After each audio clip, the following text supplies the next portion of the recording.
The brewing barrels started their real countdown. It's a foolproof operation. Anyone with a hand could brew fruit wine. There were still 100 troll brewing barrels left in the warehouse. Opening a tavern with them would certainly be profitable. The drinks sold at Manim Tavern were not cheap. If he opened his own, with lower prices and no production difficulties, it would be a no-brainer. By just adding some water and fruits, it could automatically transform. It felt like finding free money. Once there were more residents in his territory, or it had been open to outsiders, he must open a tavern. With a few bunny girl waitresses, the business would surely boom. Wait a minute. Orcs have a different aesthetic. In an orc tavern, bunny girls would not satisfy their aesthetic preferences. Bunny girls might be better suited for human males. At this moment, a bunny girl walked over, hanging her head, and said softly, "Master, it's time to eat." Fang Hao responded and followed her out of the room. Once outside, all the rabmen and pigmen were waiting for Fang Hao's arrival, with only Angia sitting there, legs crossed. When Fang Hao approached, they rose to their feet. "Master, Lord." There were more people dining today, new rabmen, Angia, and the pigmen who went to the market with them. Although the dining hall had been greatly expanded, it was still hard to accommodate so many people for a communal meal. So, a simple dining table was set up in the open space outside the Lord's Hall, where everyone could eat together. "All right, everyone sit down." Everyone took their seats and the prepared dinner was served at this time. Roast meat, steamed fish, cold cuts, salad, vegetable soup, and so on. A sumptuous dinner filled the long table. Whether they were new rabmen or pigmen from the village, they rarely saw such abundant meals. For a moment, they stared at the meal, their mouths watering. Cough cough. "I have a few words to say." Fang Hao stood up, and the hall instantly quieted down. "Firstly, welcome the addition of the bunny ladies. You can live here with peace of mind. The territory will provide you with food, shelter, and protection. Tomorrow, I will assign you appropriate work. If you can do it, do it. If you can't, learn to do it." The pigmen worked hard today. "Everyone, eat and drink freely. The territory has plenty of food. Now, let's enjoy our meal." Fang Hao finished speaking, then sat down again. "Thank you, Lord." Everyone thanked him and began to eat. Fang Hao saw that the time was almost up and the fruit wine in the brewing barrels should have been processed. So he arranged for people to serve the fruit wine to everyone. They chatted while drinking. "Nancy of the Rabman clan's loyalty to you has increased by 10 points. Current loyalty is 80. Mummy of the Rabman clan's loyalty to you has increased by 10 points. Current loyalty is 75. Rabbit girl, your loyalty to her has increased by 5 points. Current loyalty is 70. One prompt after another appeared, and the loyalty level increased quickly. The Rabman girls were constantly stuffing their faces with food. Their faces could hardly conceal their happiness and excitement. They had become slaves and ate sticky food every day. The slave masters, fearing they might run away, even reduced the amount of food, leaving them just enough to avoid starvation. But today, not only did they get their own rooms and no longer have to live in cages, they were also eating such a sumptuous meal. All the rabmen had changed their hearts. They went from being afraid of Fang Hao to being glad they were bought by him. After dinner, the pigmen drove back to the pigmen village. The rabmen did not disperse either. They gathered together and chatted excitedly. The next day, early morning, Fang Hao suddenly opened his eyes, his forehead covered in sweat. In his dream, he had returned to his original world, and his colleague had stabbed him several times in the chest. This tension, this pain, felt so real. It was so real that he could still feel the pressure on his chest even after waking up. Fang Hao subconsciously touched his chest, only to feel soft skin. Damn it! What the hell is this? Fang Hao immediately woke up a bit more, looked down, and saw Angia sleeping next to him. One of her long beautiful legs unceremoniously lay across his chest. She was sleeping soundly. Holy shit. "Ah, master, you're awake." From his other side, Ira's voice floated over. He looked abruptly and saw Ira lying on his other side, smiling at him. "Ah," Fang Hao answered subconsciously. He quickly recalled in his head what had happened last night. After dinner, everyone continued to drink some wine. When it got late, They all returned to their own rooms to rest. But now, what was the deal with these two on either side of him? Ira, how did you get on my bed? Fang Hao asked softly. Ira burrowed her head into Fang Hao's chest and whispered in his ear, perhaps we had too much to drink. Master, are you getting up now? Indeed, they drank too much. Angia was still sleeping peacefully on the other side, her pose rather wild. Fang Hao moved her leg off his chest, got up and said, yes, I'm getting up. There's a lot to do today. Under Ira's gentle urge, Fang Hao got dressed. Ignoring the soundly sleeping Angia, both he and Ira left the room. As the door closed, the sleeping Angia furrowed her brow. She sank into dreams. In front of a low wooden house, a little girl with white hair was waiting boredly. It was Angia as a child. The door of the house opened. An old orc, draped in a bearskin cloak, stepped out. Young Angia immediately went to meet him. I heard them say that as long as you don't want me anymore, you can stay here and retire. The old orc turned around, glancing at the low, beast-skin-sealed wooden window behind him. Defensively, he said, you must have misheard. Why would they want to keep an old guy like me? I didn't mishear. You're already so old, why not stay here? You're going to die. Angia continued. I won't die. Let's go, I still have many old friends. There will be tribes willing to take us in. The old orc touched the bag on his back, boasting, I had good fortune today, won so much, enough for our journey. Angia's eyes were immediately drawn to the big bag of food. Why don't you teach me your card-playing skills? Then I can also win some good things. Ah, an orc tribe may not suit you. When you grow up, live in human cities, these skills will get you into trouble, the old orc said. Following behind the old orc, Angia asked, why do I have to live with humans, just because I don't have hair on my face? Among the other children of my age, I'm the strongest. You can try to make friends with them, not every problem needs to be solved with fists. Why do you always change? Didn't you say girls are powerful, less likely to get bullied? That depends on the situation. Fists will only make things worse. The old and young figure slowly disappeared into the distance while having their conversation. 5 years later, Angia, 15 years old, a level 10 warrior. The old orc had aged. His body was no longer strong, the skin piled up like old tree bark, as if only bones remained beneath the skin. He was dying, his eyes could barely open and he could no longer walk. Angia, carrying the aged orc,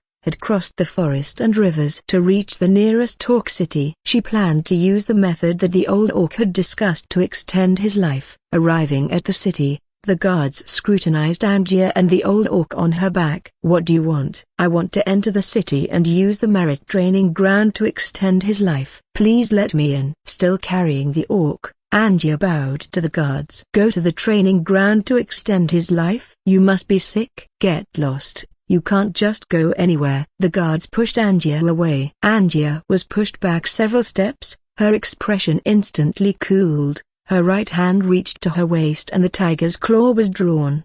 The guard sneered, oh, what, you dare? Bang!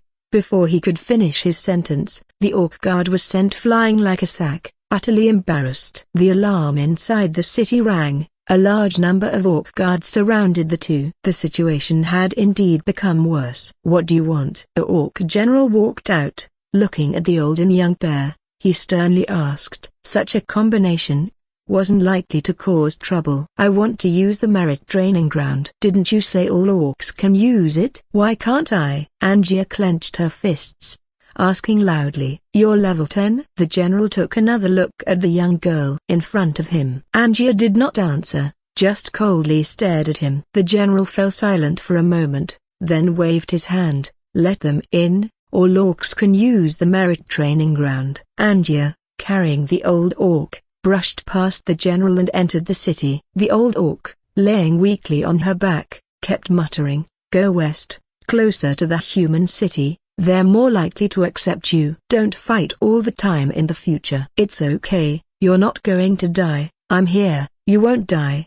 Before the merit training ground, Angia put down the old orc and took out the prepared materials. A light flashed, Angia disappeared. The old orc still sat there, gazing into distance, his eyes slightly narrowed. 5 minutes later, blue light soared into the sky above the training ground. All the orcs shouted in surprise and gathered to watch. They wanted to see who had advanced to become a hero. When Angier reappeared, the old orc had already stopped breathing, but there was a smile on his face. The next second, the scene instantly shattered. Whoosh! Angier suddenly awoke from her dream, gasping for breath. Large tears rolled down her cheeks, blurring her vision. It was a while before she could stop crying. No need to worry anymore. There's a place that would take me in now. I have a home. The sun was shining outside and the rejuvenation spring nearby filled the air with a natural fragrance. Outside the room, the newly joined Rabdman had already begun working, cleaning various areas of the territory. Master, the Rabdman greeted. Good morning. Fang Hao replied and quickly left. Only a few young Rabdman girls were left behind, looking happy and chatting in low voices. Upon arriving at the military district, Fireblade was seen arranging level 2 troops for patrols around the territory. Seeing Fang Hao coming over, he walked towards him. Lord, do you have any orders? Not an order, come with me. I've received some information, let's discuss it together, Fang Hao said. Nelson was performing a skeleton hero conversion ceremony at the Viscera Museum, and hadn't emerged yet. When there's an issue, it could only be discussed with Fireblade first. The two returned to the Lord's Hall. Angier, looking sleepy, was just coming downstairs. She didn't even realize she was coming out of Fang Hao's room. Angier, you two, come here, let's discuss this together. Fang Hao called out to her, stopping her from going wherever she planned to go. Oh, Angier replied somewhat reluctantly. Her eyes, however, were rapidly surveying Fireblade, seeming to be quite interested in the bloody long blade in his hand. The three seated themselves in a hall. Fang Hao went straight to the point. Skullcrusher tribe, have either of you heard of it? Fireblade shook his head. Never heard. Is it an orc tribe? Fireblade's memories, or his soul had been altered and deleted. All his memories of the orc tribes were gone. Only the altered ones, the memories after becoming undead, remained. Skullcrusher tribe? The Skullcrusher tribes from the Coldwind Mountains? Angier suddenly asked in surprise. Both of them turned their gazes to her in that instant. It seemed she knew something. Come to think of it, it makes sense. Angier is an orc hero and a regular at the tavern. It's normal for her to pick up some news about the Skullcrusher tribe. Right. How well do you know about the Skullcrusher tribe in the Coldwind Mountain range? Fang Hao asked directly. Angier sat nearby, casually saying, I've heard bits and pieces. Shah, the chieftain of the Skullcrusher tribe, is notoriously fierce and despotic. Long ago, he conquered all the tribes in the Coldwind Mountain range and has been studying group migration. Coldwind Mountain range, Shah. Fang Hao memorized these names. From Angier's words, this Shah had conquered the entire Coldwind Mountain range. So, how strong is this Shah? And what is his military strength? Fang Hao continued to ask. Heard he's pretty formidable. I've never seen him, but he has a good number of troops. The whole Coldwind Mountain range is his territory, Angier responded. The Coldwind Mountain range was, indeed, quite a distance from here. As an orc herself, the information Angier occasionally learned about the Skullcrusher tribe was second-hand. She had never been there herself, nor had she seen Shah. Fang Hao nodded in understanding. After a moment, he continued, I got information from Bronze Bultelek that the Skullcrusher tribe is planning to attack us. So, I need to know their movements and information. As Fang Hao finished speaking, their faces turned solemn. From what Angier had said, the strength of the Skullcrusher tribe couldn't be compared to that of an average tribe. This wasn't good news for their newly developed territory. How's that possible? The Coldwind Mountain range is too far away from us. A journey would take several days. Are you sure Telek didn't get it wrong? Angier said, somewhat skeptical. He probably didn't get it wrong, Angier. Here's the map. Point me to the location of the Coldwind Mountain range. Fang Hao opened the map page of the Book of Lords. Angier stood next to him, resting her elbow on his shoulder. She was quite interested in this magical luminescent map. The map in the Book of Lords was similar to a bird's-eye view map in a game. It showed the mountains and rivers, not simple sketches made with pen and paper. Everything beyond the vicinity of our territory is all fogged. How am I supposed to know where's where? Angier's finger hovered in the air, making no move to touch the map, just the general area. Then this area, I suppose. In the end, Angia pointed out a location, located to the northeast of their territory. The distance was indeed far. If the war really begins and you die, don't forget to terminate our contract. If I manage to survive, I can then avenge you, Angia suddenly said, out of nowhere. Fang Hao was taken aback, then said irritatedly, should I thank you for that? The contract linked Fang Hao and Angia. One of the rules was that if the master dies, the slave and hero would also die. This was the iron rule in the contract, emphasizing the importance of protecting the master. Angia was afraid that if Fang Hao died, she would be dragged down with him. No need. Angia gave Fang Hao a pat on his shoulder, apparently not registering the sarcasm in his words. Fang Hao shot her a glance, then turned to Fireblade. Fireblade, arrange for our soldiers to upgrade and strengthen the patrol around our territory. Yes, my lord. The morning meeting ended, and Fireblade went to carry out his tasks. Ira had prepared breakfast. Fang Hao walked to the dining table, and Angia sat down as if she had been there all along. Breakfast was served, and the three of them met without much conversation. Angia and Ira chatted while eating, acting as if they knew each other before Fang Hao even came along. Ding! The Book of Lords sent a notification, a private message. Big brother Fang Hao, are you there? Here. Fang Hao replied. I have a blueprint. I want to exchange it for some rejuvenation springs. Sure, let's see what blueprint you have. At this stage, the demand for meat was declining continuously. There were more people selling meat in the channel, and the market wasn't as frantic as before, where any meat placed for sale would be snapped up immediately. However, Fang Hao's rejuvenation springs held a significant position in the current regional market. The daily supply of rejuvenation springs could not meet demand, accumulating rare resources for Fang Hao. Alright, Silkworm Farm Blueprint, what do you think? The other party continued. That works. Price? Fang Hao carried on questioning. 5 units of rejuvenation springs. The person didn't hesitate to speak up. 5 units are too much. That's enough for me to buy 3 of your kind of developing blueprints. 2 units, you can put it up for sale if you're willing, Fang Hao quoted directly.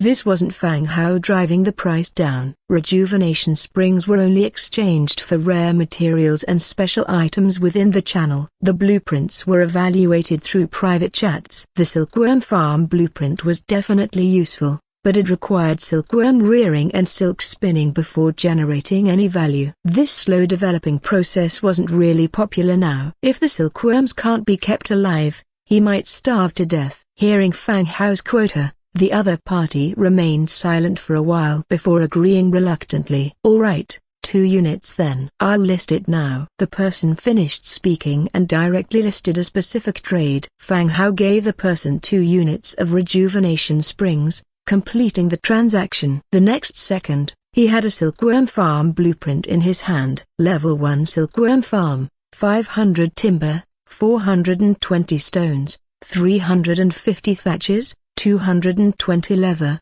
180 hemp ropes, and 1 natural gem. The building materials required weren't too much, but it required 1 natural gem. It appeared the silkworm farm was a rather high-level building. After a few bites, he finished his meal. Fang Hao went straight to a vacant area and constructed the silkworm farm. A flash of light, and a seemingly ordinary wooden hut appeared in front of him. It didn't look too different from a level 1 hut. Level 1 silkworm farm. Category, building. Description: the silkworm farm provides a basic environment for silkworm rearing. Upgrade requirement: 800 timber, 750 stones, 450 thatches, 280 leather, 220 hemp ropes, and 2 natural gems. The silkworm farm was currently empty. Like the pasture, silkworms were not included. Given that they didn't have silkworms now, Fang Hao did not continue with the upgrade. When there were silkworms available,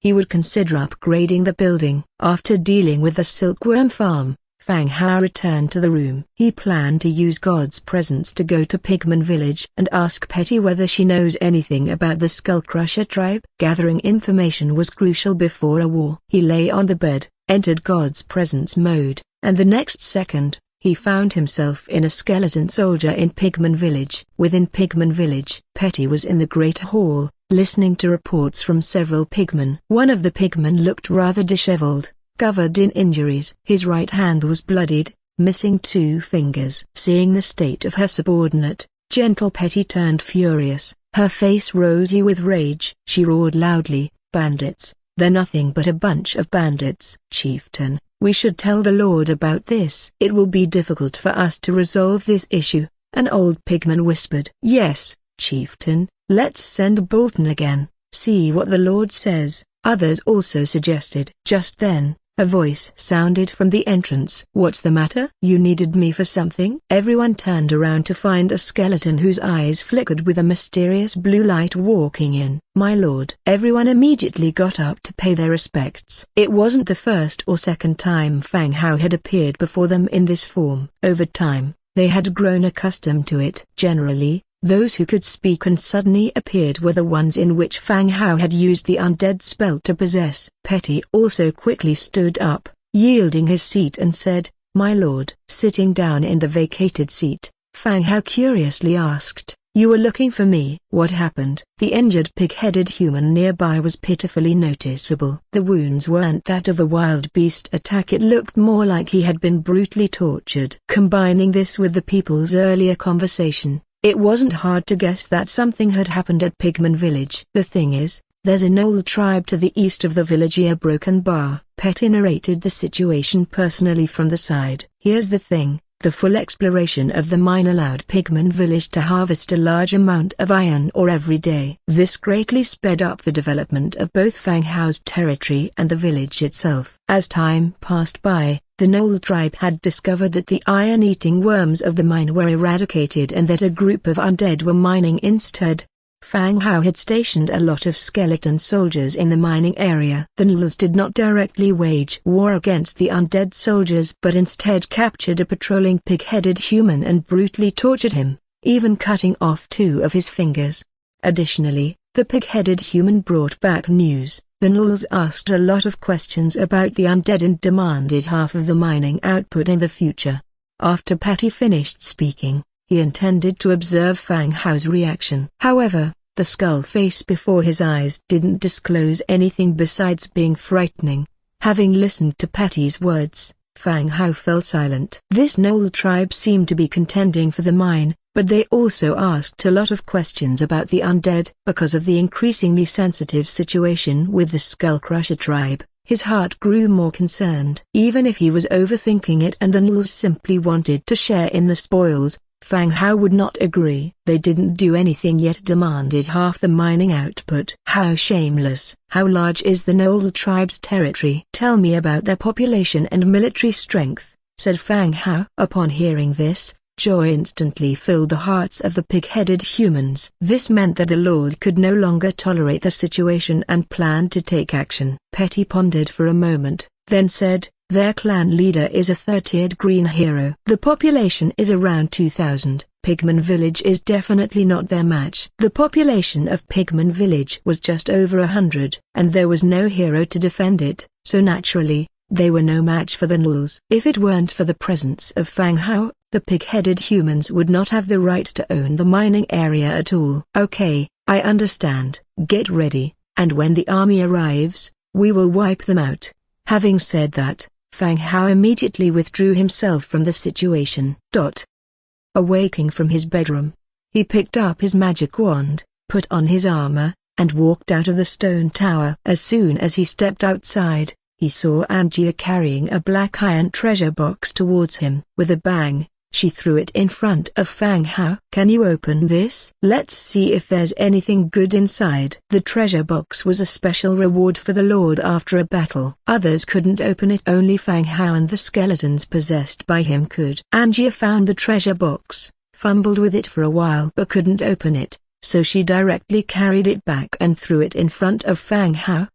Fang Hao looked at the treasure box on the ground and scratched his head. Collected from the outside? He had just invoked God's presence status and not much time had passed, so where did this black iron treasure box come from? Oh, I was strolling around our territory and found a nest of forest giant spiders. That's where I saw this treasure box, Angia casually said. Fang Hao definitely didn't believe her. He had cleared the surrounding area with the team, and the territory range was patrolled by many skeletons. Not to mention forest giant spiders, even ordinary beasts kept their distance. All right, as long as Angia isn't in danger, that's fine. Just open the treasure chest directly. Received, beast bone fish spear blueprint, stump steel blueprint, warfire coin +11. Well, the luck this time is average. There isn't anything useful. Angia, where are the corpses? Those of the forest giant spiders? Fang Hao asked. Thrown over there. Why? You want the corpses too? The meat is sour. It can't be eaten at all. Angia emphasized. Not that. Corpses can be converted into skeleton soldiers, which can increase the number of soldiers in the territory. Oh, then I'll go back and get them. Angia was about to turn around and leave. Fang Hao quickly stopped her and said, forget it, come out with me later. Oh, next, Fang Hao summoned Fireblade and explained the situation about Pigman Village. This time he wants to wipe out the Knoll tribe directly to ensure that the mine can be mined normally without interruption. 20,000 infantry, 5,000 skeleton ogres, 15,000 undead mages, 40,000 troops, seemingly an overkill just to wipe out the Knoll tribe. The reason for bringing so many people is still for his own safety. Fireblade, you stay and hold the territory. Angia will go with me. Fang Hao made a choice between his two generals. The reason for choosing Angia was not because Fireblade was incapable. Instead,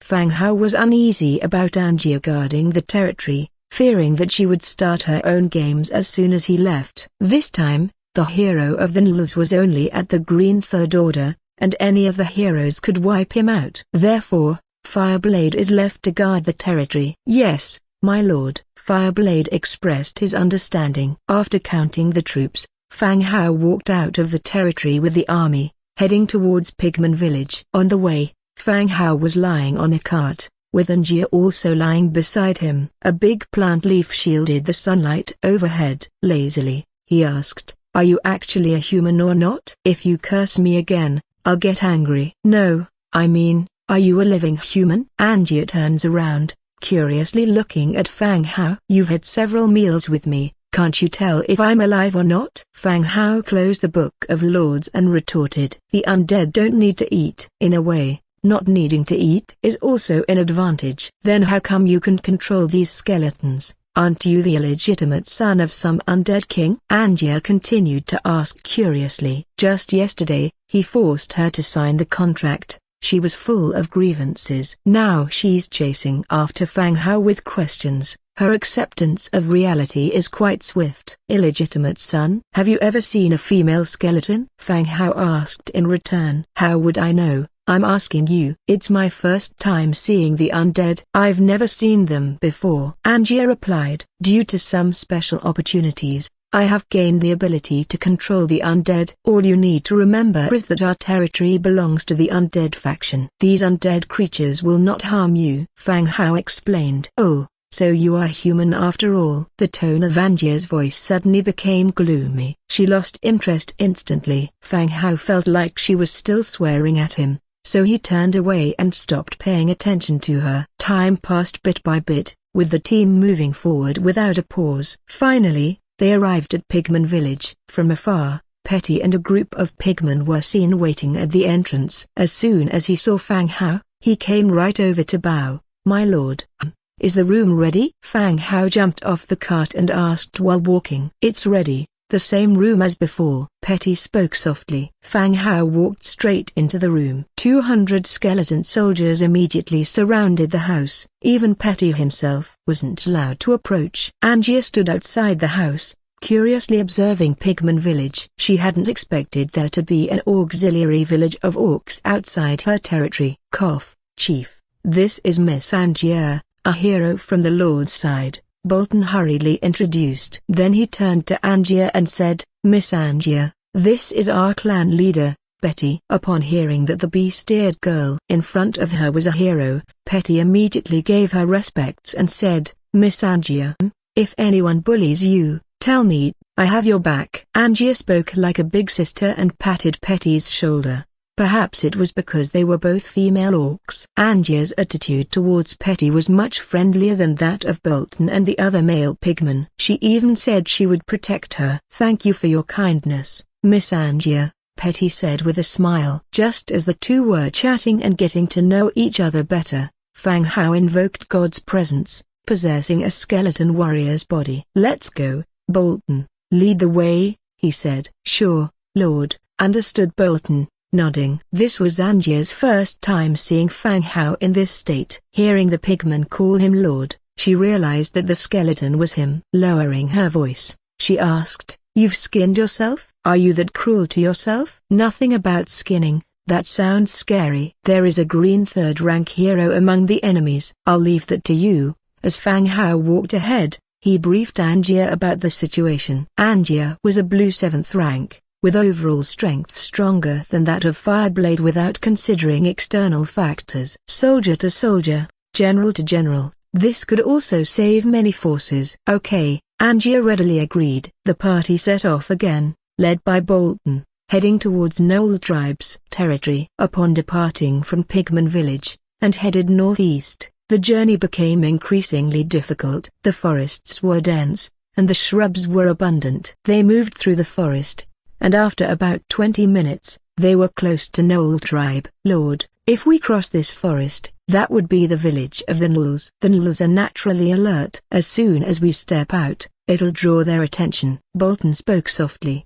Fang Hao nodded. He moved closer, peering through the gap in the trees. The buildings in the distance were part of the Gnoll village. Through the open city gates, the interior of the tribe could be seen. Tents dotted the landscape, appearing like a large tent gathering. While they were secretly observing, a howling sound emerged from the Gnoll tribe. Then, the busy Gnolls nearby swiftly returned to the tribe, and looked towards the hidden location of Fang Hao and his party from afar. "Lord, it looks like they've found us," Bolton said with a wry smile. "So alert." At this moment, a Gnoll emerged from the tribe, tall, with a rusty machete hanging from his waist. He climbed the city wall and loudly said, "Come out." "There's no point playing turtle now." "This is the leader of the Gnolls, Clawterra, Nigo," Bolton quietly introduced. The reason why the Gnolls acted so aggressively and arrogantly in the nearby area, plundering resources at will, was because of Nigo's existence. Whether a power has a hero, and the strength of that hero, greatly affects their status in this area. Not everyone is like Fang Hao, possessing an army strength in tens of thousands due to his 100 times amplification. "Let's go out," Fang Hao said, leading Bolton and several others out. Bolton, Fang Hao, and Angia were the first to emerge from the bushes. Seeing Bolton appear, the Gnoll was momentarily surprised, then burst into laughter. "Bolton, what's this? Has your clan chief come up with a solution? Did you bring me a woman?" "She's too ugly. Have your clan chief accompany me for a few days, then everyone will be happy." But the laughter didn't last long. When hordes of skeleton warriors, towering skeleton ogres, and undead mages appeared, Nigo's face quickly turned serious, his eyes filled with murderous intent. "You pigmen actually dare to collude with the undead? What are we waiting for? I'm going to rip his mouth apart." Angia removed the tiger's claw from her waist and wore it on her hand. Although she didn't care about others' opinions, no one had ever dared to call her ugly. At this moment, a hero with lower strength than hers dared to insult her, already made Angia's heart burn with anger. Fang Hao also didn't waste words. He directly said, "Form a formation and advance. Mages attack from a distance." With Fang Hao's command, the infantry formed a spear formation and advanced forward. The undead mages began to chant magic spells, with black magic missiles shooting towards the enemies on the wall like parabolic lines. Bang bang bang. When magic missiles exploded, Gnoll warriors were blasted away. The effects of the dark attribute began to spread among the crowd, demoralizing the troops. Whoosh whoosh whoosh. The Gnoll archers began to retaliate, arrows whistling out, hitting the shields making a crackling sound. Despite the intensive arrows, the skeleton soldiers quickly advanced to beneath the city walls, and began the assault on the gate. The tall skeleton ogre, with the crude ladder, rapidly approaching the city wall. Bang! The battle axe in their hands slashed into the city wall, and a whole row of archers were hacked into mincemeat. Next, they simply put the ladder right by the city wall, and the skeleton soldiers beneath the city began to climb the wall. Then, there was a loud roar beneath the city. The city gate fell under the attack. Skeleton soldiers surged into the city like swarms returning to their nests, engaging in brutal melee combat. Inside the city, the Knoll soldiers, facing the surging bone wave, were as weak as tofu. The fierce and bloodthirsty orcs seemed so powerless and frail at this moment. Nigo stood at the back of his troops, glancing at his rapidly declining subordinates, his eyes red, his face ferocious. "A bunch of low-level undead, I'm going to kill you all and then skin all the pigmen," he roared, his knees slightly bent, then leapt high in the air. The cleaver in his hand over his head. Bang! A dull sound blasted. The cleaver slashed straight over a skeleton ogre's body, cleaving it from shoulder to waist. The body was severed into two halves, scattering into a pile of white bones. Nigo landed, his cleaver swung into a shadowy flurry, which crushed all the surrounding skeleton attackers. For a moment, it stopped the skeleton soldiers from getting close. "Make way, you go kill others." Suddenly, a voice emerged from behind the skeletons. Although the skeletons couldn't speak, they could understand commands. They didn't surround Nigo any longer, but bypassed him to continue killing other gnolls. As they pulled away, Angia, the orc maiden, wearing the tiger's claw, stepped forward. Nigo stared coldly at Angia, his voice icy. "Little lady, you seeking death? I've killed more people than you've seen." "Ugly freak," Angia muttered, stretching her neck. "Seeking death?" Nigo cursed angrily, his body steaming with a bloody mist, his eyes turning even more crimson. The next second, his cleaver suddenly swung up, slashing towards Angia's ribs. Skill, bone-picking. Nigo's knife strike was swift and ruthless, coming in at an incredibly tricky angle. If it were someone else, they would probably have been cleaved in two before they could even register the move, falling to the ground and breathing their last. But Angia remained calm and composed. Without much thought, she lifted her hand and her metal tiger's claw worked to counter Nigo's most powerful strike. Clang! The sound of metal colliding rang out, the resulting blast causing clothes to flutter. Then, her other hand smoothly delivered another punch. Boom! Her fist burst forward, causing the ground beneath Nigo to shatter. His body, struck as if by a metal ball, instantly flew back several meters, a pitiful sight. "Is that all you've got?" Anya sneered without launching another attack. Nigo's face turned more serious. Wiping the trail of blood from the corner of his mouth, he realized that the seemingly young woman before him was a hero of a higher rank than himself. "Have you gone mad? You're aiding the undead, we should be on the same side." Nigo was no longer arrogant, he roared accusatively, furious at Angia for siding with the undead. "Yo-yo, just a moment ago you were threatening to kill me," Angia retorted, advancing step by step. "We are of the same race. Together, we can definitely kill these undead, and then I'll let you be the clan leader," Nigo argued desperately, his grip tightening around his combat knife.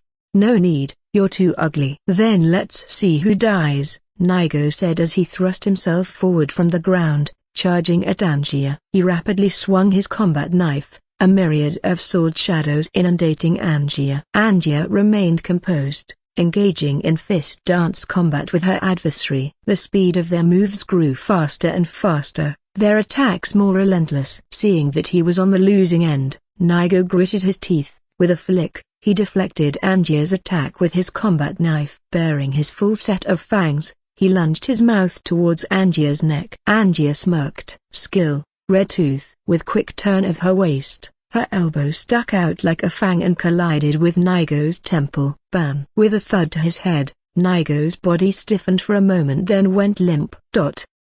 Outside the village, Fang Hao was chatting with Bolton. This type of battle posed no fear for him. Within his territory, the more combat there was, the more rapid his development and the greater the scale of his army. An effective war could greatly enhance his strength. Soon, the battle gradually came to an end. The cries of battle within the tribe also diminished and slowly died down, restoring calm. Fang Hao, leading Bolton, started heading inside the village. Just as they reached the entrance, he saw Angia in the distance, dragging a bloody figure as if he were a dead dog. If it weren't for the slight rise and fall of the figure's chest, Fang Hao would have thought he was already dead. "Is this their leader?" Fang Hao inquired curiously. "Yeah, I figured you could use him, so I didn't kill him," Angia replied matter-of-factly. "Good," Fang Hao said. He beckoned to several skeletons. "Tie him up, and if he resists, kill him." Over a dozen of the undead creatures picked up hemp ropes and began to bind Nigo tightly. Actually, Fang Hao's concerns were unnecessary given Nigo's condition. He was barely left alive. Handing Nigo over to the skeletons, Angia immediately caught up with Fang Hao's pace and asked, "What's next?" "Loot the place. Take everything valuable." "Awesome. I'm on it," Angia exclaimed cheerfully. She discovered that she actually got along with Fang Hao quite well. The trio entered the inner part of the tribe. The Knoll village, to tell the truth, was not very large, although it was still much better than the small pigman village. But it simply could not compare to the Fireblade tribe. Both in terms of architectural scale and resource reserves, it fell far behind. Clean up the battlefield, gather resources, remove everything from the tents, and dismantle the tents, Fang Hao immediately ordered. The skeletons standing by sprung into action immediately. They cleaned up the battlefield and began the dismantling work. Fang Hao then led his two companions straight into the Knoll clan leader's hall. Ordinary wooden furniture, animal horn chandeliers, nothing of great value. Then they moved to the inner chamber. While Angia began to rummage around haphazardly, Fang Hao immediately spotted a silver treasure chest in the corner. He walked over and opened the chest directly. Obtained, blueprint for marching tent, blueprint for leather stand, blueprint for improved leather boots, 80 warfire coins, 4 beast teeth. All 3 items were blueprints, along with 80 warfire coins and 4 beast teeth that orcs used in construction. Behind him, Angia was rummaging through the cabinets. Whether useful or not, everything was dumped onto the ground. "Hey, Fang Hao, is this a letter?" "It's all text," Angia, holding a piece of paper, handed it to Fang Hao. He took it and looked at the content. As a transmigrator to this world, he was endowed with the abilities to understand both the spoken and written language. While the paper was written in bizarre Orcish text, Fang Hao could understand its content. It was a letter written by Nigo himself, yet it hadn't been sent out. The letter mentioned that he had detected a connection between the Pigman tribe and the Undead. If necessary, Nigo could lead his clan to eliminate the Pigman village. The intended recipient of this letter was the Great Chief Shah. That is, Skullcrusher, Shah. Fang Hao's eyes narrowed, his mind filled with surprise. This Knoll clan leader actually had contacts with the Skullcrusher tribe in the Cold Mountain Range. What a coincidence! Why would such a small village of a few thousand inhabitants have access to this information? Suddenly, a thought struck Fang Hao. The Bronze Bull, Talak's clan had 3,000 members, and they too had received the news of the Skullcrusher tribe targeting the Undead territory.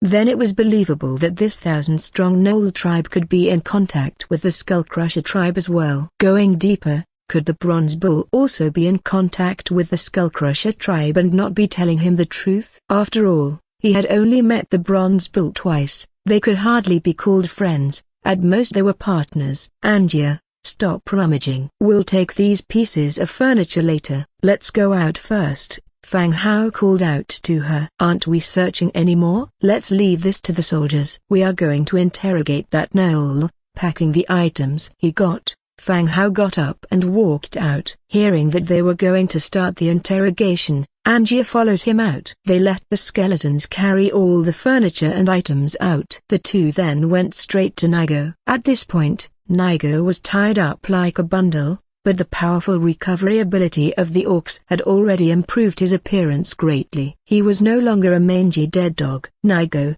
how did you know that Shah is planning to deal with the Undead?" Fang Hao sat down in front of him and asked softly. Nigo glared viciously at the two, then immediately turned his head to the side. He remained silent. Thud. Angia kicked him directly in the stomach, sending his body flying out like a sandbag. 2 skeletons immediately went over and dragged the far-flung Nigo back. "If you're unwilling to speak, I'll leave you to her. You're both orcs. Maybe you can find some common ground," Fang Hao said. Nigo cast a fearful glance at Angia. He spat out the blood in his mouth, and said, "Not long ago, the scouting team from the Skullcrusher tribe came by. They said they had news to tell them, and they would reward me." "How many times have you corresponded through letters?" Fang Hao continued to ask. The other party's words were nearly impossible to verify for authenticity. But that didn't really matter. Any information was better than nothing, and he did plan on letting Nigo go anyway. "There haven't been any. The letter is still in your hands. It hasn't been sent out yet." Nigo gritted his teeth and said he was regretful at this moment. If he hadn't wasted time talking to the pigman, he wouldn't have attracted these undeads and the irritable woman in front of him. "How many troops will they dispatch this time,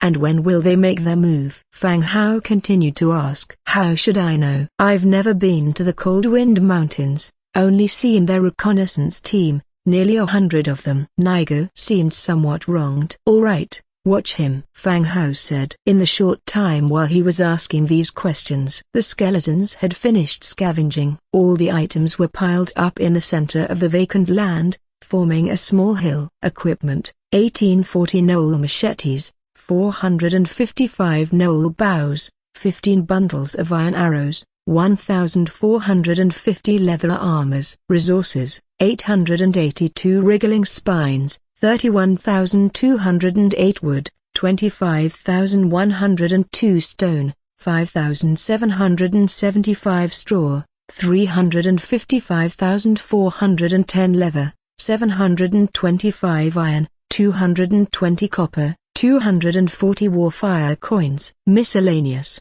345 baskets of fruits, 10,472 units of meat, 820 units of salt. Furniture: 2,000 simple wooden beds, 800 various cabinets, 400 tables and chairs, 4 beast horn chandeliers, some pots and pans, curtains and fabrics.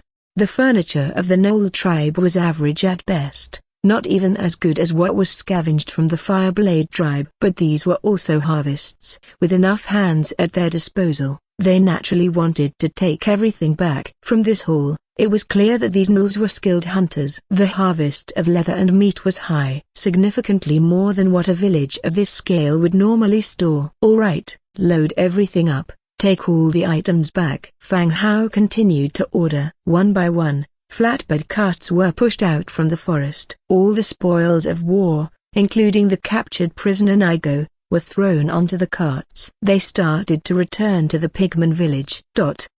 Fang Hao was the first to exit the god's present state and came out of the room. Petty was still waiting at the door and asked, "Sir, you've come out. What's the situation with the Knolls?" The threat from the Knolls was like a thorn in her heart, with the passing time making her worries more and more intense. If Fang Hao couldn't eradicate the Knolls this time, given Nigo's personality, he would definitely launch a frenzied revenge against the pigman village.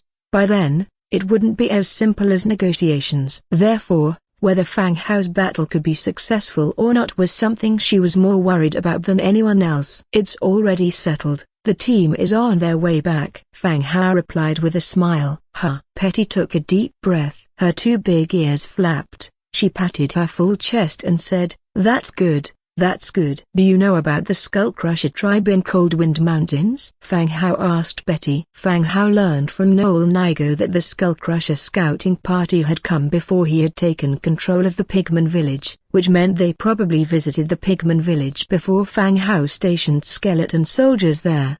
"The Skullcrusher tribe?" Petty furrowed her brows, trying to remember. In the end, she shook her head and said, "I haven't heard of it. Is it a nearby tribe?" Petty wouldn't deceive him. She and Fang Hao shared a master-servant relationship. If Fang Hao were in danger, she wouldn't survive either. Therefore, Petty definitely didn't know if she said she didn't. "It's in the Coldwind Mountains. It's said to be a quite large tribe," Fang Hao explained. "Sir, Pigman Village is too small. We haven't been able to interact with such forces," Petty said, seeming helpless. "No problem." While the two were talking, the skeleton army, along with several wagons, emerged from the outer edges of the village. The copious amount of furniture and supplies that appeared before everyone signified the victory of this battle. Petty, see if there's any furniture you can use. Store all the resources in the warehouse, Fang Hao instructed. Yes, sir. Pigman Village is a subsidiary village, affiliated under the Book of Lords. Their warehouses are interconnected. For instance, during construction, materials can be shared across both places without the need to transfer resources back and forth. Petty started giving orders, categorizing and selecting supplies, or moving them to the warehouse. Meanwhile, Fang Hao was swapping the troops around. All the skeleton soldiers originally stationed at Pigman Village were replaced with level 2 troops. The tier 1 troops followed Fang Hao back to his territory to be promoted. The Lord's Mansion and the White Bone Throne both provided a marching speed boost. This allowed the team to reduce the time consumed on the road. By around 2 in the afternoon, the whole troop had already returned to their territory. Fang Hao, what should we do with this guy? Angia dragged Nigo down directly. She seemed a bit impatient with having to drag around such a burden. He might still be of use. Let Fireblade arrange someone to lock him up, Fang Hao said. Oh, Angia replied before dragging Nigo off to find Fireblade. Fang Hao also commanded the skeletons to unload all the furniture at the designated area. Furniture like bedside cabinets and wardrobes were not easy to sell in the area channel. After being listed, they could only sell a few in a day. The majority would be distributed to the Pigman Village and the newly joined Rabdman. After Riera prepares lunch for Fang Hao and the others and they were finished eating, Fang Hao begins to create the latest blueprints. This time, he obtained 3 manufacturing blueprints in total. They were the blueprint for marching tent, blueprint for leather working rack, and blueprint for improved leather boots. They wouldn't use the marching tent for now. The skeleton army didn't need tents, even when they were outside. The focus was on creating the items from the other blueprints. Leather working rack, 12 wood, 3 iron, 3 metal parts. Description: can turn ordinary beast skin into thick leather. Another tool for upgrading basic materials. Materials are plentiful, so go ahead and make it. Hundredfold Amplification triggered. You obtain 101 leather working racks. Whoosh, whoosh, whoosh. A collection of leather working racks had appeared in front of Fang Hao. Leather working rack. Placement: Workers 01. Raw material: beast skin 2. Product: thick leather. Description: by multiple processes, makes ordinary beast skin into high-quality thick leather. Just as expected. Luckily, as this is from a blueprint, the Hundredfold Amplification triggered and gained him directly 101 leather working racks. Going outside the territory, he selected 101 skeletal laborers from the logging area. He made them use the leather working racks to upgrade the leather. At this time, looking at the number of skeletons, the workforce within the territory was increasingly insufficient. Once the issues with the Skullcrusher tribe have been settled, he will need to purchase some slaves to expand the population within the territory. He can't expect the skeletal laborers to do all the work. The 40 female rabbit slaves that he bought had also been assigned work. In addition to sanitation within the territory, they were also assigned to the ranch, farm, and stables. The advantage of the skeletal laborer is that they don't have a physical limit and can persistently work. Most of the time spent in the farm after sowing and watering is just watching over it. Placing skeletons in places like farms and ranches wouldn't exhibit their advantage. So, he had the Rabdman clan do the work there instead. After settling the leather working racks, he continued to check out improved leather boots. Improved leather boots: thick leather 3, thread 2. Metal parts 2. Enhanced leather boots: thick leather 3, yarn 2, metal parts 2. Yarn is a general term. Both flax and cotton yarn are referred to as yarn. He has metal parts, but thick leather has to be processed with a leather rack before it comes out as a finished product. He started crafting now. There was still plenty of time, and the unknown sense of danger brought by the Skullcrusher made him tense. In the following time, Fang Hao once again opened the Book of Lords to review the newly obtained map. This map was purchased yesterday from Manam Tavern, located in the southwest direction of Manam Market. It's called Mysterious Cave. If he set off now, there was enough time to return to the territory before nightfall. On this departure, the configuration remained the same as before, with a force of 50,000 soldiers, and Angia accompanying. Taking into consideration the cave, he had prepared plenty of torches. He returned to his room and manifested God's presence onto one of the skeleton soldiers. Then, with most of his troops, he left the territory in a mighty procession once again. 3 hours later, Fang Hao and others finally arrived at this mysterious cave with the help of the map. It was different from what Fang Hao had imagined. This cave was not a hole in the mountain but a huge pit hole on the ground with a diameter of about 5 meters. Instead of forming naturally,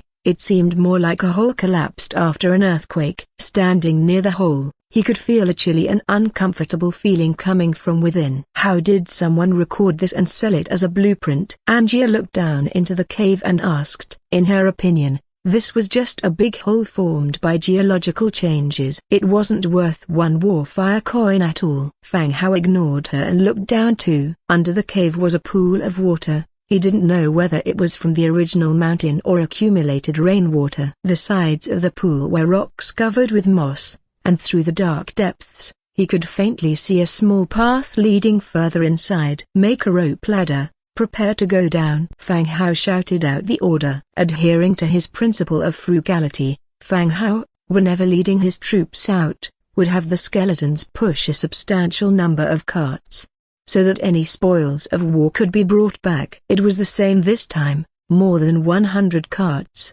equipped with prepared hemp ropes. Upon hearing Fang Hao's commands, the skeletons started knotting the ropes, making them into rope ladders. When everything was ready, they lit the torches and started climbing down the rope ladder into the cave. The torchlight illuminated the surroundings. On the side of the pool, there was indeed a passage leading to the depths. Ah, damn, a broken bar. Suddenly, Angia, who was standing behind, made Fang Hao, who was contemplating the passage, shudder unexpectedly. The torch in his hand almost dropped. Why are you and Undead so nervous? Angia asked. You scared me. What's up? Fang Hao replied, annoyed. I just want to ask, was this dug by humans? Angia ran her hand over the cave wall. Fang Hao approached the wall and scrutinized it carefully. He could indeed see some marks left by tools, but it didn't seem as if it was entirely dug out. It appeared more like an existing hole that had been artificially expanded. It looks like it's been expanded twice over. Seems like there might be something interesting inside. Fang Hao replied, nodding. Exploring, I like it. Angia was quite enthusiastic. If there's danger, retreat first. Fang Hao reminded her. After all, he was using God's presence, and his other troops were also skeleton soldiers. If Angia encountered danger, it would indeed be dangerous. Fang Hao didn't want Nelson to turn her into a skeleton hero either. All right, got it. Angia casually replied. About 100 skeleton soldiers have come down. The skeleton ogres, due to their huge size, simply could not descend. The remaining skeleton soldiers stayed above. If they encountered any danger, this would allow them to respond in a timely manner. Once everything was ready, the 200 skeletons headed directly into the cave. The cave was dark and deep, the flickering glow of the torches reflected on the cave walls, turning them into an orange-red hue. As they delved deeper, the caliber of the tunnel increasingly widened. There were no intersections, just a straight path leading further in. Fang Hao cast a careful look at the ores on either side of the mountain. They weren't any specific type of ore and held no value for mining. The journey continued. As they emerged from the cave, an expansive underground space revealed itself. A giant palace was carved out by human hands. The carvings on the wall were lifelike, with glowing nightstone lanterns sporadically placed every few meters, emanating a faint light. Do people live here? Angia whispered in a low voice. I don't think so. The damp and cold here is bound to give one rheumatism, Fang Hao replied. Even if it were a skeleton living here, moss would definitely grow on its bones. What's rheumatism? Nothing important. There's definitely treasures to be found here. Fang Hao deflected the subject. True, Angia said, her excitement evident in her expression. Who could resist the allure of an imminent treasure? Extinguishing their torches, the few people stepped into the main hall. As they entered, Slight creaking sounds echoed from both sides. Within the dim light emitted by the nightstones, 4 figures detached themselves from the wall, moving about mechanically. Stone monster construct warrior, rank 5. Citing the attributes of the opponents, Fang Hao's pupils constricted slightly. These stone monsters were unlike any regular creatures. They were covered in stone armor, complex patterns carved into the armor. Their hands held a long blade showing signs of rust and decay. Seeing that the creatures were rank 5, Fang Hao furrowed his brow. This was a type of creature he'd never encountered before. He'd assumed they were stone people or stone spirits or the like. He didn't expect them to be called stone monster constructs. Watching the stone monsters, moving their rigid bodies slowly towards him, Fang Hao gave the command to prepare for battle. Form ranks. Prepare for battle. The skeleton army sprang into action. They quickly formed a battle formation, their spears targeting the approaching stone monsters. Why so tense? There's no threat, Angia said, pushing off the ground and morphing into a shadow charging towards a stone monster. Her right arm slightly bent, she sent a punch flying. Boom! With the dispersion of her energy, a loud rumble echoed. The chest of the stone monster suddenly shattered, revealing gears and several metallic components inside. Holy! A robot! The sight startled Fang Hao into an outburst. Apparently, the stones wrapped around the exterior were merely a shell. The interior was akin to a complex, precise structure. Fang Hao was surprised, but Angia didn't hold back at all. Her punch was powerful, knocking the stone monster backwards like a punching bag, until it finally shattered into fragments. After defeating one, without pausing, she rushed towards another, fists and kicks flying everywhere. In contrast to Angia's overwhelming and violent style, Fang Hao's side was having a bit more difficulty. Due to the limited space, only 100 skeleton soldiers had made it inside. Even if they still had numerical advantage, to Fang Hao, it wasn't truly a war of attrition. Even muttering under his breath, daring them to go outside for a fair fight. Clang, clang. Spears and swords continuously chopped at the stone monsters, creating a symphony of clanging sounds. The battle lasted over 10 minutes. Fang Hao's skeleton squad had taken down 2 stone monsters, while Angia eliminated 4 on her own. Here, see what this is for. Angia tossed over a jade-like round sphere. It was completely translucent, allowing him to see the energetic bluish-white turbulence inside. Energy core. Category: energy medium. Description: small construct energy crystal, storing powerful energy within. Essential energy cow for the operation of a construct, based on the introduction of the energy core. Fang Hao understood its purpose. It's just a battery, a tool that provides an energy source. Let's see if there's anything else we can dismantle from these things. Fang Hao pointed to the disassembled constructs on the ground. The skeletons began to act. In total, they obtained 6 energy cores, 12 metal parts, 4 precision parts. There was also a rusty metal knife. The weapon had nothing special, white equipment, and had already been corroded beyond recognition by the dampness. Fang Hao had the blueprint for metal parts, but he didn't expect to get precision parts here. The last time he got a blueprint of a fire gun, one of the components was precision parts. All the items obtained were carefully stored, and everyone continued to advance. This place is like a subterranean palace. When they reached the end, they saw an arched brick tunnel leading to the next area.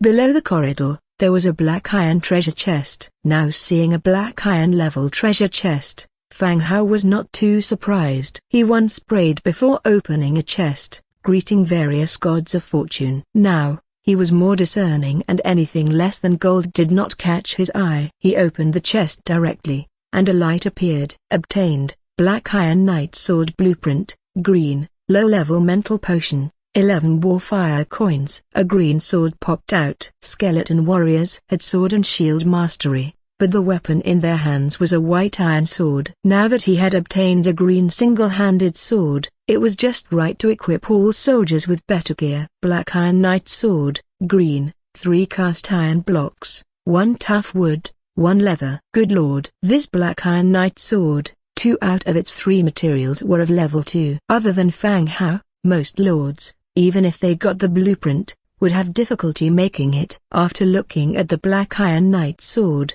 He continued to look at the lower grade mental potion. Low-level mental potion. Type, potion. Effect, restores a certain amount of spiritual power. He had obtained a healing potion once before. When Dong Jiayu was injured, he had given it to her through the trading platform. Today, he also got a spiritual potion that restores spiritual power. He placed all spoils of war in his bag and continued to the next level through the corridor with his command of people and horses. The second level, similar to the first, was somewhat smaller, but the decoration was a bit more lavish. Apart from carvings on the walls, there are parts where colored patterns can be seen. They depict some status of human life. This caused Fang Hao to fall into deep thought. Is this a tomb? It feels somewhat like a cemetery. On both sides of the wall, there were still statue-like, stone monster construct warriors, level 5, stone monster construct spearmen, level 5,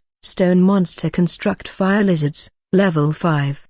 Compared to the first level, the second level had an increased number of stone monsters, reaching a total of 12. Among them, the fire lizard construct was not a humanoid construct, rather it was more like a giant lizard, a crocodile made of stone. As they entered, the stone construct monsters once again broke free from their shackles, taking slow steps to kill the invaders. Prepare for battle, Angia, take it easy. Don't damage the core. Fang Hao raised his shield and reminded. Although he didn't know the specific function of the energy core, it was certainly a valuable item. He didn't want to wreck it as much as possible but rather collect some. All right. Angia responded and couldn't wait any longer, hurtling towards the stone monster. For a blue level 7 hero dealing with these level 5 creatures, it was indeed simple. However, it was not so easy for Fang Hao. The weapon in his hand smacked against the stone monster, making a clanging sound,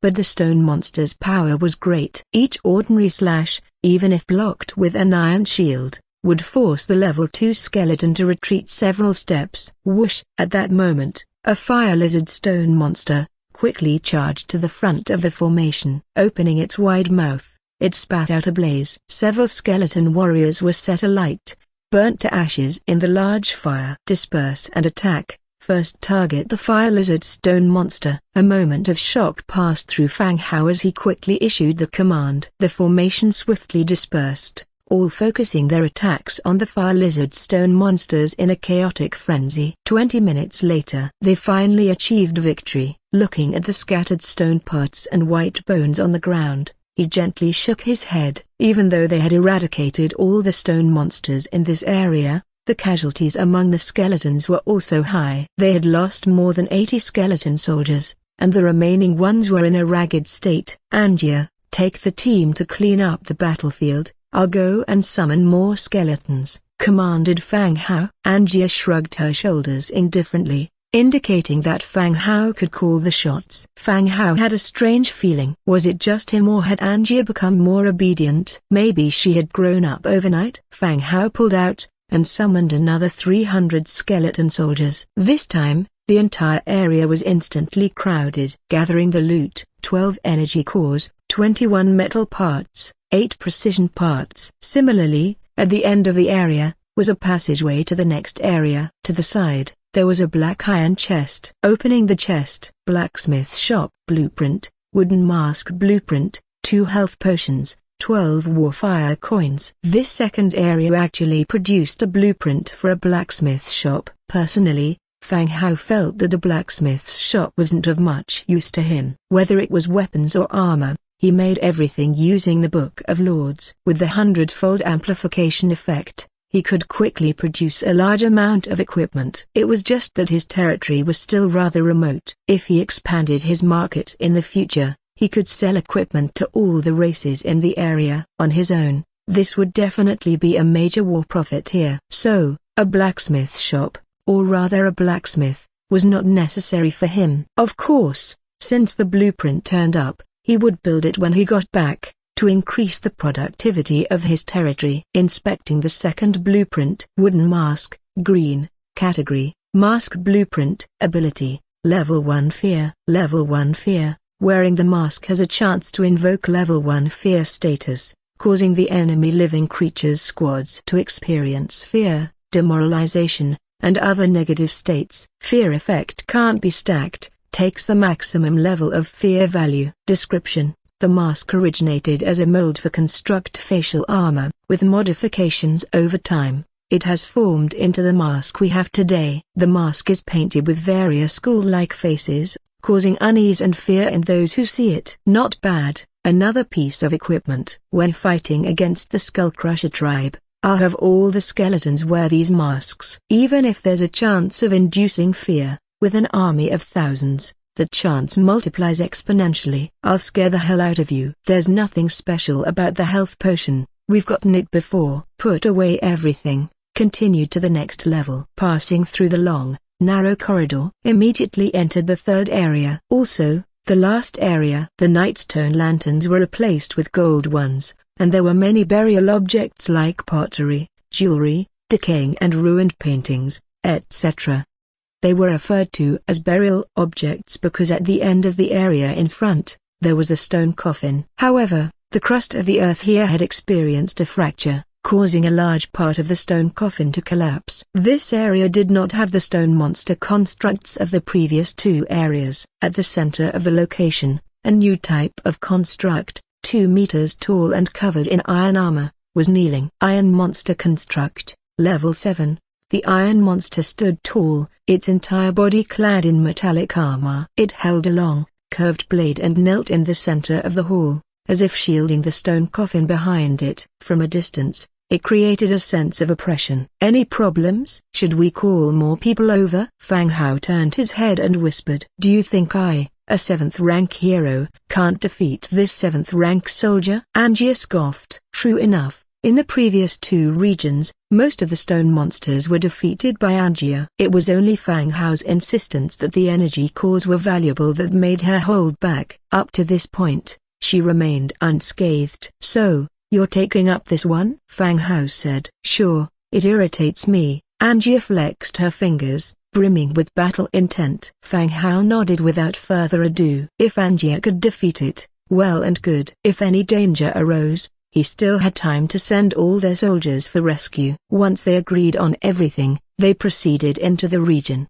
The iron monster, which had been kneeling, began to shake, scattering accumulated dust. Laboriously, like a piece of machinery, it gradually stood, lifting its curved blade. Angia advanced step by step, bobbing her head as if about to enter a boxing match. As they approached each other, the battle started. Thud, the iron monster's curved blade came down onto Angia's head. In a swift pivot, she dodged the attack, landing a punch at the monster's waist. Boom! Enormous energy ripped through the air, dust flying. The iron monster's armor instantly sunk in at the waist. Feeling the attack, the monster turned around, once again raising its blade. Angia's second and third punches rained down, relentlessly slamming into the monster's body like raindrops. The iron monster stumbled back again and again. By the time it steadied itself, its armor was dented and uneven, a pitiful sight. And yet, as an iron statue,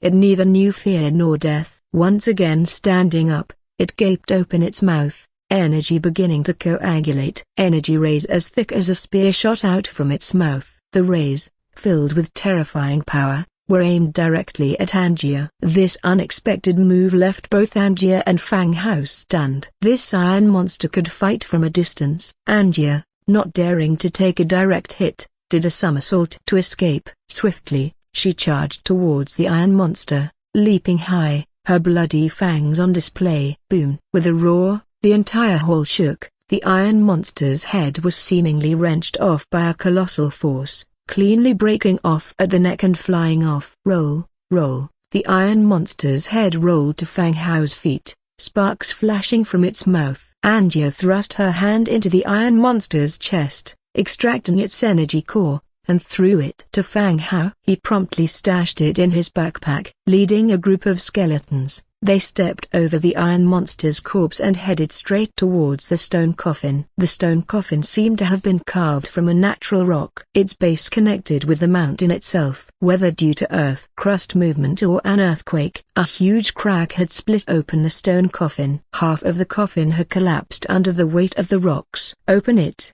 Fang Hao commanded. A few skeletons stepped forward, working together to push open the remaining half of the coffin lid, revealing the coffin's interior. Inside the coffin was mostly empty, with only black residues and stains outlining a human figure. Over time, the body itself had completely rotted away. Damn it, there's not even a body. What a loss. Fang Hao cursed under his breath. Search around, gather everything that can be carried, and peel off the iron monster's skin as well. Fang Hao continued issuing orders. He couldn't let this journey be in vain. Even if the coffin was empty, there were still jewelry and treasure chests hidden around. All the skeletons dispersed at once, beginning to scour for items. Lanterns, nightstones, intact utensils, and jewelry were all collected. Once everything was gathered, they prepared to leave. At last, one of the skeletons found a golden treasure chest and brought it directly to Fang Hao. Just as Fang Hao was about to open the chest,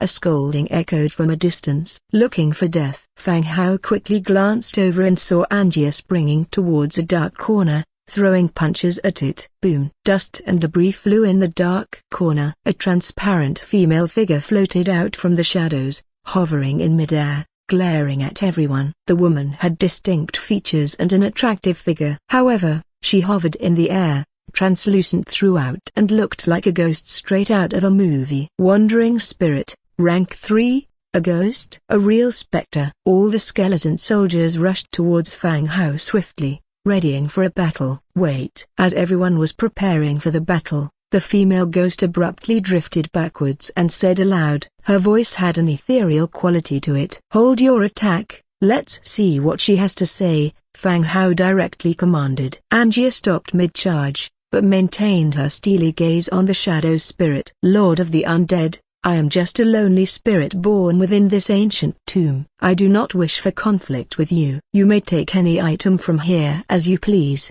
the ghost pleaded hastily. She had witnessed the entire battle from a dark corner. She was well aware that with her rank 3 strength, she would stand no chance against this team, or rather, the female hero. The items in the tomb had no use to her. If they wanted to take them, she would let them. Hearing her words, Fang Hao paused in surprise. This rank 3 shadow spirit could speak, an indication of high-level intelligence. Communication with her was entirely normal. Are you the spirit of the body in the coffin, or did you come afterwards? Fang Hao inquired. I apologize, my lord. I found myself here when I awakened, with no past memories, the ghost replied. If she awoke here, she must be the spirit of the body in the stone coffin. You don't mind us taking the items here? Fang Hao asked curiously. Not at all. At the same time, I hope, my lord, you will allow me to join you, to lead me out of here, the ghost continued. This unexpected request left Fang Hao taken aback. The ghost had clearly given the matter a lot of thought. Being a spirit of the undead,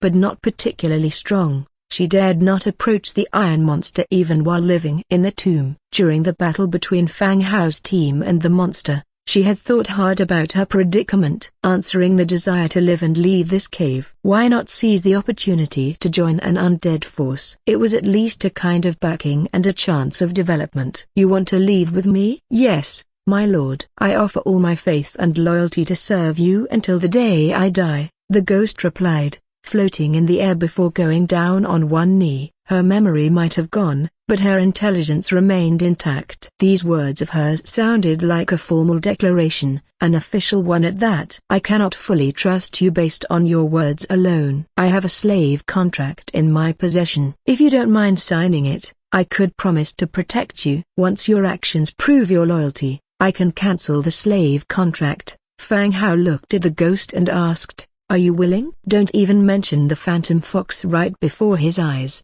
who is a wild undead. He wouldn't even trust Ira, a bunny girl who appeared weak at first glance, when he first met her. Only by signing a contract and limiting the other party by rules would he feel safe to leave them alone. If this female ghost was willing to sign a contract, he would be willing to add another type of soldier to his territory. Having a newly born undead creature with such high wisdom could potentially trigger a hidden plotline. However, if she wasn't willing, Fang Hao naturally wouldn't insist, claiming what he could and going on his own separate ways. The air fell into a silence. After several seconds of silence, the wandering spirit finally spoke. "Master, I'm willing to sign a contract with you." Finishing her words, she made an elegant bow. "Good, let me welcome you in advance. Once we have finished sorting out the items here, you may follow us back to the territory," said Fang Hao. "Yes, Master." The skeleton soldiers began their operation, starting to comb through the entire hall. The spirit quickly adapted to the role, proactively leading the skeletons and unveiling every tucked-away item. Meanwhile, Fang Hao took advantage of this time to start opening the treasure chest. A flash of light. An item appeared before Fang Hao. Acquired, black iron open-faced helmet blueprint, green, simple handsaw blueprint, green, sound transmitting shell, stone monster assembly blueprint, blue, golden mammoth assembly blueprint, purple, mammoth assembly troop saddle, blue, healing potion X5, warfire coin X220. Swish, swish, swish. The dazzling light of the blueprints almost blinded him. Blueprints cluttered in front of Fang Hao. These blueprints included a wide variety: equipment blueprints, tool blueprints, and even blueprints of assembled structures. He had just encountered the power of these assembled structures. Even the initial stone monster, with its layer of stone armor, was impervious to swords and spears. Confronted with the hacking of a horde of skeletons, it had only caused sparks to fly. Without Angia, and with the tomb restricting the number of soldiers, dealing with these assembled structures would have posed a serious challenge. Even though it was a golden treasure chest, it was a top-tier treasure chest of the type, with so many items. Fang Hao started checking the attributes of each item. Black iron open-faced helmet, leather X5, iron X3, iron plate X4. Description: the open-faced helmet can provide more comprehensive defense for the head. This was a good quality green armor item. Once mass-produced, it could substantially enhance defense. Whether it is for equipping soldiers or for sale, it could fetch a good price. Simple handsaw, hard resilient wood X1, cast iron block X1, metal parts X2. Description: the appearance of the handsaw made logging and wood processing much more convenient and simple. A handsaw. Interesting. Sound transmitting shell. Category: tool. Ability: sound transmission. Description: a complicatedly crafted but extremely difficult to use one-way communication device. This wasn't the first time Fang Hao had seen a sound transmitting shell. Last time at the Manor Market, a slave trader gave him a sound transmitting shell to facilitate contact in the future. Sound transmitting shell comes in pairs. Speak into the mother shell, and it will one-way transmit the sound to the daughter shell. It is useful as a communication tool. Currently, the territory wasn't too vast. The only place he needed to have contact with was the Pigman village. Whenever he had to pass any information to the Pigman village, he used God's presence, passing his instructions through the station skeleton soldiers and then disconnecting.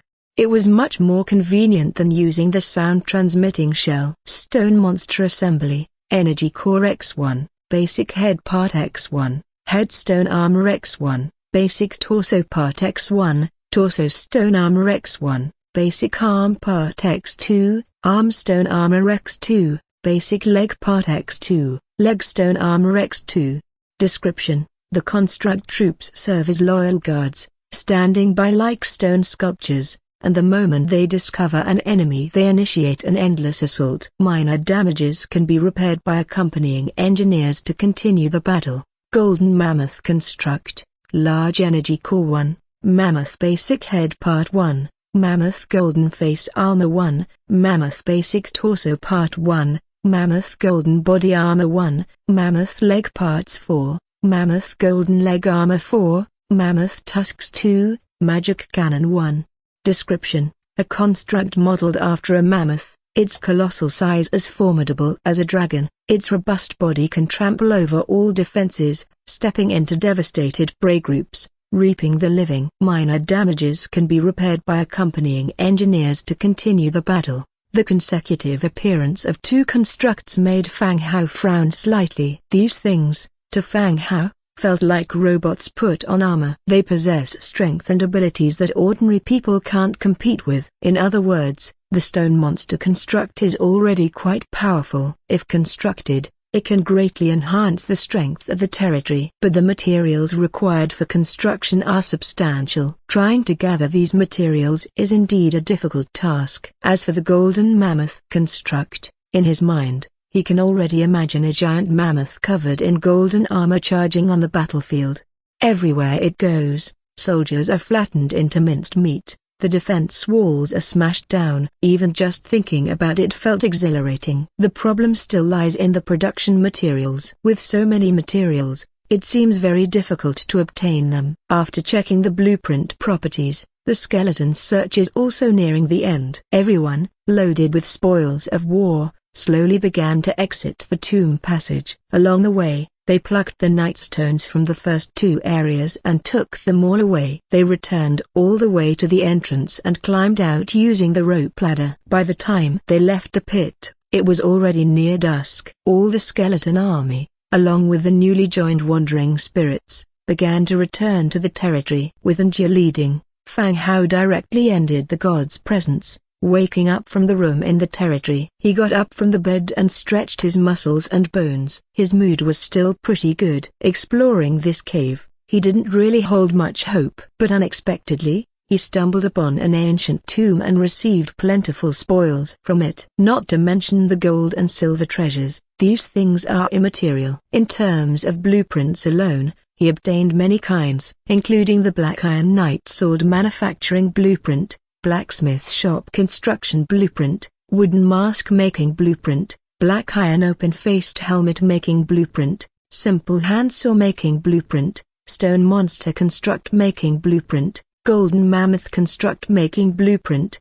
Also, magic potions and healing potions. These items can help the overall strength of the territory make a substantial leap. The danger level of the Skullcrusher tribe will, in time, be significantly reduced. He left the stone tower. Ira was teaching the other rabbit people some rules of the territory. Like a little teacher, she explained and demonstrated at the same time. Seeing Fang Hao come out, the rabbit people immediately got up to salute. "Master, shall I prepare dinner?" Ira asked. Under normal circumstances, it would already be mealtime. But since Fang Hao was constantly using God's presence, Ira had postponed the dinner time. "Wait a bit for Anjia to return." "All right, Master." Ira continued to lecture the rabbit people on knowledge. Fang Hao walked to the side, listing today's rejuvenation springs for sale. The resources exchanged are also biased, prioritizing the acquisition of shadowstones. Then, a whole bunch of people were asking what shadowstone is and what it's used for. Now, the only thing hindering his construction upgrade progress is the Shadowstone. Because of the Skullcrusher tribe's targeting, he also needs to hurry up and speed up the development progress. Finally, Anjia led the team back to the territory. Returning to his territory, the skeleton soldiers sorted all the booty they carried. Some were sent to the warehouse, others to the storage places for basic supplies. Anjia walked into the hall, casually tossing a bag filled with various blueprints and an energy core to Fang Hao. The latter received it and added it all to the Book of Lords. Compared to the jewels gleaned from the outside, these blueprints are the true rewards. "That little ghost is waiting outside. Should we let her in?" Anjia grabbed some fruit and began eating as she spoke. The wandering spirit from the ancient tomb had not officially joined the territory and was considered an outdoor soldier. With Anjia's guidance, she could enter the territory, but if she wanted to enter the Lord's mansion, she needed Fang Hao's permission. Otherwise, it would be deemed as an attack, and she would come under attack by the soldiers within the territory. "Let her in," said Fang Hao. Anjia went to the door and led the wandering spirit inside. Not long after, Anjia returned, followed by the drifting figure of a woman in spirit form. As she entered the Lord's hall, there was a look of surprise on the specter's face when she saw Fang Hao and the white bone throne. She was a bit slow to react. The lord she had just seen was a skeleton, and now he appeared in human form. "Wandering spirit, I am giving you a chance. Do you want to join our territory? If so, I can sign a contract with you. If not, you are free to leave." Fang Hao sat on his throne, his face solemn. Without any hesitation, the spirit hiked up her transparent dress a little and bowed slightly. "Respected lord, I am willing to join your territory." On the way here, Anjia had not restricted her freedom. She was free to follow the procession. If she wanted to leave, she could do so at any time, and no one would stop her. By the time she made it to Fang Hao, she had already made her choice. Good. Fang Hao did not waste words. He directly opened the Book of Lords, chose a blank slave contract, and signed it with the ghost. Unlike contracts with living creatures, the spectre did not need to imprint her hand in blood. After both parties agreed, an ash-blue fingerprint automatically appeared on the slave's space. The contractual process was complete. The spectre, her current loyalty to you is 70 points. Perhaps because they are both from the undead camp, the spectre's initial loyalty reached 70 points directly. What's your name? Fang Hao continued to ask. Being the first female ghost in the territory, he should at least know her name when they meet. My lord, I have no name. Please, could you give me one? The spectre floated there as she spoke. This was a problem. Naming someone was a challenging task. Under her expectant gaze, Fang Hao directly said, "You're a girl, so how about little you? I hope that you are carefree and untroubled in the future." "Thank you, my lord, I really like this name. I will be called Little You from now on." Little You smiled slightly. However, her smile was slightly chilling on the face of a ghost. The spectre Little You's loyalty to you has increased by 5 points. The current loyalty is 75 points. Fang Hao also gave a slight smile. Indeed, a pleasant conversation does wonders. Immediately, he began to look at Little You's stats. Spectre, Tier 3, Faction, Undead. Racial traits, Undead, Ethereal, Vulnerable to Light. Skills, Spirit Possession, Dark Void, Unfinished Business. Innate abilities, Junior Combat Mastery. Ethereal, all physical damage is reduced by 25%. Spirit Possession, the spirit can possess a living target for extended periods. Variables such as the target's rank, conscious awareness, intention, etc., affect the success rate of possession. Dark Void, existing in the darkness, the spirit body is not restricted by terrain. Unfinished Business, unfulfilled wishes from life, assist the spirit in completing its wishes, and there's a chance that it may recover its memories and evolve into a hero.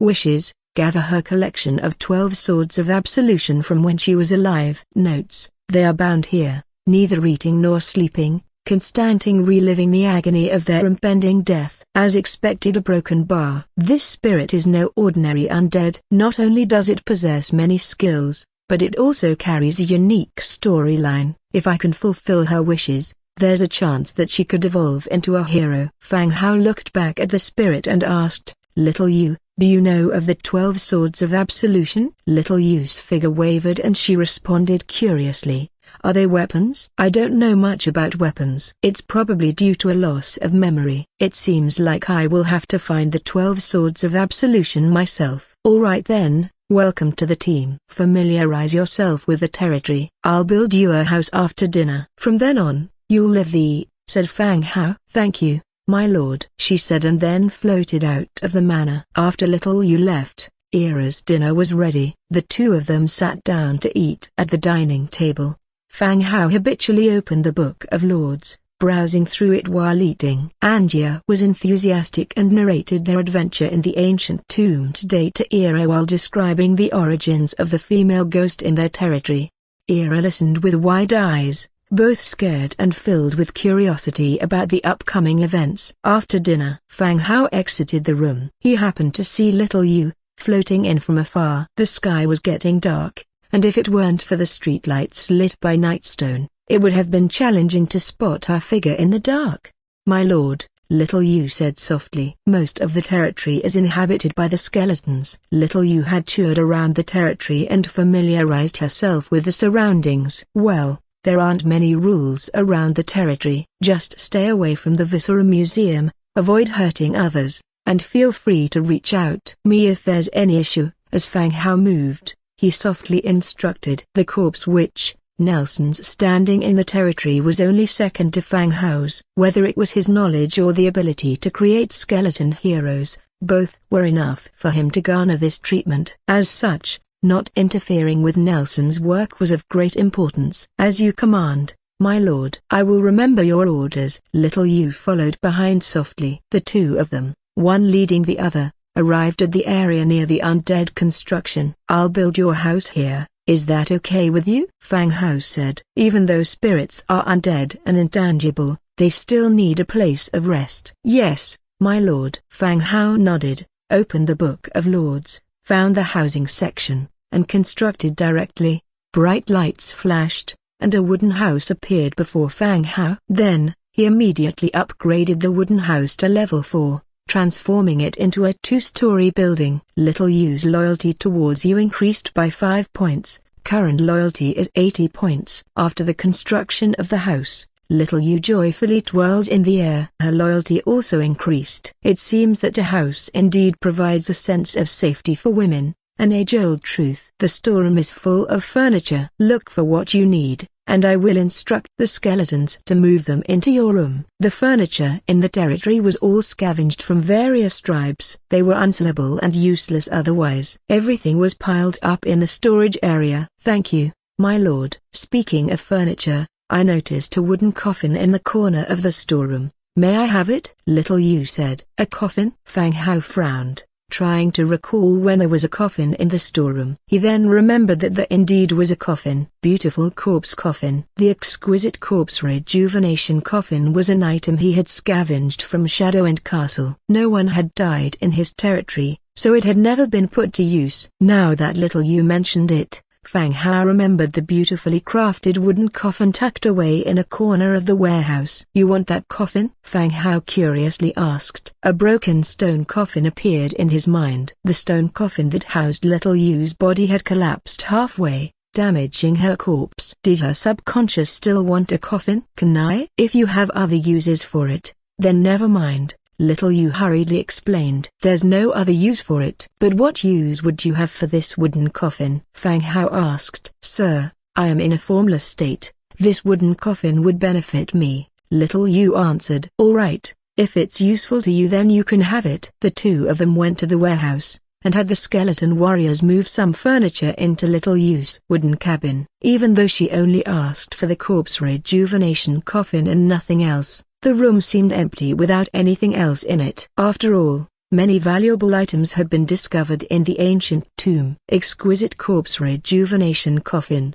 blue, category, corpse rejuvenation coffins. Description: a corpse rejuvenation coffin from the Eternal Night Clan. Lying in it makes one instantly tranquil, and it is said to nourish the soul. It seemed that the property of nourishing the soul might benefit Little Yu. The skeletons then moved the corpse rejuvenation coffin into Little Yu's room. Little Yu floated directly into the coffin, even trying to lie down in it. It was as if she were floating in the middle of the coffin. It was unclear if this counted as getting in the coffin. Little Yu was delighted to receive the corpse rejuvenation coffin, and her loyalty to Fang Hao increased by 10 points. Reaching 90 points. As for whether or not the corpse rejuvenation coffin would have nourishing effect on a wandering spirit, that was no longer important. With everything in order, Fang Hao left Little Yu's cabin. He went to the industrial district to construct the buildings from blueprints he had. Arriving at the blacksmith's forge, he opened the Book of Lords and flipped to the building page. Tier 1 Blacksmith's Workshop, wood 600, stone 850. Leather 300, hemp rope 200, iron 150. Construct. The construction time for a Tier 1 blacksmith workshop is 5 minutes. Among the Tier 1 buildings, it takes one of the longest durations. 5 minutes passed. The blacksmith workshop had been constructed and appeared before Fang Hao. Tier 1 blacksmith's workshop. Recruit available. Blacksmith, wriggling spine 1. Note: you can recruit soldiers of the corresponding faction at this build site for iron forging and weapon repairs. Materials required for upgrading: wood 1200, stone 1500, leather 500, hemp rope 220, iron 200. Its function is the same as that of the tailor's shop. It allows you to recruit functional troops. The blacksmith workshop serves to recruit blacksmiths for iron forging and repairs. Having sufficient resources, Fang Hao directly upgraded it to level 4. When the blacksmith workshop reached level 5, the materials required changed. 5th level blacksmith's shop, wood 5200, stone 7,300, hardwood 750, stone bricks 600, iron 500, metal parts 120, red flame essence 2. The consumption of materials increased exponentially. Fortunately, these materials could be obtained in abundance from the Rejuvenation Springs regional channel every day. This could support his building consumption. Upgrade 5th level Blacksmith's Workshop. Recruit available. Blacksmith, Wriggling Spine 1. Ability, Focus, Work Efficiency plus 5%. Note: you can recruit troops of this building's affiliation here for the forging and repair of iron tools and weapons. Upgrade required: 6,000 lumber, 7,500 stone, 900 hardwood, 1,000 stone bricks, 600 iron, 220 metal parts, 4 red flame essence. Upgraded to level 5, the blacksmith shop has unlocked new capabilities. The blacksmith's work efficiency has increased by 5%. With the construction completed, the next step is to recruit blacksmiths. Blacksmith, Wriggling Spine 1. Would you like to recruit? Confirm the recruitment. A hundredfold amplification is triggered. 101 skeleton blacksmiths are recruited. A flash of light. 101 skeletons wearing shiny leather aprons and holding metal hammers appear in front of Fang Hao. They also have skeleton bodies, but compared to the tailor skeleton, the blacksmith's skeleton is even larger. In their hollow pupils, a bluish soul flame is flashing. Skeleton blacksmith, Tier 1, Faction, Undead. Racial traits: Undead, Hollow skeleton, Vulnerability to light. Skills: Focus, Iron processing. Innate skills: Level 1 Blacksmith Mastery. Note: illuminated by a blazing fire, the blacksmith forges metal weapons and tools on the anvil. Iron processing: skillfully operates the forge, speeding up the smelting speed of the finished product. The forge is used to smelt iron into cast iron blocks. Now it's operated by the laborer skeletons. Afterward, it is handed over to the blacksmiths to operate, which will also improve the speed. Lord, we are at your service. The blacksmiths saluted in unison. Like the tailors, they all have independent souls, capable of speech and independent thought. Welcome everyone. Fang Hao smiled, then looked at one of the blacksmiths. What's your name? The skeleton blacksmith who was called stepped forward 2 steps and respectfully said, My lord, my name is Kalon. Good, Kalon. From now on you are in charge of the blacksmiths. I will be giving the tasks to you, and you will distribute them. Fang Hao said softly. Undead clan blacksmith Kalon's loyalty to you has increased by 10 points, current loyalty 90. Thank you for your trust, my lord. Kalon saluted once again. His expression didn't change much, but his loyalty increased by 10 points immediately. I'm going to build some forges, and when they're ready you'll take the place of the laborer skeletons. Repair the equipment in the warehouse as well, Fang Hao said, while walking and giving instructions. He immediately went to the forge construction area, increasing the number of forges to 50. With the previous experience from the tailor, he again built houses for these skeleton blacksmiths, told them they could rest and arrange their work schedules. The loyalty of all the blacksmiths collectively increased by 5 points again. After finishing the construction of the blacksmith shop, Fang Hao started to return to the lord's mansion. While walking, a weak voice came from his side. My lord, kind human, please let me go. In the dim corner shrouded in darkness beyond the reach of the Nightstone's light, the Knoll leader, Claw Horror, Nigo, was imprisoned. The moonlight was hazy. In the black iron cage, Nigo was bound hand and foot, lying there with injuries all over his body. He was surrounded by hundreds of skeleton soldiers, all watching Nigo. Weakness and injuries made Nigo worry that these people had no intention of letting him live. They were just looking for a way to dispose of him. Do you have new information to tell me? Fang Hao didn't approach, but asked softly towards the darkness. No.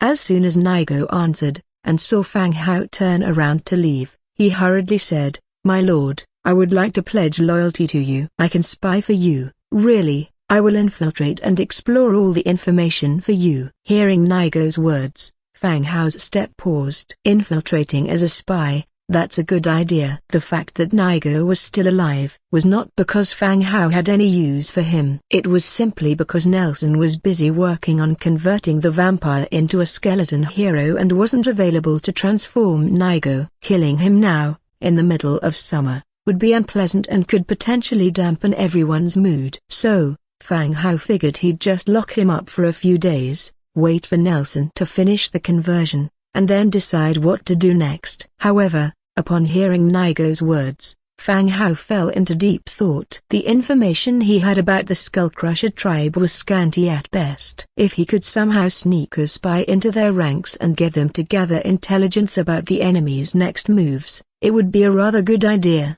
You can get into the Skullcrusher tribe? Fang Hao halted his departure and turned his gaze once again to the shadowy figure in the iron cage. Yes, I can, Master. The Skullcrusher scouts have said that those who help the Skullcrusher tribe will be rewarded. If I use this as an excuse to enter the tribe, I'm sure I can join them and acquire information for you, Nigo responded loudly, grasping at what he saw as his last straw.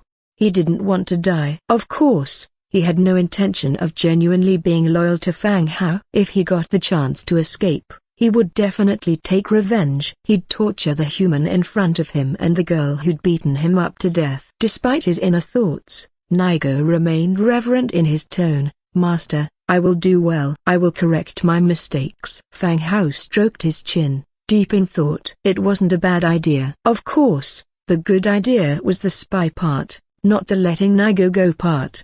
Having eradicated his race, there was no way they could reach an agreement. Even if there were a hero contract, Nigo's loyalty wouldn't be high. Furthermore, the only hero contract he had was bound to Angia. Master? The great chief of the Skullcrusher tribe is known as a tyrant and his troops are formidable. Without intelligence, you might be at a disadvantage. Nigo's thin tongue licked his dry lips. I'll bring you the information, the numbers of their troops, their time of attack, everything. Nigo kept talking, trying to convince Fang Hao to accept his idea. Your idea isn't bad. I'll think about it. After saying that, Fang Hao left, slowly disappearing from Nigo's sight, leaving the latter begging in the background. Returning to his room, Fang Hao saw that it was already quite late. He lay down on bed, checked the regional chat where everyone was chatting, and then drifted into sleep. The next morning, Fang Hao got up and stretched as the day was beginning to brighten. After visiting the bathroom and finishing his washing, he left his room and headed downstairs. Angia's room was still closed. She must have still been sleeping. Ira was in the kitchen, preparing breakfast for the three of them. He left the manor. The rabbit people were early risers and they were already working according to their assigned chores. Master, you're up early today. A rabbit woman greeted him with a smile, curtsying respectfully. Her simple movement made her simply dressed figure all the more eye-catching, revealing loads of fair skin. All the rabbit women were young and had attractive figures, which was a feast for the eyes early in the morning. Of course, having seen much of the world, Fang Hao merely smiled at her and replied, "Good morning." "Yes, Master, good morning." The rabbit woman beamed back at him. Here, they had food to eat and a housing to live in. No one bullied them, and their master was usually quite approachable. For them,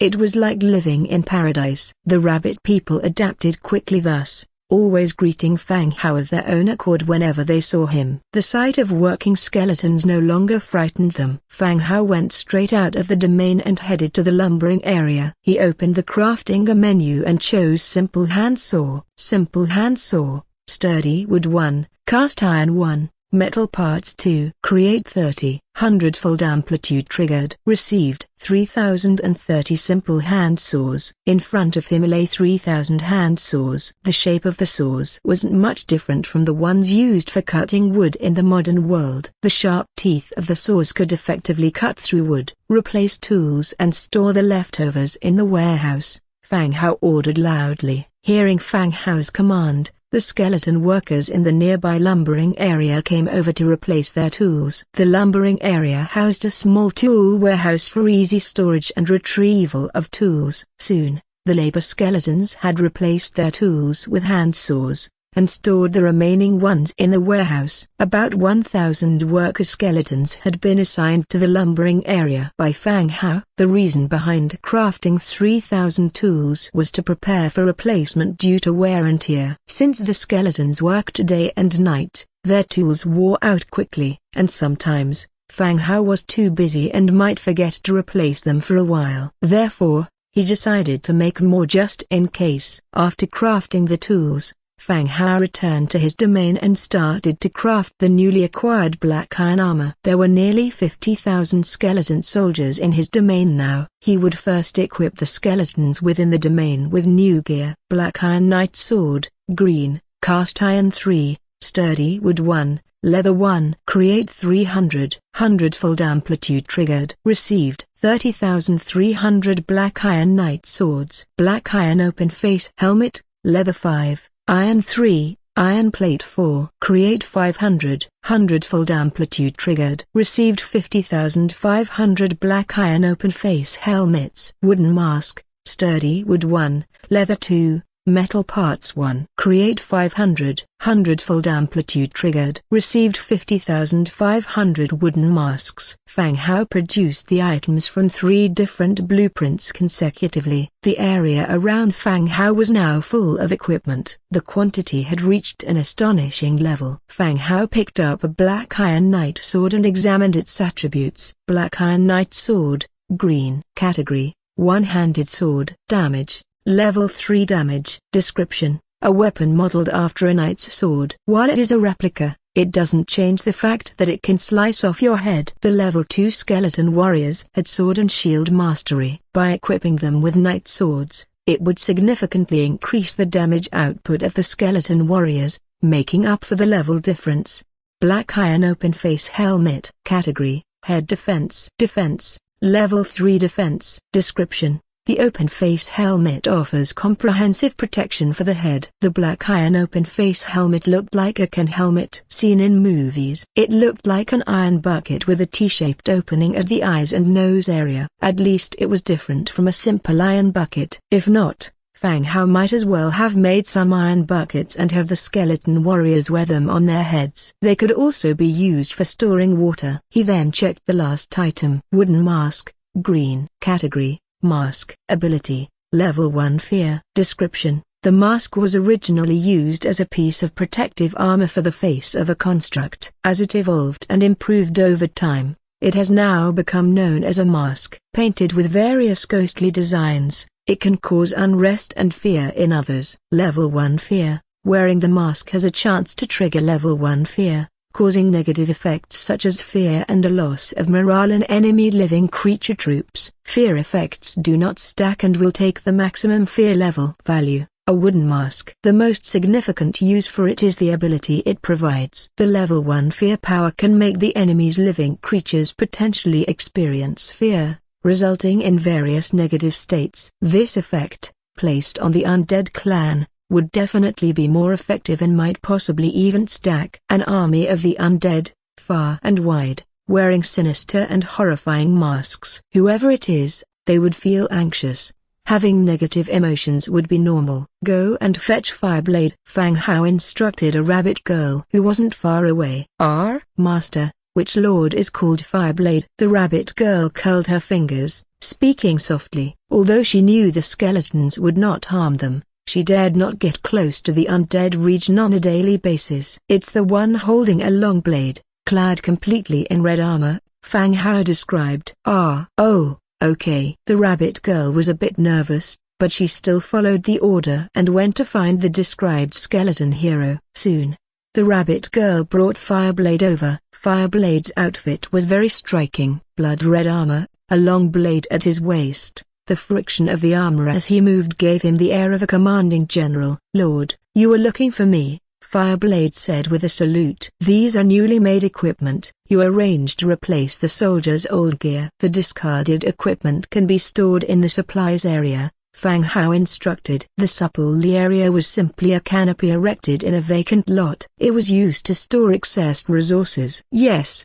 sir. Fireblade took the command and started organizing the skeletons for the equipment change once he left. As the number of heroes increased, the management of Fang Hao's population became much easier. He did not need to waste his breath shouting orders himself. He only needed to give charges to each person in charge. After giving orders to Fireblade, Fang Hao left the equipment pile. He was just about to return to the Lord's Stone Tower for breakfast, when Angia, still rubbing her eyes, came down from upstairs. She really slept until she naturally woke up, not feeling any pressure at all. "Wow, you're up this early," she yawned upon seeing Fang Hao. Fang Hao shot her an annoyed look. What was she talking about? He was raising early. He had already been busy for a whole round. Ira brought breakfast to the table, and the three of them started eating. Meanwhile, Angia and Ira were chatting while eating. Fang Hao was still checking the regional chat in the Book of Lords, looking for level 4 Lord's Mansion building materials, stone bricks. "If you have any,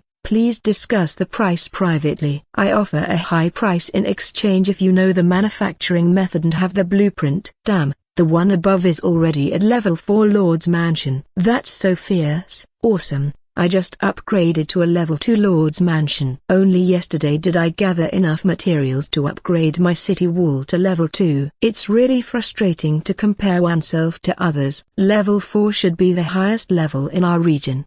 "Perhaps not. Perhaps Fang Hao the big shot has already reached the higher level, who knows?" "Impossible." Based on the initial peasant population's calculation, the resources harvested daily can't exceed level 4. "If you say it's impossible, then it must be impossible." "Do you think you are the big shot?" "Ignorant, the parallel world also has anal maniacs." "Damn." Ding. As Fang Hao was watching the discussion, a private message alert sounded. Could it be that the level 4 lord had come to him to buy stone bricks? When he opened it, he realized he was overthinking it. It was a message from another lord. "Fang Hao the big shot, are you still buying shadowstones?" In recent days, Fang Hao had been buying shadowstones, making it clear that he would preferentially exchange shadowstones for weaponry, equipment, or the rejuvenation spring. This made everyone in the channel interested in shadowstones. After all, weaponry, equipment, or the rejuvenation spring are considered quite expensive now. "Yes, do you have some?" Fang Hao asked. "Can I ask first what use shadowstones have?" "I see that they are from the Undead clan." "What use would you have for them?" the other party asked. It could be seen that this person had gotten hold of some shadowstones. But, knowing that Fang Hao was also buying them, they were afraid that shadowstones had some special use, and they would lose out by selling them.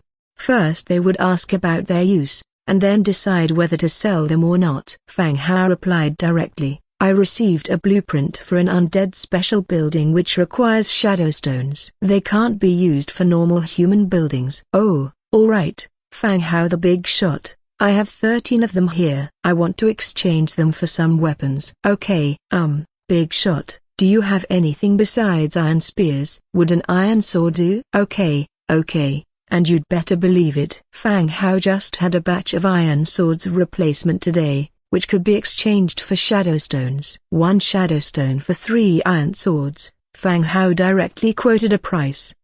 Big shot, don't joke. This is a rare resource. You even said you prioritize exchanges. 3 is too few.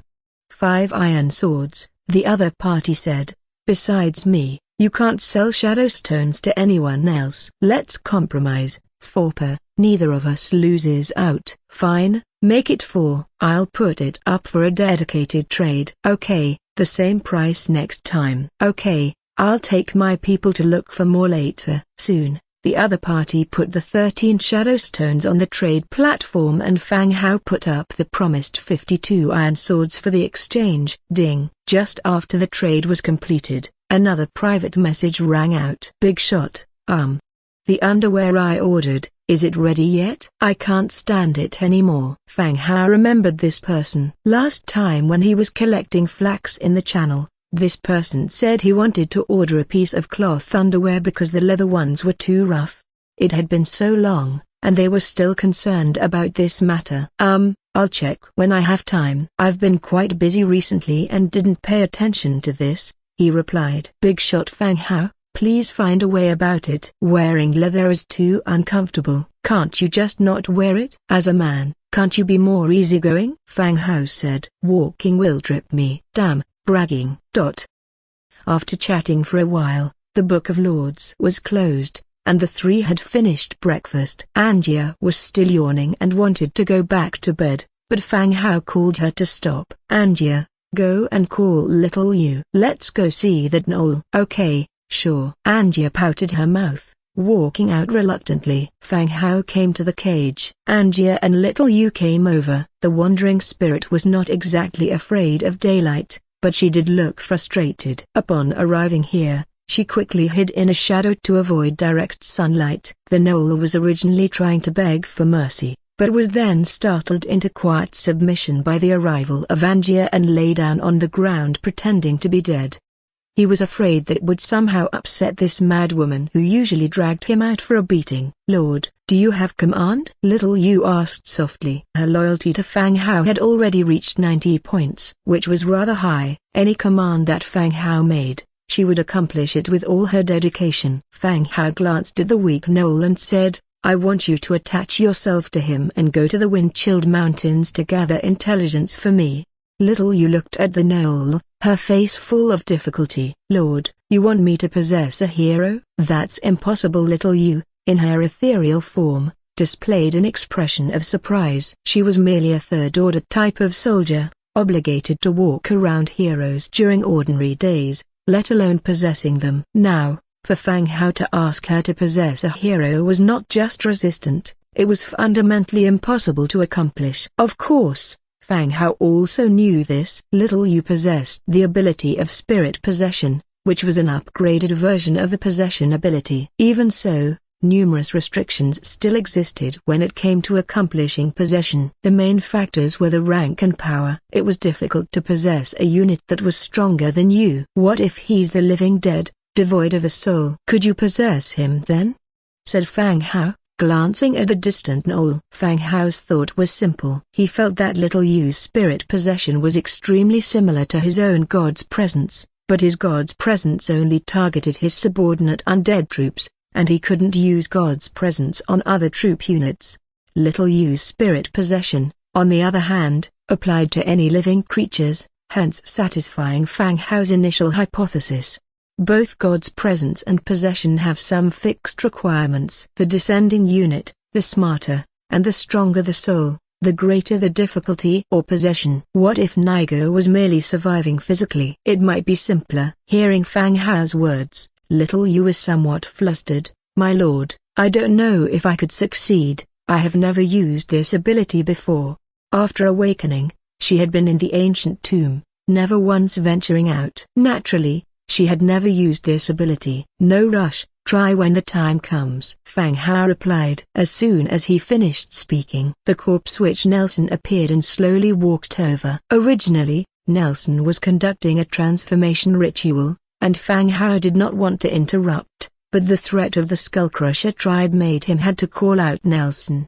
My lord. Nelson approached and gave a slight bow. Scholar Nelson, there has been a situation in the territory resulting in the interruption of your ritual, Fang Hao replied. Oh? What happened? Nelson asked softly. Next, Fang Hao recounted the incidents at the Cold Wind Mountain Range and Skullcrusher tribe. Also, he shared his plans with Nelson. Nelson glanced at the wandering spirit in the shadow, who hurriedly bowed deeply in respect. Well, we can try. Move this knoll to the Viscera Museum, Nelson directly instructed. Immediately, a skeleton soldier stepped forward, lifted the knoll, and followed behind Nelson. Amid the knoll's loud cries, they entered the Viscera Museum, leaving Fang Hao and the others waiting outside. Who is this? I've never seen him before. Angia whispered to Fang Hao on the side. He is a hero of our territory, Scholar Nelson, Fang Hao introduced. Oh. As the trio were chatting, a blood-curdling scream echoed from inside the Viscera Museum. Just hearing this horrific wail left one with a chill running down their spine. Shortly afterwards, the doors of the Viscera Museum opened once more. My lord, it's done. This wandering spirit can attempt possession. If it's unsuccessful, I can just preserve the body by drying it, said Nelson, leaning on his magic wand. Fang Hao nodded, looking at the wandering spirit nearby. Little you try to possess him. Yes, Sir. Little Yu gradually approached the corpse, turning into a mist, and merged into the gnoll's body lying on the ground.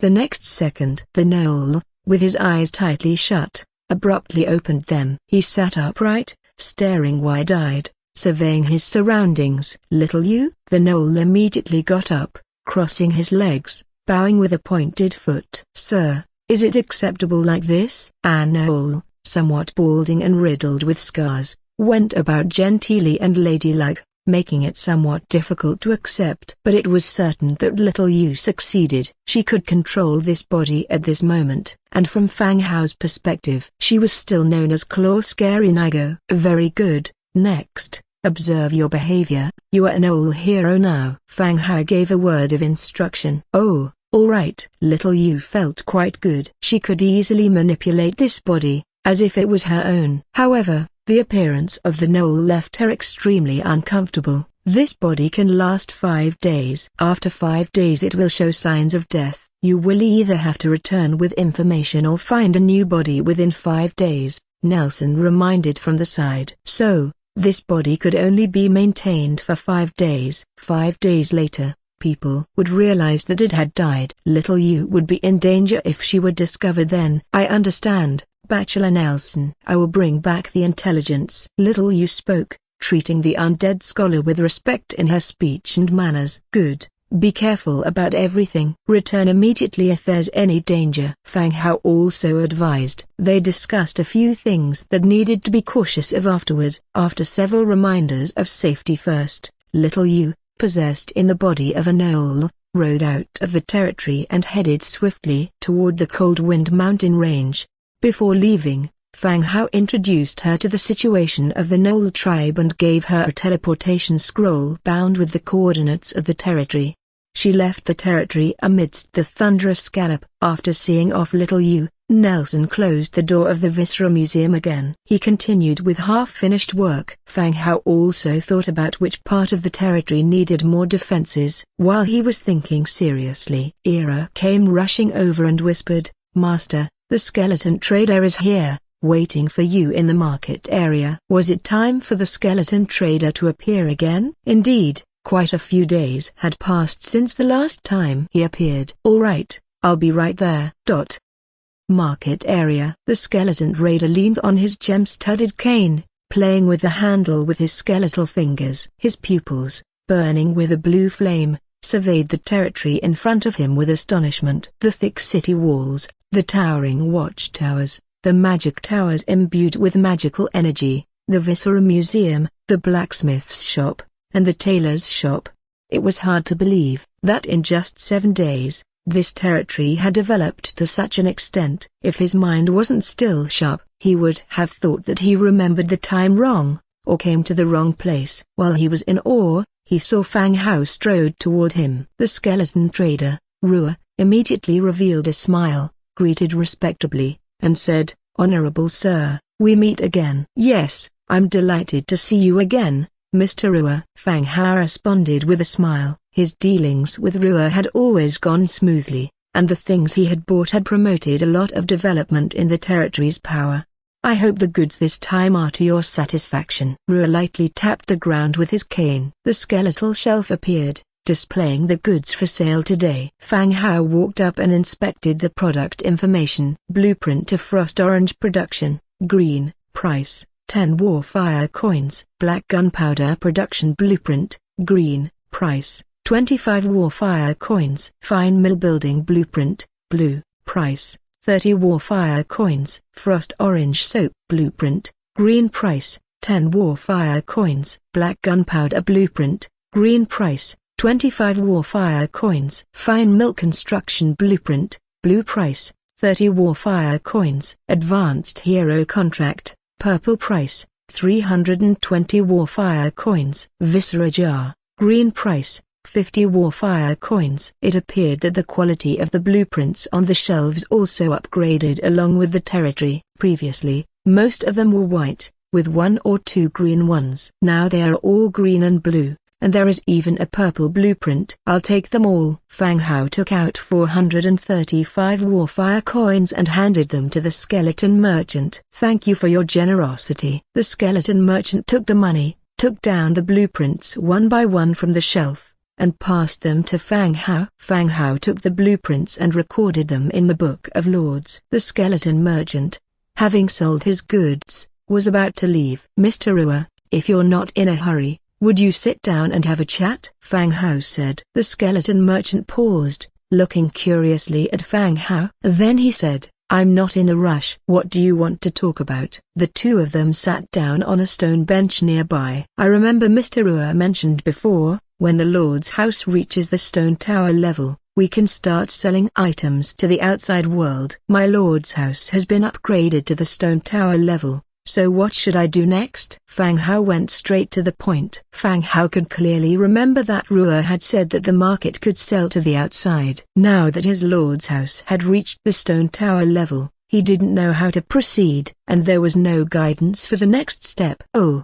so you're having trouble with this? Rua understood why Fang Hao wanted to talk to him, and was well aware that within a short week, this territory had already upgraded to the stone tower stage.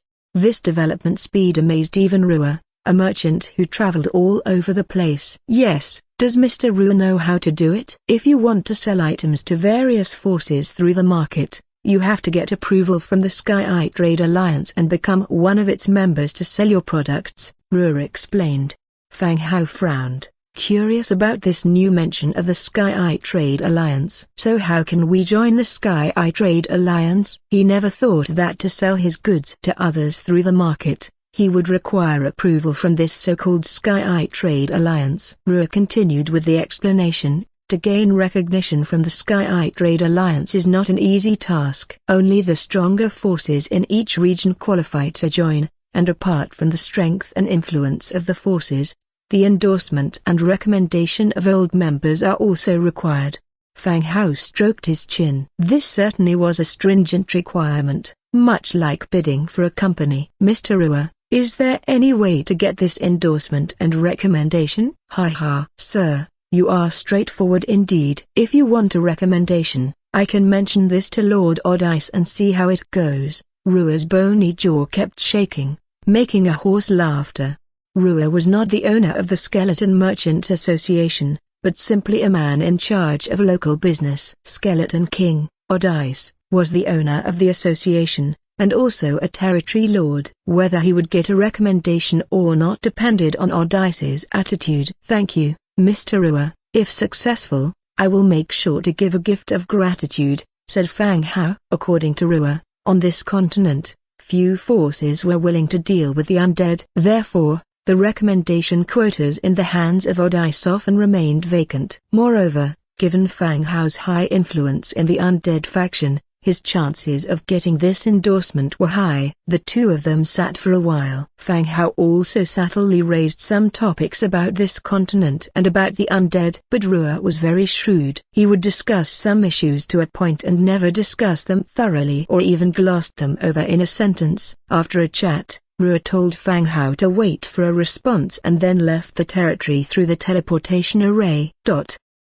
Having seen off the skeleton merchant, Fang Hao continued with his own business. Heroes and maids in the territory are now sharing most of the workload, but he is still very busy. One thing leads to another. There's always work to be done. He opens the Book of Lords to look at the blueprints he just bought. The first 3 are for production, but he lacks the materials to make them. Next to the construction blueprints, Grade 1 JD Mill, wood 1200, stone 800, rope 550, iron 220, metal parts 120, natural gemstones 2. Description: JD Mill increases grain milling output by 10% and production speed by 5%. In an instant, a building appears before him. The construction of the building is complete. But there's no grain. So it wasn't upgraded. It will be once there's grain to use at the mill. Otherwise, upgrading early wouldn't have much of an effect. After a busy morning,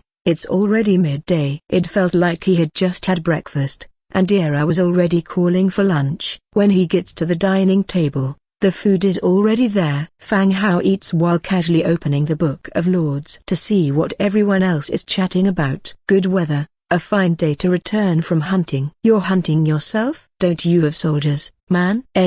So boring. I want to play games, watch TV shows, miss the girls on my hard drive. Hey, bro up there, are you bored? I can chat with you. 50 units of resources per hour. If we're close, we can chat face to face. Has commerce developed this fast? There's even paid chatting now? No, I'm curious. There's a limit of 10 messages per day. How do you chat for an hour? What I meant is, offline chat, mouth to mouth. Holy shit. That would be suffocating in an hour. Accepting natural gemstones. High price for natural gemstones. The channel is still as interesting as ever. Watching everyone chat not only helps relieve stress, but also allows you to learn new vocabulary, new knowledge. It makes you realize how out of touch you are with the times. Fang Hao looks at everyone chatting. He posts a purchase message. Buying all kinds of grain seeds. Anyone with them please PM me. When Fang Hao doesn't speak, everyone chats normally. As soon as he speaks, the channel becomes as rowdy as if injected with chicken blood. Cow, boss. Fang Hao spoke. The boss finally showed up. He hasn't been speaking in the group for a long time. Brother Hao, I'm your only fan, please pay attention to me. Wait, are you guys kidding? Didn't anyone notice that Boss Fang Hao is buying grain? Why the alarm? Boss Fang Hao has been buying seeds for a few days now. Recently he wants to plant grains, so what? Not allowing it? The discussion in the channel has become heated. Fang Hao's private messages also started to flood in with messages. Boss Fang Hao, I have some wheat seeds here, do you need them? The one messaging Fang Hao has a rather memorable name, Luchi. Yes. How much do you have? Fang Hao asked. A basket full, about the size of a basin. A basket. Luchi replies. Wow, that is quite a lot. Fang Hao asked, how did you get so much? Are there any fields near your territory? You can also sell me the mature ones. I traded for them. There's a village outside my territory. I got the seeds in exchange for some resources. Luchi did not hide the truth. After enduring the second forced mission, the patrolling militias deployed by Luchi discovered local farmers. After conducting an investigation, they found that the villagers were quite friendly. So Luchi personally went to the village to engage in friendly exchanges. In the village, Luchi traded for fruit and food, providing him with a source of sustenance. He also traded for some seeds, planning to farm them once he had more farmers in his territory. Seeing Fang Hao buying seeds, he thought he could trade for some equipment he needed. Well, let's trade seeds first, Fang Hao said. Everyone has their own opportunities. Fang Hao found the orc market, while Luchi found a human village. Each of them benefited from the locals. At the same time, through Luchi's storytelling, Fang Hao learned about the existence of human villages in this area. His territory, however, was in an area predominantly inhabited by orcs. How do you plan to trade? Fang Hao asked. I need armor, man, Luchi replied. Fang Hao was taken by surprise. He thought that like others, Luchi would prioritize weapons. Unexpectedly, Luchi was considering armor. This meant that Luchi's territory was not worrying about equipping soldiers with iron weapons. Indeed, everyone's development varied greatly. As for armor, I have a beast skin helmet, beast skin armor, and hardwood shield. Which one do you want? Hardwood shield, Luchi answered. Hardwood shields sell well in the market, so I'll exchange 5 hardwood shields for your seeds, Fang Hao proposed. Fine, I'll list them then. Okay. Soon, Fang Hao received a trade offer. After placing the 5 hardwood shields, a basket woven from straw appeared next to him, filled with wheat seeds. After finishing lunch, Fang Hao took the wheat seeds to the spiritual field. The first thing he did was to increase the number of spiritual fields. Materials required for a level 1 spiritual field: 1,500 wood, 800 stone, 300 hemp ropes, 5 natural gems, 1 trace of the earth. Fang Hao had plenty of each material. He directly expanded 5 level 1 spiritual fields. Then he upgraded all of them to level 5 spiritual fields. The plain near the stream was now completely covered with spiritual fields. Following this, he could leave the farming work to his skeleton labor, relieving him of this burden. After finishing all these tasks, it was still early. Fang Hao selected some troops and headed out with Angia to continue exploring the surrounding area. They returned around dusk. In addition to bringing back some meat, they also opened a silver chest and obtained a blueprint for crafting siege ladders. Siege ladder, 220 wood, 150 hemp rope, 10 metal parts. Description: a simple siege ladder that can be quickly made, allowing soldiers to climb up city walls. In his previous battles, Fang Hao had not encountered any particularly high or imposing walls. They were mostly found in village-level gathering points. The skeleton soldiers, outnumbering the enemy by tens of times, would climb the walls by stacking on top of each other. They seldom adopted any tactical strategy. By over-instructing them, the skeleton soldiers would have difficulty understanding the situation, leading to various errors. Once he returned and had tidied up, he ate dinner and prepared to rest. The next day, at dawn, Fang Hao was turning over when he felt something soft under his arm. When he opened his eyes, he saw Ira lying next to him, staring at him with wide eyes and a smile on her face. Did Ira stay over last night? He couldn't remember. Ira, why are you here? He asked. I saw that you were sleeping soundly, Master, so I didn't disturb you. I've been waiting for you to wake up, Ira replied sweetly with a charming smile. Ira's loyalty to Fang Hao had reached 100%. Fang Hao trusted Ira completely, and she was entirely dependent on him. Therefore, Ira was allowed to come and go from Fang Hao's bedroom, cleaning it on regular days and sometimes waking Fang Hao. All right, let's get up then. There's a lot to do today. Fang Hao stretched and sat up. Master, Mr. Soi came by this morning. It seems that he has something to discuss, Ira mentioned while helping Fang Hao get dressed. Soi was the skeleton tailor. Speaking of Soi, Fang Hao remembered the troublemaker who kept urging him because of those leather shorts. All right, I'll go see him later, said Fang Hao. After getting dressed, they both left the bedroom. After washing up, they left the stone tower. Looking at the bright sky, Fang Hao stretched his stiff body. The weather is really good today. He began exercising within his territory. Fireblade strode over with his long blade and said, My lord. Yes, good morning, Fireblade. While stretching, Fang Hao replied, My lord, as you instructed, we've increased the scope and manpower of patrols on the north and west sides of our territory. If any enemy approaches, we should be able to detect them in time, Fireblade reported. Yes. Be especially cautious about Orc scouts. If any are found, eliminate them immediately, Fang Hao instructed. As you wish, my lord. Fireblade nodded and walked away. Following Fireblade's departure, Fang Hao continued his exercise. After jogging 2 laps around the territory, he stopped at the tailor's shop. My lord. Soi quickly approached upon seeing him. Ira told me you came to the manor this morning. Fang Hao wiped the sweat from his forehead. Yes, my lord. The clothes you mentioned last time are ready, Soi said. The current work of the tailors is to make clothes for the residents of the territory. Except for Fang Hao and Ira, who had already given their clothing sizes to Soi.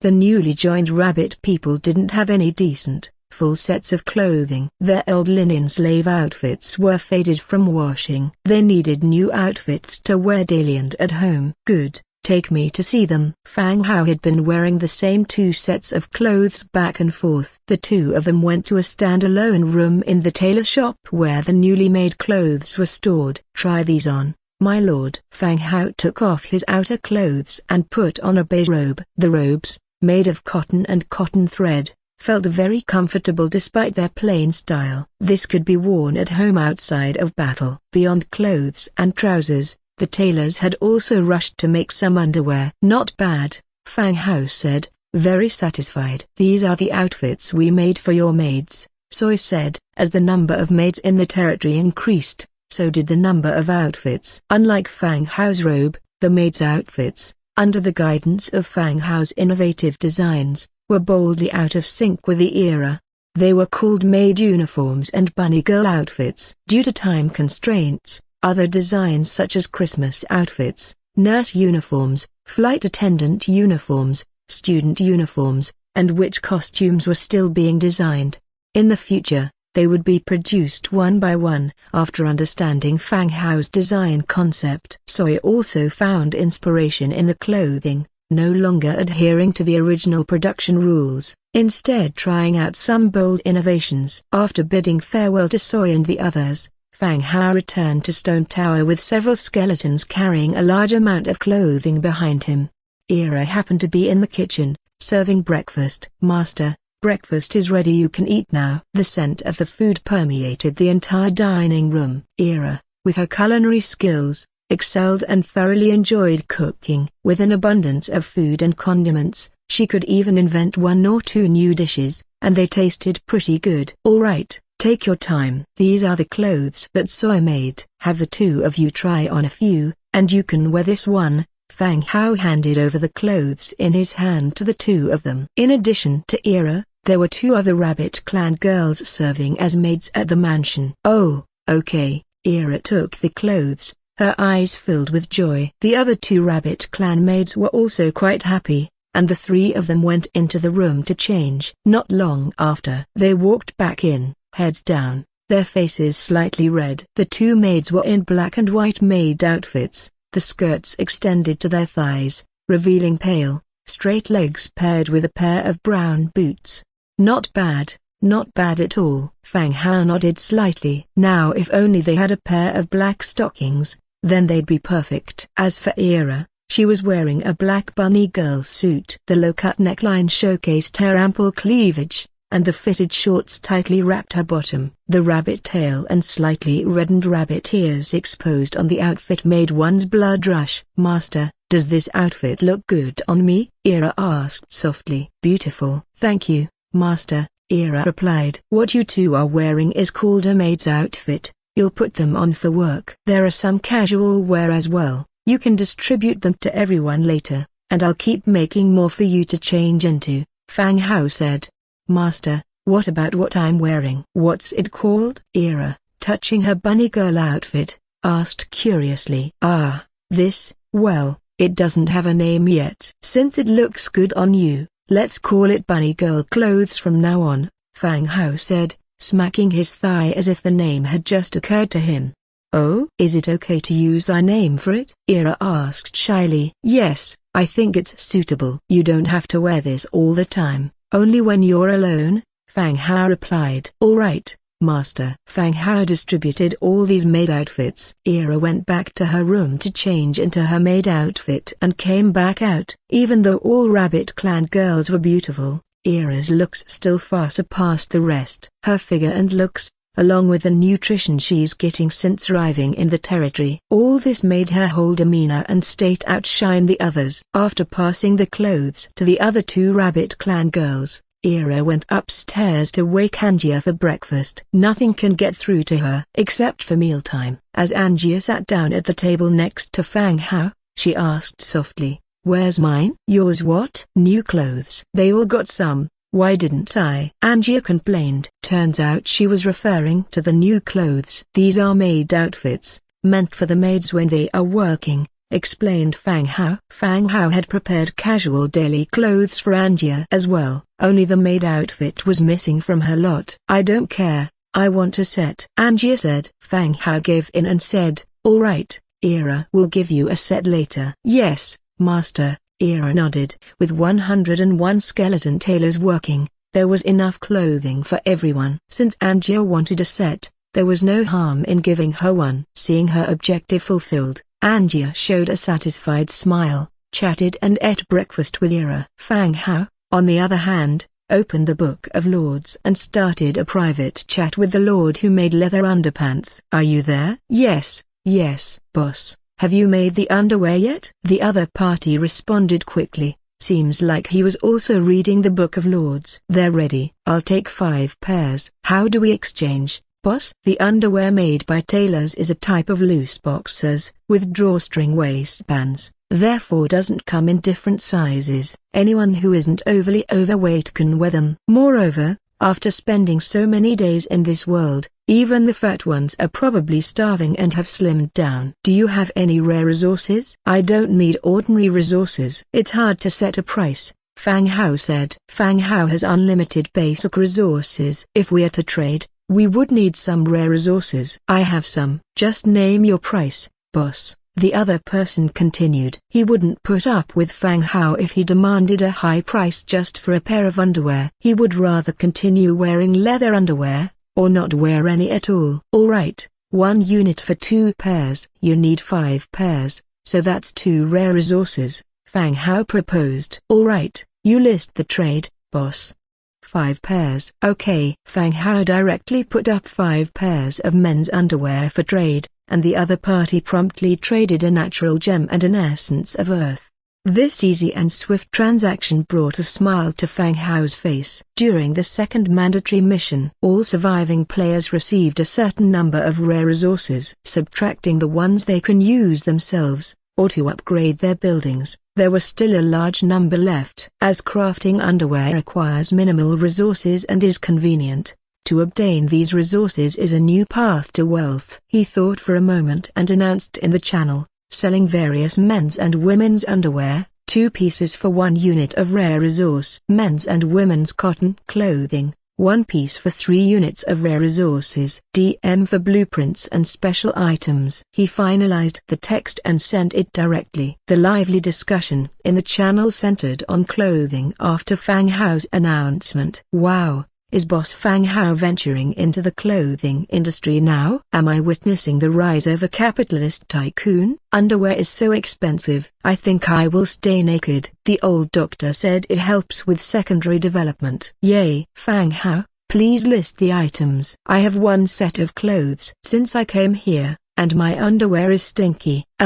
So, miss, I offer 2 units of rare resources. You buy a new one. Give me the old underwear. Dude, are you sick? Even wanting her stinky underwear? Miss, I offer 3 units. Pervert, I offer 5 units. Fang Hao was bewildered when he saw the community's comments. What's going on? Why did it seem that the girl's used underwear was better selling than his own? And there was even a bidding war. Fang Hao listed the underwear and home clothes at their predetermined prices. The items he listed sold quickly. But less than 10 minutes after they were listed, feedback was posted in the channel expressing dissatisfaction with the goods. Oh my, these clothes are so ugly, as if made by a farmer. I agree, so outdated, like country clothes. You geese are really picky. Isn't it good to have clean clothes to change into? Thought you were walking a red carpet, expecting to look spectacular. Ridiculous. Does that concern you? I have resources, Fang Hao. Do you have nicer clothes? I don't care if they're more expensive. Ah, what? The regular female garments made by the tailor essentially were ordinary cotton dresses. Naturally, they won't have the aesthetic design of modern clothing. Fang Hao pondered for a while and then sent a picture of a maid outfit on the channel. Oh, a maid outfit, that looks nice. Fang Hao, boss, you sure do like to play big. So, does this mean that there are women in Boss Fang Hao's territory? Otherwise, who would wear this maid outfit? What you say doesn't make sense. Can't the boss have his own preferences? Oh, when you say that, I start to get excited. Originally, Fang Hao thought maid outfits were mostly to satisfy men's preferences. In this current stage of survival, he reckoned it would be hard to sell them. But the reality was quite the opposite of what he thought. Compared to normal men's and women's clothes, maid outfits were surprisingly popular. Apart from those distributed to the bunny girls, the rest were sold out in less than 5 minutes. Their popularity far exceeded that of regular clothes. It seemed that personalized outfits also sold really well. Once the maid outfits were sold out, the amount of regular clothes quickly decreased, but there was still a large amount of underwear available for sale. At the same time, Fang Hao also received a large amount of pre-orders. Among them were a few from lords whose names were obviously male, also ordering maid outfits. In this brand new world, people express their true natures, and find their true selves. After breakfast, Fang Hao returned to his room and began to plan the day's activities. The surrounding areas of his territory had almost been fully explored, cleared in all directions, southeast, northwest. Especially with Angia's help, who would roam around when she had nothing to do. She appended all the nearby beast lairs from the map he bought at the tavern, He still had one, but the location was to the east of the Tauran camp and quite far away, likely posing some difficulties. Plus, with the threat of the Skullcrusher tribe, he would have to accelerate the development of his own territory. Lying in bed, he directly entered God's presence mode. The next second, Fang Hao found himself on a skeleton warrior stationed in Pigman village. As the soul fire in his pupils stirred, he saw Petty had just returned from outside the territory, quietly instructing the pigmen who were with her.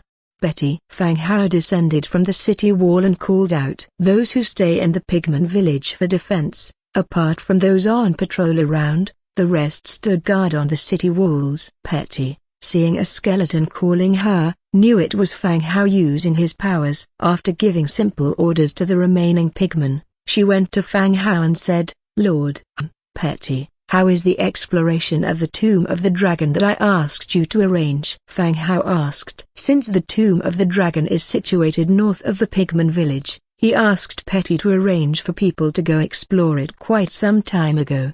We have the results, my lord. Please come inside and I will show you the map. Petty motioned with a gesture of invitation. The two entered the clan leaders' hall. Petty took out a simple hand-drawn map and placed it in front of Fang Hao. My lord, the location of the Tomb of the Dragon is in a range of continuous mountains. The roads are rugged and the resources are scarce. I have arranged multiple teams for exploration and found a route. If you could spare more time, we could continue exploring the mountains, Petty explained. On the Book of Lords map, the location of the Tomb of the Dragon was visible, while the rest of the area was still covered in fog and unexplored.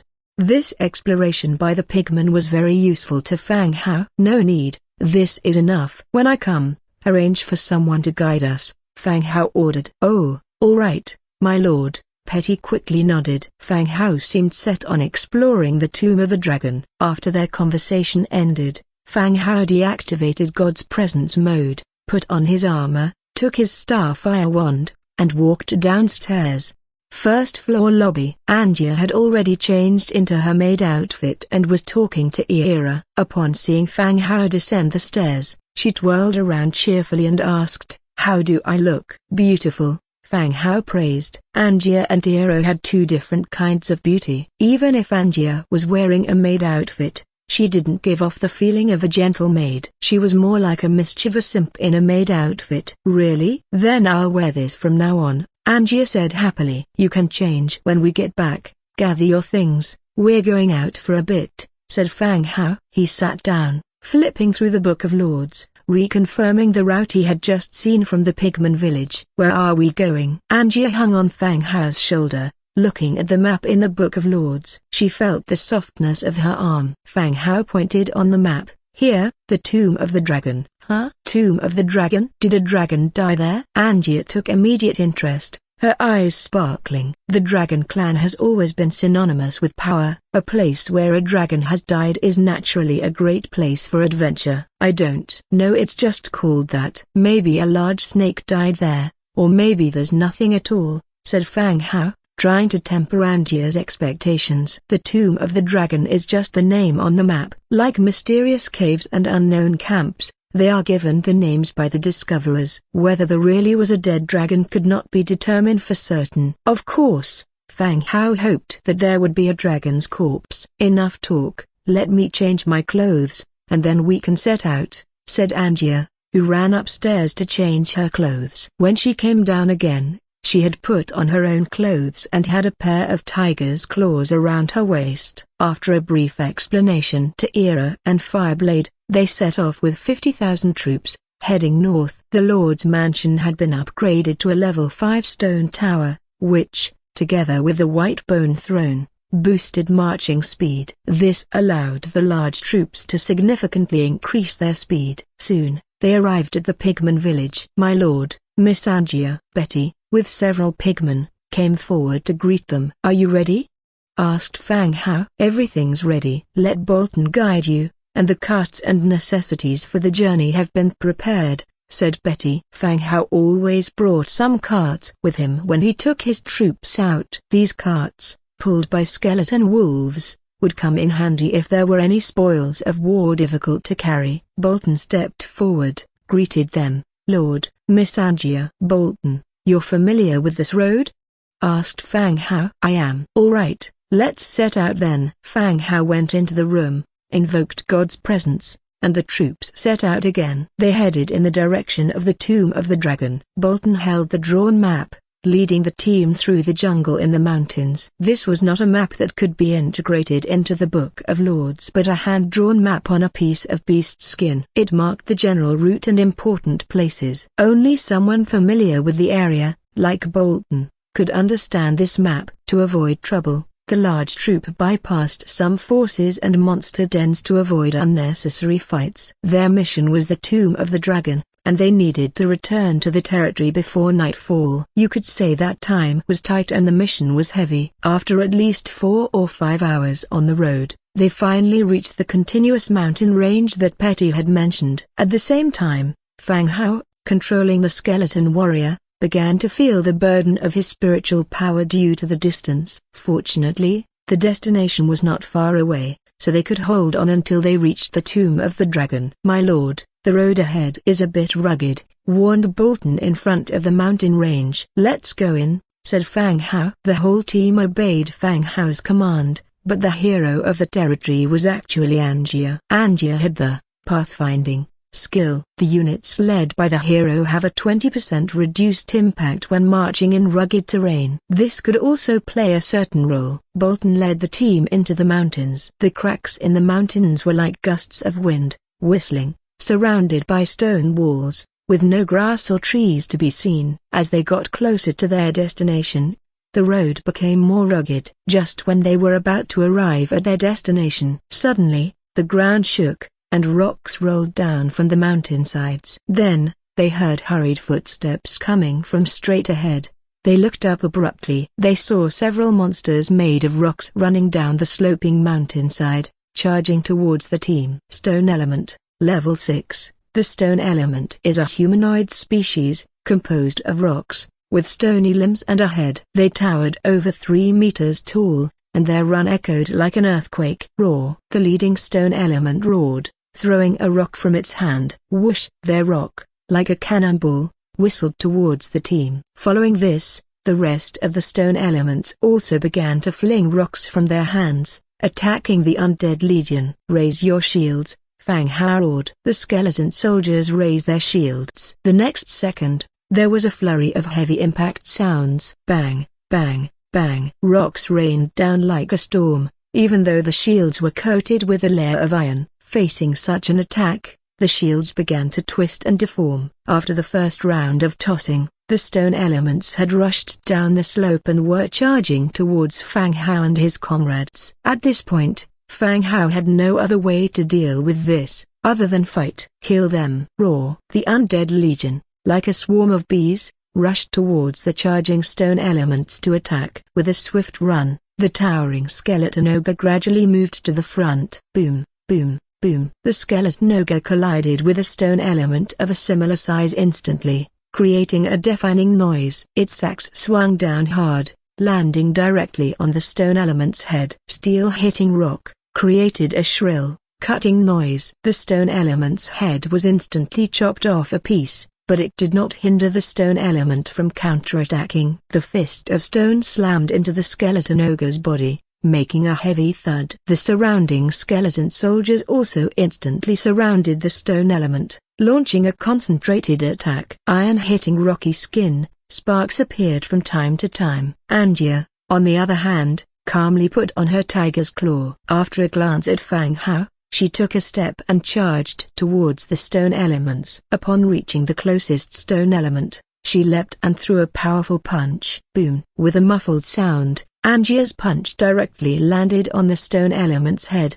The invincible stone, under this punch, was fragile like porcelain, instantly shattered into pieces. Angia landed, but did not pause her foot for a moment. She charged towards the next stone element, starting her own hunting session. Whether it was the vast number of undead or Angia selecting targets at random and attacking, stone elements were killed one after another, leaving the ground littered with fragments of rock. Boom! Soon, under Angia's leadership, all the stone elements were killed. Some rare materials were dropped. Clear the battlefield, collect the spoils, and search for treasure chests," Fang Hao loudly ordered. The skeleton warriors immediately dispersed and started collecting the items around. "Bolton, are you alright?" When Fang Hao looked at Bolton, his face suddenly changed. Bolton's entire head was dyed red with blood, looking somewhat chilling with his blood-red pig's head. "It's nothing, sir, just some scratches," Bolton said, wiping away the blood that was obstructing his vision. At the start of the battle, although the stones were thrown in his direction, they didn't hit him. However, shards from the shattered stone grazed his forehead and pierced his ears.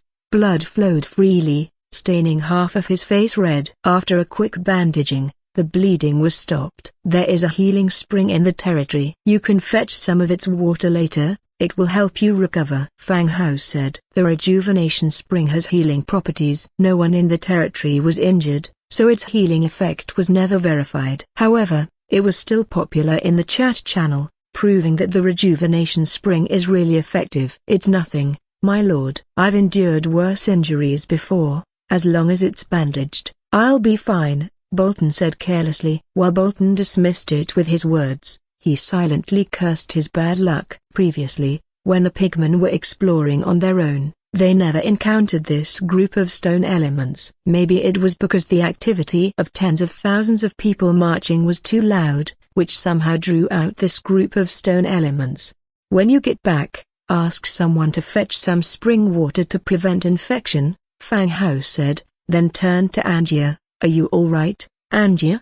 Cut it out. This little scrape hurt me." "You have to be kidding." Angia sneered. Fang Hao's concern seemed to be a sign of distrust in her abilities. "Glad to hear you're okay." Soon, the spoils from the battle were collected. Obtained, Natural Gem 12, Trace of the Earth 16, Battle Trace 8, Essence of Magic 5. It seemed that the spiritual species wouldn't drop a wriggling spine. After several experiences with battles against spiritual species, after killing them, they would only drop some related rare materials. After waiting for 5 minutes, a chest was brought to Fang Hao by a skeleton. A silver chest. Without any hesitation, Fang Hao opened it immediately. Obtained, Basement Blueprint, Stonecutting Blueprint, Trace of Earth 3, Warfire Coin 22. The rewards were average, but the two blueprints were exactly what Fang Hao was missing. Basement, Green, Wood 1200, Stone 1500,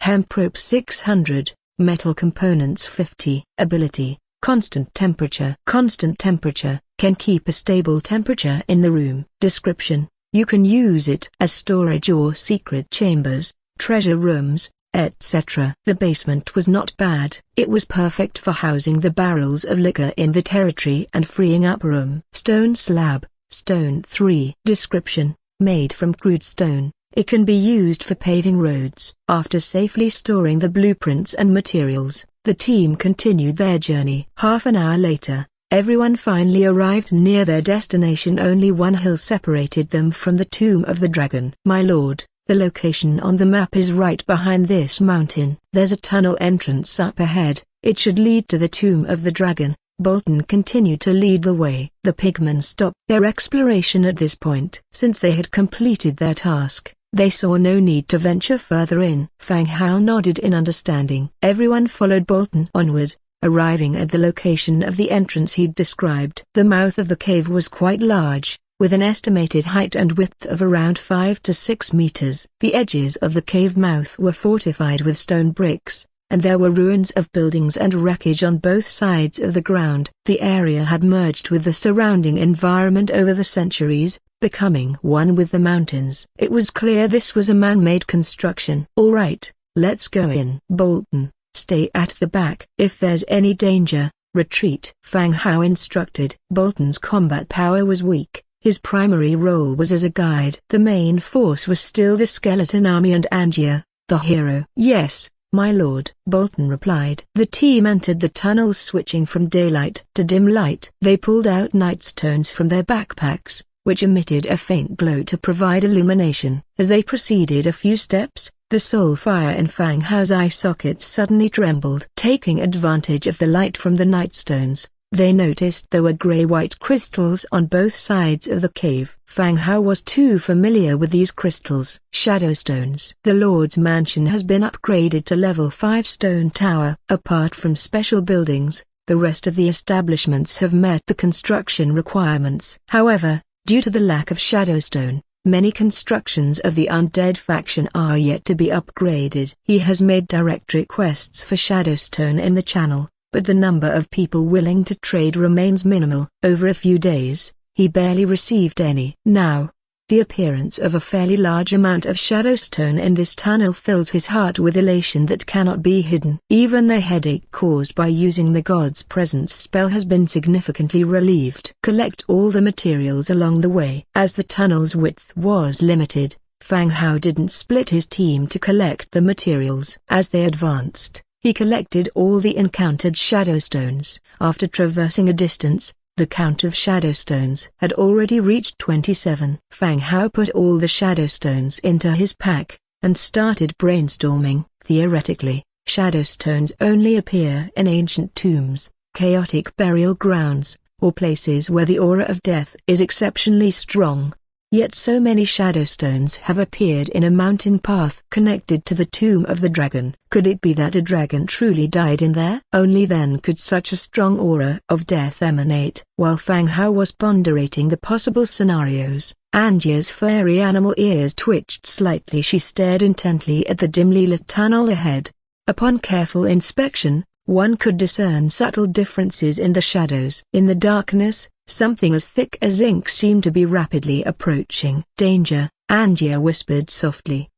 Fang Hao swiftly looked up, also noticing the swiftly spreading black shadow ahead. Shadow apparition, tier 8, as expected, a monster, and of the 8th tier at that. "Prepare to fight," Fang Hao commanded. Swish, swish, swish. All the skeletons immediately pulled out their weapons, aimlessly standing there utterly clueless. Very soon, the shadow apparition rushed to the front of the team. The next moment, a series of exaggerated human-like shadows launched an attack on the skeleton squad. The moment these shadows took form, the skeletons identified the target and began counter-attacking. This type of shadow apparition was different from Little Yu, the wandering spirit. Although Little Yu was a soul entity, her facial features and body structure are clear. However, the currently appearing shadow apparitions resembled ghosts in ghost stories. They only possessed human contours, their heads didn't have facial features, their bodies were formed by shadows, soaked in an aura of death. From their faceless faces, they emitted furious roars and launched angry attacks on the targets before them. All of this took place in this restricted space. An intense battle broke out. In a few minutes, under the overwhelming numerical advantage, the battle ended. After the shadow apparitions were eliminated, their bodies dissipated on the spot. They dropped some special materials. Death Trace X3. These so-called traces, essence and such are special materials, which can be used in construction and recruitment of special troops. Their value is even higher than ordinary blueprints. Okay, let's move on. Keep an eye out for shadowstones, Fang Hao ordered, directing the team to advance. The team continued to move forward. Along the way, they encountered several attacks from their shadow apparitions. The rank of the shadow apparitions wasn't fixed, the lowest being tier 3 or 4, and the highest reaching tier 7 or 8. He gathered quite a lot of death traces. This was a considerable gain. The tunnel was lengthier than what Fang Hao had imagined. He didn't know who dug this tunnel. They must have possessed significant power. Even in the modern world, this would have been a major project, requiring large-scale machinery and equipment. As the team ventured deeper into the tunnel, it started to narrow. From the initial capacity of several people walking side by side, it became possible for only 2 people to pass side by side. The already confined space became even more oppressive. Bang! Angia punched through a shadowy figure that was attempting to approach. The skeleton soldiers were also slicing down the approaching shadows with their chaotic swords. Eventually, in the continuous push forward, a cave entrance and bright sunshine appeared ahead. Finally about to exit. Along this path, they collected so many shadowstones and an endless number of ghostly figures. This made Fang Hao extremely curious about this tomb of the dragon. As they emerged from the dark cave, Their eyes were instantly engulfed by light. The next second, when everyone saw the view ahead, they couldn't help showing surprised expressions. Turns out, Fang Hao and the others hadn't crossed the entire mountain range. They had instead entered into the belly of the mountain. Ahead was a massive basin-like depression, surrounded by towering cliffs. In the center of the basin was a gigantic dragon bone. The ground beneath the dragon bone was tainted blood red, surrounded by considerable numbers of shadow soldiers. Wandering Spirit, Tier 7, Shadow Leopard, Tier 6, Rotten Corpse, Tier 4, all kinds of monsters, all gather around the dragon bone. A real dragon died here, Angia exclaimed from the side. The dragon clan is known for their power, their infamy widespread. Everyone has heard stories or legends about them, but only a few have ever seen a real dragon. Angia was no different, seeing such a huge dragon bone. Her eyes were filled with curiosity and excitement.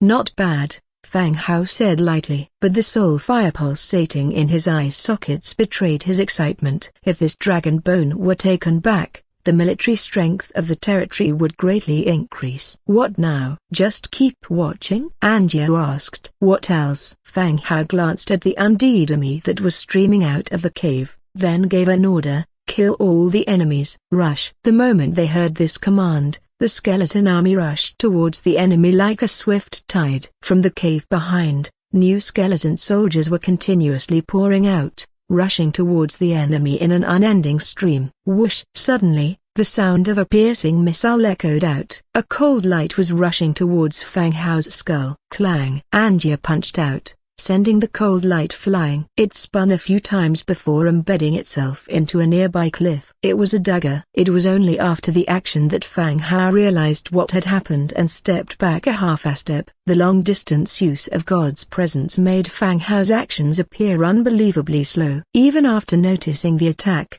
it was difficult controlling the skeleton to dodge it in time. Fortunately, Angia's was a powerhouse. Otherwise, the dagger would have ended up in his own head. Looking back at where the dagger had come from, a pitch-black woman was standing there. Her entire body was cloaked in darkness, making it difficult to see her face. However, certain features clearly revealed her gender. Corrupted elf, green tier 9 hero, an elf. No wonder she has such a good figure. This was also the first hero-class monster Fang Hao had encountered on his journey. Are you okay? Angia asked. I'm fine. Kill her quickly, Fang Hao said, eyeing the enemy ahead. The elf's armor was already rotten, with occasional fragments still clinging to her body. She was holding a dagger with a reverse grip, and a short sword was hanging at her waist, and coldly stared at the twosome. Her eyes were pitch black. Understood. With her reply, Angia sprung forward like an arrow towards the black elf.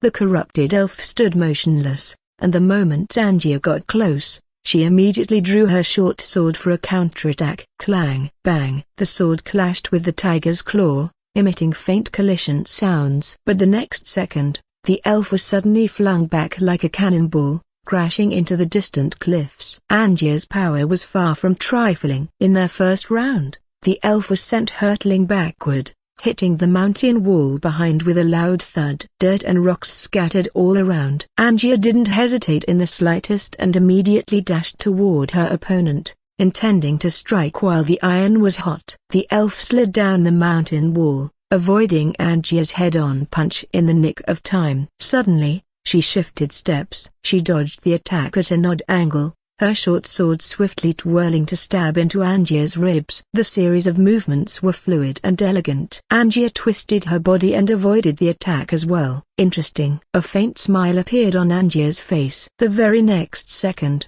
her fists started raining down like a deluge, constantly striking various parts of the elf's body. The elf was caught in a vicious cycle of rapid-fire attacks. Each time she tried to escape, she was forced back into the fray. As the elf staggered from the relentless hits, Angia instantly activated her skill, Red Tooth. Her waist twisted as she delivered a backward elbow strike. The immense force completely obliterated the corrupted elf. The next moment, its body disintegrated into a pool of black dirt. All the infected creatures were like puppets manipulated by death, driven by darkness, through bodies that were not their own. Seeing that the battle on Angia's side had ended, Fang Hao came over and asked, "Did you win?" "Of course." "She put up a good fight. Too bad she met me," Angia said confidently. She was well known in Manim Market. Although she was a 78-tier blue hero, her strength was quite formidable. She often provoked Bronze Bull Teluk, annoying him tremendously, yet he could do nothing about her. "Where's the body?" "What body?" "Her body is long gone," Angia responded. "Ah." Fang Hao sighed faintly and said, "Help out those skeletons quickly so we can finish up and go eat." "Okay." Angia joined the battle, swiftly killing the monsters in the basin. After about half an hour, the battle was over. All the enemies had instantly disintegrated after their death, dropping masses of rare resources. The only ones left were the skeleton soldiers who had died on Fang Hao's side. Bones littered the battlefield. "Everyone start collecting the loot, check for treasure chests," Fang Hao ordered while walking over to the dragon bones. As he approached, the monumental dragon bones still inspired an indescribable awe. It was indeed a dragon. Remains of the giant dragon. Type, remains. Description: the remains of a dragon species that was used as a sacrifice. Strong body, grudges of the dead, has infected this land. Sacrifice. Fang Hao's brow furrowed at the sight of this word. Could it be that someone captured this dragon to use as a ritual offering? At the same time, Fang Hao also took notice of the symbols on the ground. After brushing aside the dark red soil, he could see that the entire basin was a massive disc filled with intricate inscriptions, as if the dragon was presented on a platter. "How strange!" "A broken bar." "Do you want to bring these back?" Angia asked, walking over. She slapped the dragon's skeleton with her small hand, as if gauging its ripeness. "Of course. What's the point of all this trouble otherwise?" Fang Hao responded. Having expended all this effort, naturally, he would take everything back. It was a shame about the body of the dark-skinned elf. If only they still had it. "Can you actually use all of these?" "Why don't we keep a section to make soup for us by era?" Angia, always full of odd ideas, suddenly suggested this. Fang Hao was stunned by her absurd proposition. He retorted incredulously, "Are you ill?" "I'm scared I might get poisoned." "Come on, just a small piece won't harm." "Don't be so stingy." Angia nagged on the side. Time gradually passed. The skeletons gathered all the spoils of war scattered around them. Among them, a short sword caught Fang Hao's attention. This short sword was by no means a stranger. It was just used by their infected elf. When it was collected by the skeleton soldiers, there was a scabbard which made a perfect set. Looking at it now, this short sword indeed looked too extravagant to be a weapon. The scabbard was made of an unidentified metal, a bright white material, carved with exquisite patterns. The blade of the short sword was sharp, with the hilt shaped like a tree canopy, and several tendrils twisting around it. Light feather, orange. Category: short sword. Damage: level 3 damage. Properties: leader charm +3. Skill: blessing. Passive: blessing. The wearer, living creature, is not affected by any negative status. Description: the beautiful little princess, weak and afflicted by nightmares, was constantly ill. The king summoned the best blacksmith in the kingdom to forge a dagger that could dispel disasters, and gave it to the princess, who always carried it around. Did Angia just kill a princess? Why would a princess appear here? It really is incomprehensible. Actually, this short sword is not used for combat. Level 3 damage, which is the level of a blue weapon. On the contrary, the leader's charm and the blessing skill pull the short sword's attributes up to the level of orange. After all, immunity to all negative status is such a powerful ability. So, it's more like a weapon-type amulet than a weapon itself. In summary, it is indeed a very good treasure. Really nice. Fang Hao happily put it in his backpack. The short sword can be regarded as an unexpected gain this time. Soon, the skeletons had collected all the spoils of war. Acquired: Death Trace 312, Divine Trace 12, Star Silver 5, Shadowstone 137, Dragon Crystal 12. Cool. Really cool. I directly got 137 Shadowstones that have been tormenting me. This is simply a huge surprise. It's been such a long time since I came to this world, and this is the first time I've gotten so many Shadowstones. Besides Shadowstones, there is a new material called Dragon Crystal, which was found around the dragon bones. Just when Fang Hao was feeling happy for getting so many materials, Bolton came over and said, "Sir, you better come over. There is a god statue here." The whole basin covered a wide area. Standing on the mountain, you can see the general outline of the basin. But being in the basin, plus the tall strange stone totem, obstructed a lot of vision. "Lead the way," said Fang Hao. Bolton nodded and led the way. At last, Fang Hao and his men saw the god statue Bolton mentioned. It was a huge stone statue of a god about 10 meters high. The sculpted figure had a human body, but the face was hideous and scary. The torso was naked, exposing the twisted muscles. He held a giant wolf fang club in his hand, appearing to be in the midst of combat. "A troll?" Fang Hao said subconsciously. The god statue in front of him didn't give Fang Hao the impression of a strong human being. Instead, it gave him a feeling similar to an ogre. Slaughter god statue, blue, category, special building. Effect, attack plus 10%, skill recovery speed plus 10%. Description, the god of slaughter will bless this territory, and all combat units will feel the pain and slaughter. The territory had a harvest statue, in the image of a female deity. After its construction, it provided bonuses to gathering and planting. The effect was different from that of the slaughter god statue they saw now, but its function was the same, giving attribute bonuses to forces that had constructed such statues. Unfortunate for them, this statue was carved directly from a cliff face, making it impossible to transport. If they could, they would have taken it back with them. "Sir, there is another treasure chest here. And there's a smoother road ahead that leads out," Bolton continued to report. "All right, Bolton, you and the skeletons are to bring all the carts here so we can load them up and leave," instructed Fang Hao. "Yes, sir," Bolton replied, and then led a group of skeletons away. After Bolton left, Fang Hao shook his head slightly. He was unsatisfied with the gold treasure chest in front of him. Such a grand battle against so many creatures, and all they got was a gold treasure chest. He had no other choice. He couldn't just ignore it, so he chose to open it. Received, building blueprint of the slaughter god statue, blue, blueprint of troll heavy armor, green, blueprint of troll iron helm, green, blueprint of troll battle boots, green, an unnamed map, and plus 12 troll stones. The rewards from treasure chests often had some relevance to the location of the battles. Even though they couldn't determine what had happened here, obtaining so many troll-related blueprints and troll stones suggested its connection to trolls. But it didn't matter anyway. Whatever involvement with trolls this place had was not important to him, as it seemed to have been abandoned for many years. Since he obtained the dragon bones he was seeking, his goal for the day had been accomplished. And moreover, he had also obtained many shadow stones and light feather short knives. Ah, what a pity about that elf corpse. He had yet to see a female skeleton. Having calmed himself, he checked the blueprints he had collected. Slaughter god statue, blue, wood 350, stone 1200, natural gem 5, essence of magic 2, traces of battle 3, traces of violence 3. Description, the slaughter god will bless this territory, and all battle units will feel pain and slaughter. It goes without saying, this was the blueprint of the giant statue in front of them. Different from the goddess of harvest. The goddess of harvest was designed in the image of a human female and brought a pleasing aesthetic to your territory. The statue of the slaughter god,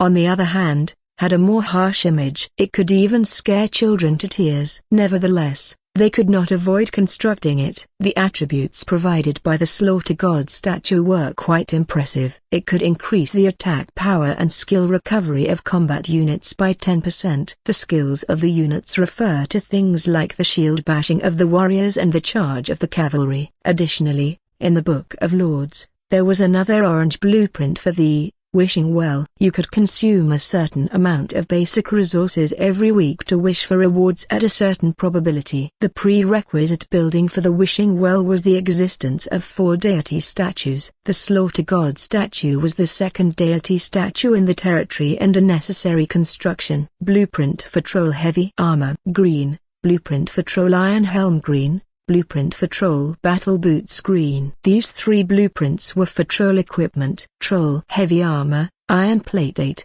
cast iron square 3, thick leather 5, troll iron helm, iron plate 5, cast iron square 2, thick leather 3, troll battle boots, iron plate 6, cast iron square 3, thick leather 4. These 3 items were obviously equipment for trolls. They were just right for equipping his skeleton troll with a new set of gear. Currently, the armor of the skeleton troll was assembled by the rabbit women using small iron round shields connected by ropes and tied to the skeleton's bones.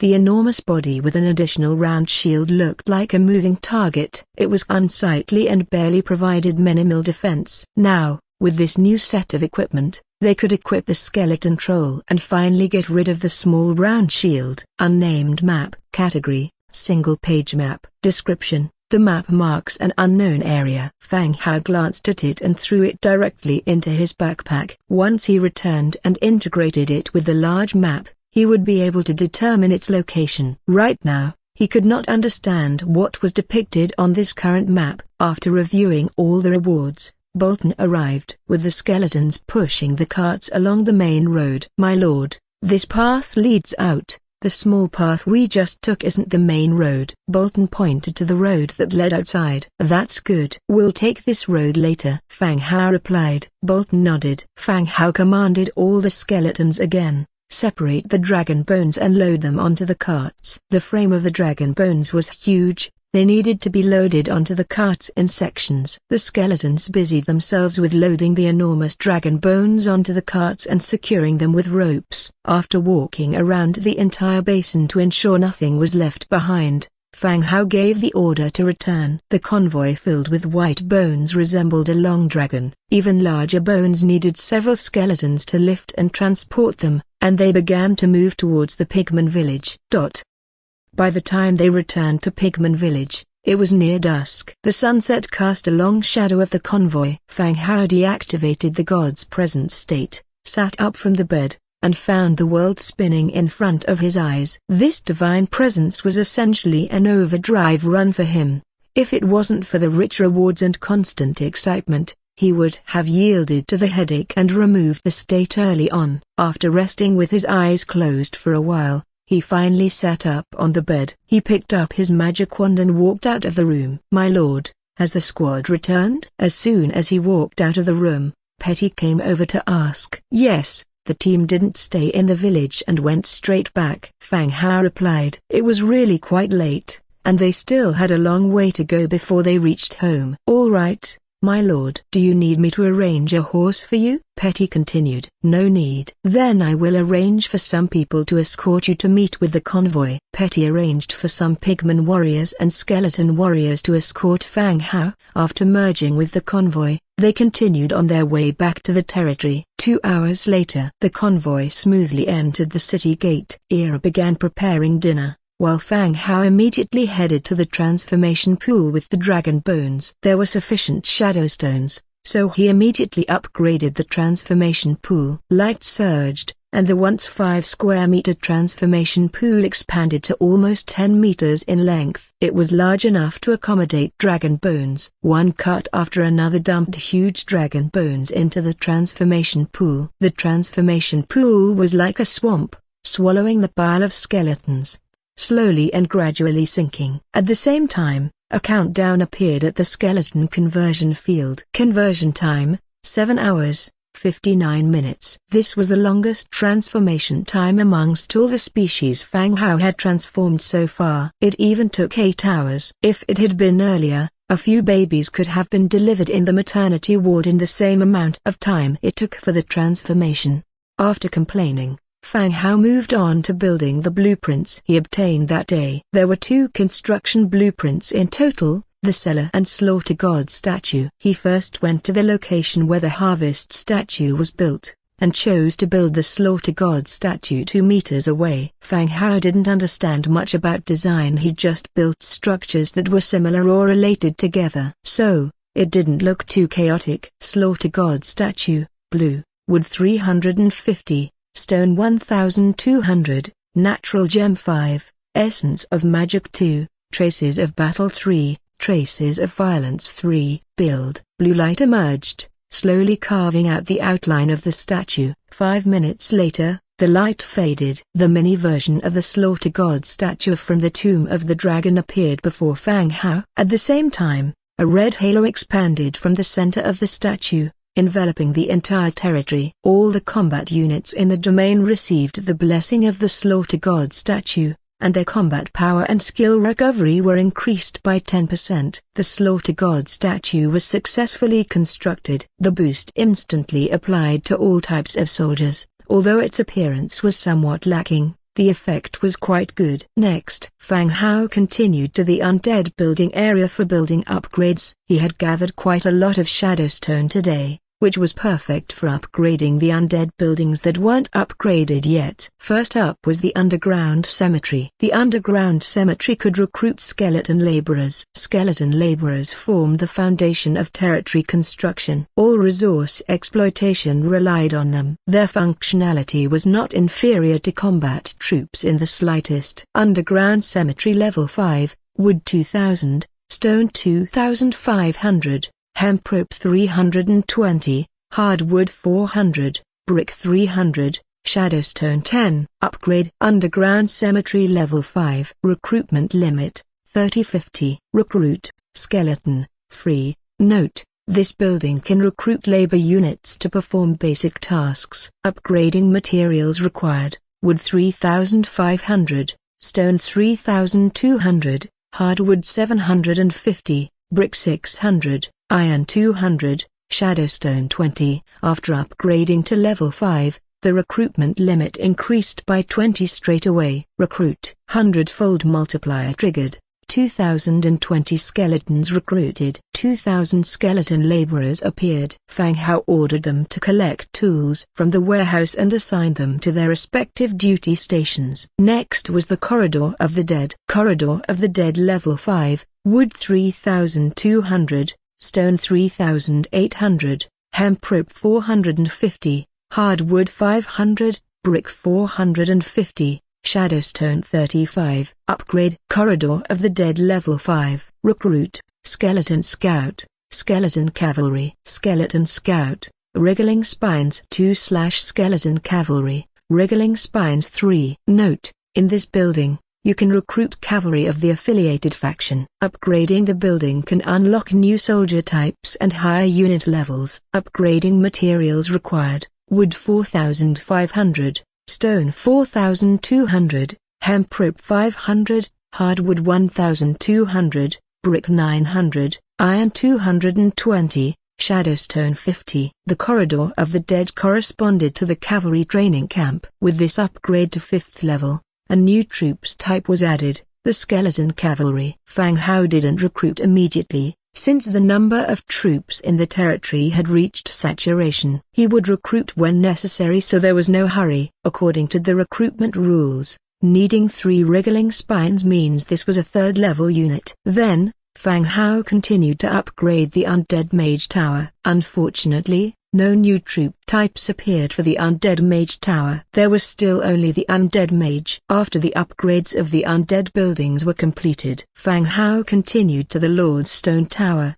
planning to build a cellar. As soon as he stepped into the hall, he saw Ira wearing a maid's outfit, busily working in the kitchen. Her voluptuous bosom almost breaking out, and her fair, long legs exposed. They didn't harbor the peculiar thoughts of modern humans. They simply knew that this form of service was beautiful. What girl wouldn't like beautiful clothes? Ira was preparing dinner, with Angia right behind her, non-stop talking about today's battle. From stone men to towering troll statues. Seeing Fang Hao coming over, she immediately blocked his way. "Where's the dragon bone? Give me one, let Ira make us a soup." She still remembered about boiling soup with dragon bones. Fang Hao extended his index finger to her. "I don't have any dragon bones, but you can suck on this. It still has a bit of bone flavor." Angia glared at him and showed her teeth, as she lunged at Fang Hao's finger. Fang Hao reflexively recoiled, avoiding her attack. Seeing Angia was genuinely upset, he hurriedly said, "Just joking, we had a good harvest today. Let's have Ira prepare more delicious food, and we'll have a celebration, all right?" Today indeed was a harvest-filled day. Light Feather's orange dagger, a large amount of shadowstone, death trace, several equipment blueprints. Most importantly, he received the long-awaited dragon bone. It was only fair to celebrate everyone's achievement. HMPH. Angia stood with both hands on her waist and huffed in indignation. Ira, could you make a couple more dishes? Fang Hao asked. Ira smiled. Sure,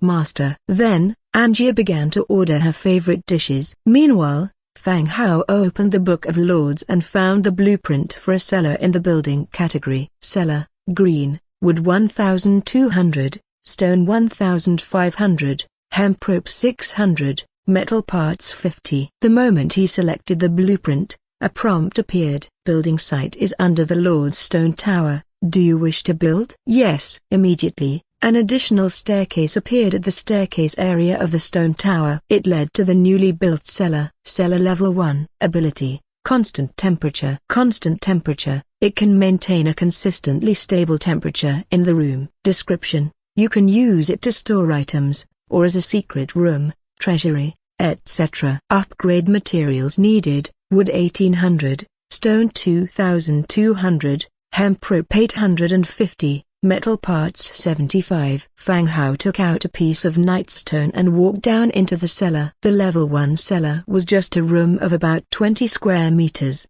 Having plenty of resources, Fang Hao instantly upgraded it to level 5. The name also changed from cellar to basement. The number of rooms instantly increased to 5, and a second underground floor appeared. Fang Hao came back up to the first floor, stood at the top of the stairs, and said, Angia, take a few skeletons and move the barrels of wine down into the cellar.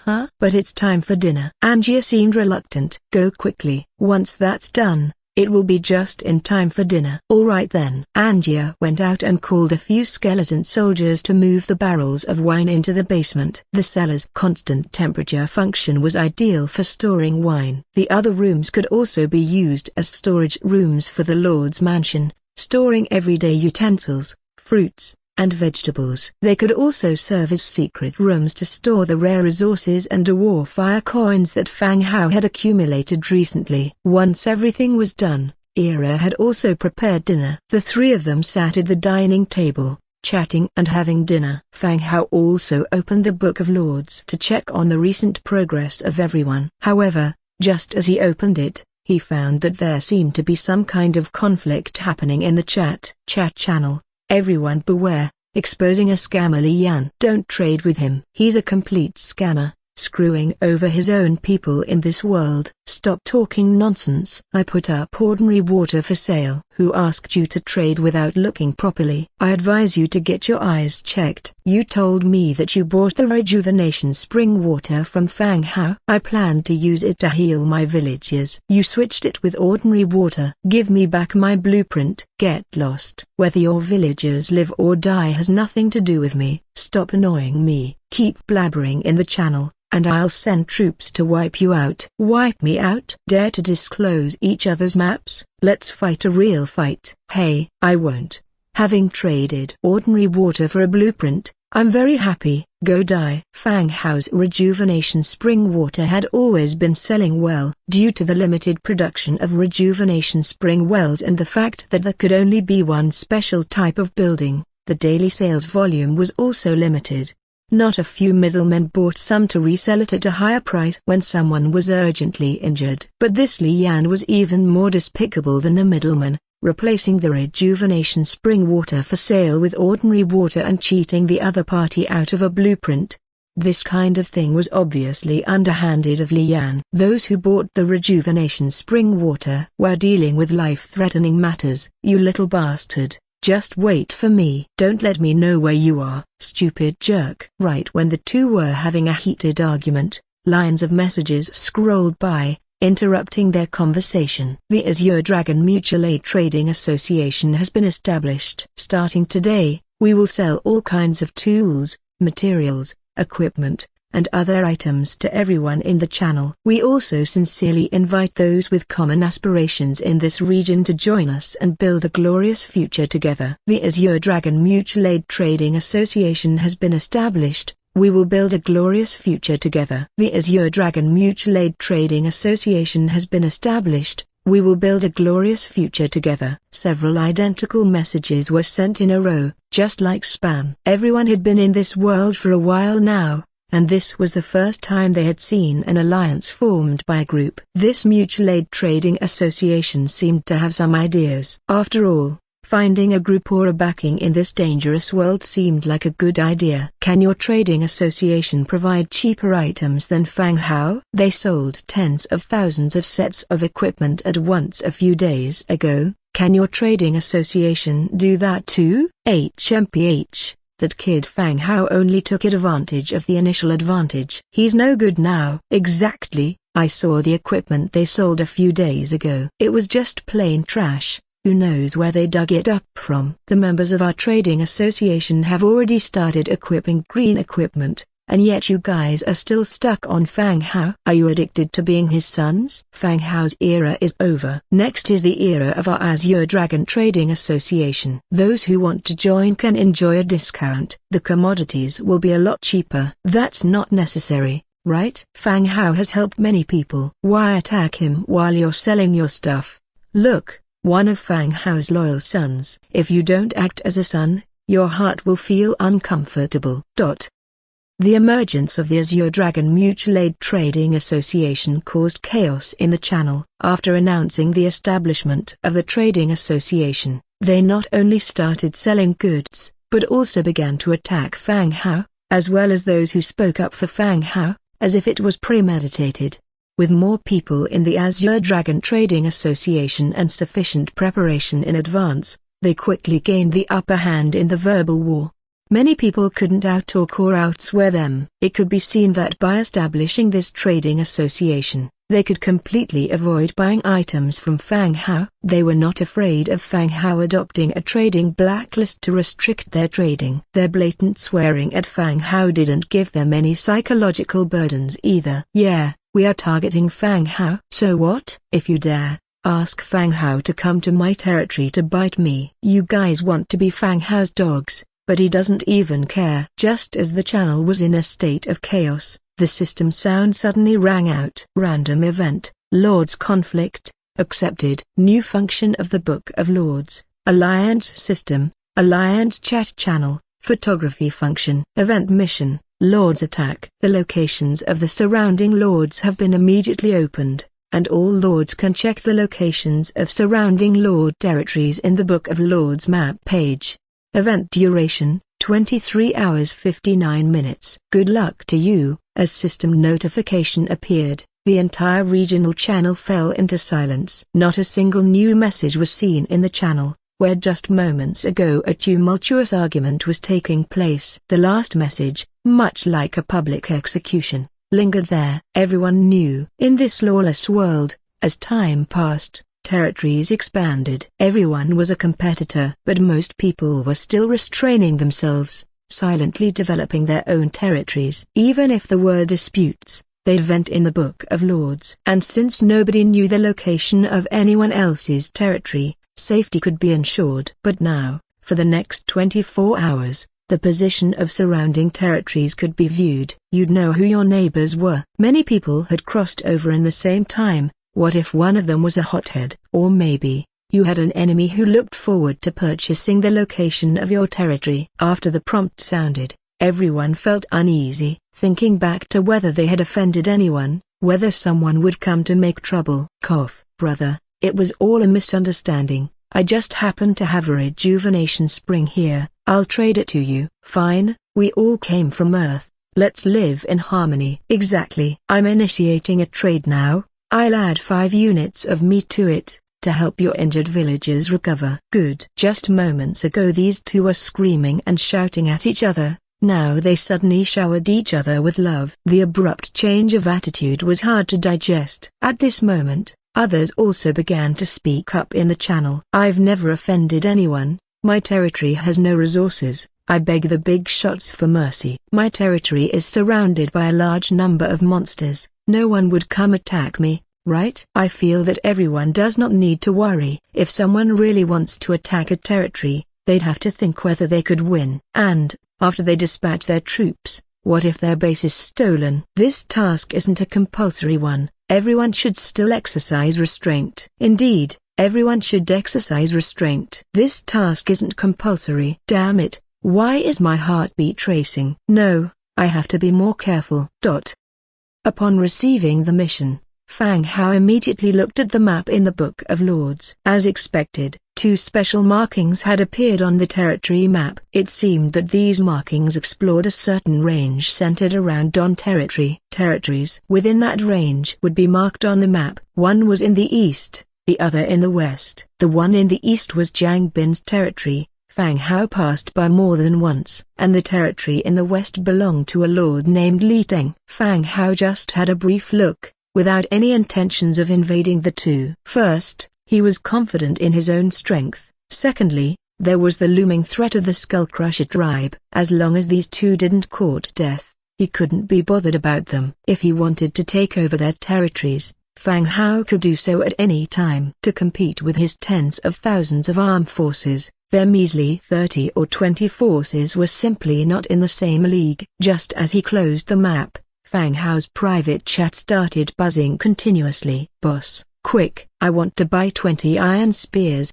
and 20 sets of leather armor." "Fang Hao, I want to buy 30 iron swords." "Fang Hao, 20 sets of leather goods for me." It seemed that this sudden event had brought quite a bit of pressure on everyone. From the messages to buy equipment, their nervousness was apparent. There were too many private chat messages, and Fang Hao could only reply 20 times. Not nearly enough to get back to everyone. Simply put, initiating direct trades with others right away, without replying to all messages. After finishing the private chats, Fang Hao pondered for a moment, feeling this was a great opportunity to make money. He quickly finished his meal and walked out of the stone tower. He crafted 30,000 each of iron swords, iron spears, and leather armors, including the equipment obtained from eradicating the Knoll tribe, and put them all for sale on the regional channel. In addition to trading for resources, the priority was blueprints. Damn it, Fang Hao is a big businessman. Every time he sells in thousands. Too bad, there are no green gear on Fang Hao's list. I should buy some, in case someone picks on me. At least I'll have some protection. Indeed, it's a problem.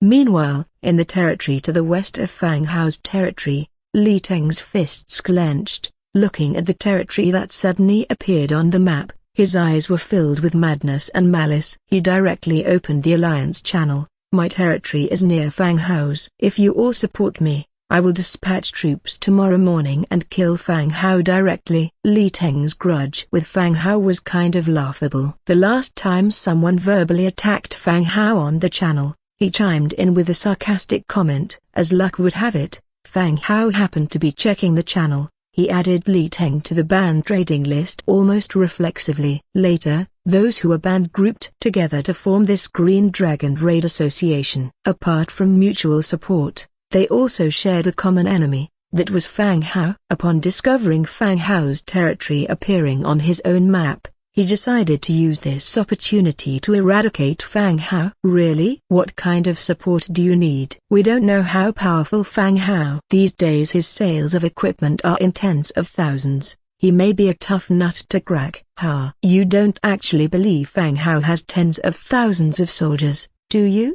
He must have gotten some special opportunity allowing him to get all that damaged equipment. Didn't you see the group chat saying that the equipment had all been used before? Looking at the squabbling within the alliance channel, Li Teng spoke up. "Gather 200 soul crystals for me, as much iron resource as possible. I am confident of eradicating Fang Hao." After saying this, Li Teng posted a photo and troop information, Great Sword Infantry, Tier 4, in the channel. Li Teng wasn't blindly confident, he really possessed substantial strength. When most others in the channel were still at level 2 or 3 of their lord's mansions, he had already advanced to level 4. And with the opportunity that came his way, he obtained a building enabling him to recruit Tier 4 Great Sword Infantry. If Fang Hao hadn't been so dazzling, Li Teng would have been the chosen one. "Li Teng, you even have Tier 4 troops. Why didn't you say so earlier?" "Wow, Brother Teng is too powerful.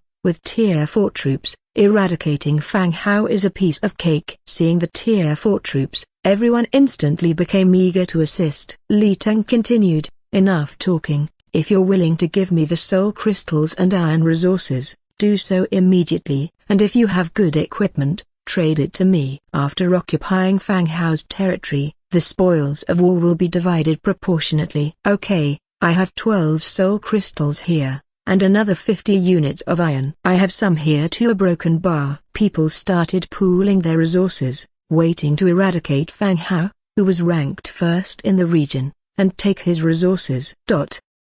Early the next morning, Fang Hao woke up on time, stretched lazily, and got out of bed. Just as he stepped out of the door, he saw Ira running in, somewhat panic-stricken. Seeing Fang Hao, she stammered, still somewhat frightened, "Master, over there, a giant creature has appeared." No need for Ira to explain, there were no tall buildings near the skeleton conversion field. At a glance, a huge bone dragon could be seen standing there. "It's okay, that's a new type of soldier recruited in the territory, they pose no danger." Fang Hao lightly patted Ira on the back, signaling there was no need to worry. Ira's face was filled with lingering fear. She whispered, "Oh, should I ask Miss Angia to accompany you, just in case there is danger?" "No need." Fang Hao finished speaking and walked towards the direction of the conversion field. As he got closer to the bone dragon, he increasingly sensed its massive size. When he got under it, he found that even while sitting there, it was as high as a 6 or 7-story building.